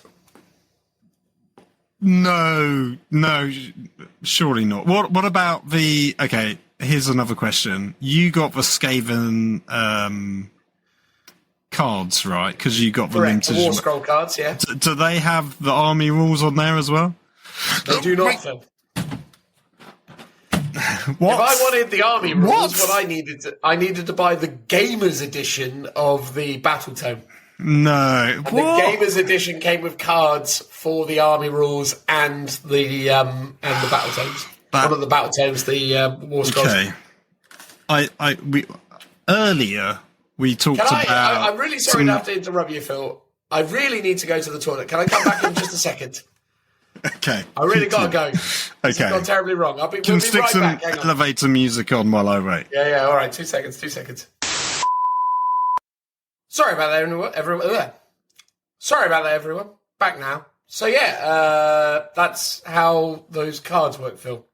Yeah, I've had time to calm down. I'm still baffled, and it's probably one of the stupidest things Games Workshop's ever done. I mean, it's up there. Why wouldn't they include that one extra card? It's very strange. And you know what, as well, right? So if you were to purchase one of the army box sets, so, for example, bought the Krieg box set, it actually has the expanded content in it, typically, as well. So the box sets double up. Oh, wait, so the box set has it, the gamers version has it, but the in the case of Age of standard... Sigmar, yes. What? I'm almost more puzzled why it's not in the box sets for Age of Sigmar. Well, Because those ones, the army rules are much more complicated than the 40k rules. So I could almost give it a pass for 40k because it's normally like a simple rule to remember. So actually, I was just checking in the case of Age of Sigmar, you just get the War Scroll card, so you don't get the army thing. So that may also and be the heroic yeah, so that may also be the same for the... Unfortunately, I can't see a listing for the Guard one. I'm trying to think now. But yeah, I actually think the Dark Angel one that I bought also only had the datasheet cards in it. So yeah. Mad. I mean, I'm sort of glad that Here's the thing. I didn't buy the Guard cards. One, because they had sold out, but two, I was like, I kind of use the app most of the time. But well, I was going to say, Phil, they're back on the store right now. I'm good. Now I know they don't have that extra card, I'm less incentivized. Well, here's the thing, it sort of makes it like, it's sort of, cool, I'm taking the spearhead, the tank one, whatever that detachment's going to be. Yeah. I'm got that with my Oni war scrolls that I need for my army for this game. I can put them on the table. Super useful. But now it's like I've got my war scroll cards. Oh, let me just consult my detachment rules and the stratagems. Oh, that's in the book. I've got to open that up now. Yeah, it's in the book, or on the app. And maybe they go, cool, you've got your cards, plus you open up your Codex for your double-page spread of the detachments. But that's a lot more space than 2 tiny cards that you could have. But I guess they've gone, those detachment cards are, if there's, on average, there's like 4 to 6 detachments. That's an extra 3 cards. Yeah. Plus an army rule, which is 1. Yeah, mad. Yeah. I don't know, that's weird. Okay, that's a bit disappointing, to be honest. That is the watchword, the tagline. Games Workshop. That's a bit disappointing, to be honest. But here's the thing: they should add it in and put a QR code so you can access rules on the app, and those will sell even better. But then I think less people will buy the codexes, which is probably why they don't want to do it. But it will be better for the consumer. I think personally, you should always lean into a system whereby you do the thing that people assume you're doing. Like, I think basically, there is an assumption on the behalf of the consumer that buys the datasheet cards that they're getting all the cards. I don't think most people realise that they're not. But that's how that goes. Okay. They're also doing another Crusade book, aren't they? The Nachmund Gauntlet film. Yeah, I'm excited for that. I mean, it's got that really terrible character from Harken World Black Claimer. Legion. Yeah, so I'm less thrilled about that. But I like the Nachmund Gauntlet. I like it as a set piece. I think it's an interesting piece of the lore. Yeah. The events at Nachmund during, 8th edition were really, really interesting. Yeah. And I thought that was really cool. The Vigilus stuff was... Yeah, was it was I want to say Vigilus Rising and then Vigilus Ablaze, but maybe that first one's, I'm not sure if that was correct. I think Vigilus Rising was that correct. And then they did the then they did the Nachmund Gauntlet not army books, sort of campaign books when they did the War Zones. That was it, the War Zone books.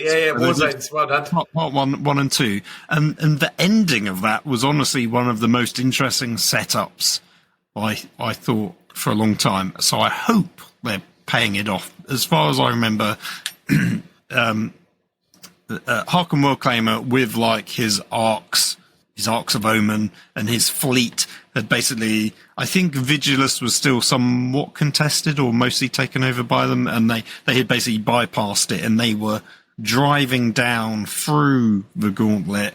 They took over like a night world, I believe, that was there, or they enlisted a night world that was maybe some Chaos Knights and took them over, or conquered a regular world. It was Metallica, wasn't it? And then basically it ended with them effectively bursting out of the gauntlet, and basically the Imperial defences had kind of created this massive almost like net of ships to blockade them to try and stop, and it was going to be this massive showdown. And I was like, ooh, this sounds spicy. And then I was like, but are they ever going to pay it off? And now, like 2 years later, they're finally doing it, so that'll be interesting. Well, we hope so. Either that or not at all. But we'll talk about it in future episodes. Yeah. But yeah, that's it. We are literally now, Phil, 2 episodes away from... So this was 198. So yeah, we're literally 2 away from 200 episodes, and we're still not actually concocted any idea or plan. We're just going to end up doing a 200th episode, and it'll be nothing of significance. Well, in a way, maybe we delay the Krieg Codex until that one, and that'll be the 200th episode, and that'll be a present for me. There you go. There you go. And then we'll drop the mic and call it a day. Exactly. We're quit. We've done podcasting. We're completed it, mate. We go on to something else. Well, that's it. Actually, one of the things I should say at the end, just to make it known, thank you so much to the team involved in adjudicating at FeedSpot. We've been recognised as, according to FeedSpot, which is a polling website or a charting website that essentially uses a bunch of judging criteria to essentially assert, sort of top 10, top 20 lists. We've been given the number 2 spot in the Warhammer 40,000 podcast rundown, with our betters only being the Lorehammer podcast. So Lorehammer sits at number 1. And we, the Lookout Serve 40k podcast, or Warhammer podcast as we tend to refer to ourselves these days, sits at number 2. So that's pretty good. According to this, Phil, we're better than Forge the Narrative, Preferred Enemies, a Warhammer 40k podcast, Wobbly Player Syndrome. We are better than all of those, according to this chart. That's great. I think there was another top list for, was it just General Hobby Podcasts or something? Or oh, really? Hobbying. Yeah, I think there was 2 that we were in. Ooh. One of them was 40k, and I think one of them was modelling and hobby or something. Well, amazing. Well, that's really kind. Maybe I got that one wrong. I do like that, though. I like the fact that, the work gets recognised. Again, it's weird, isn't it? Because... now there's not chartable for you to obsess over. Well, exactly. I don't know what's going on anymore. I do, it's one of the weirdly frustrating aspects of content creation is, like, if you're in the game doing, any kind of stuff, you do inevitably just become obsessed with how you're performing and sort of rating yourself. So you're always sort of looking at where you stand in the pecking order. But yeah, at the end of the day, genuinely really appreciate the listeners. Obviously, I had the good fortune of meeting up with some over the weekend. But yeah, like, honestly, whatever the case, I enjoyed doing it. And yeah, it was funny. One of the guys who chatted to me on the weekend was like, Dan, if you're not really into, like, talking about Warhammer 40,000 anymore, just, talk about whatever you want. We'll still listen. I'm like, you're a very small part of that audience, I would say.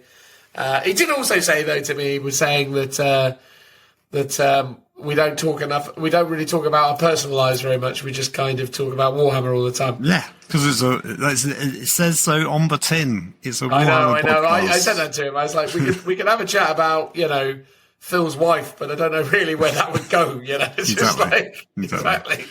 It just wouldn't be much good, would it? I mean, people don't want to listen to that. I find that always the weirdest thing, isn't it? There's a lot of people, like Liam does it, for example, Liam Dempsey. He does, like, live streams where he broadcasts with his wife and they just talk about their lives. And I'm always a bit like, for me, it's just like, who cares? I mean, obviously he cares and his listeners care, but, like, to me, I was just like, no one cares, surely. Like, no one wants to know about all that. But apparently this guy did, so, but you're not going to get it. We're strictly professional ship now. Joe's gone. That's it. That's what it is. Anyway, so that was episode 198 in the can. Thanks very much for everyone who is listening and supporting the show. Look forward to seeing you in the next one, where we're going to be talking potentially about Guard, depending on how Phil feels about doing that next episode. But hopefully, theoretically, it'll be Guard. It might be something else. Whatever the case, that's been episode 198. Thank you and goodbye. Bye-bye. Bye-bye. Bye. Bye-bye. Bye-bye.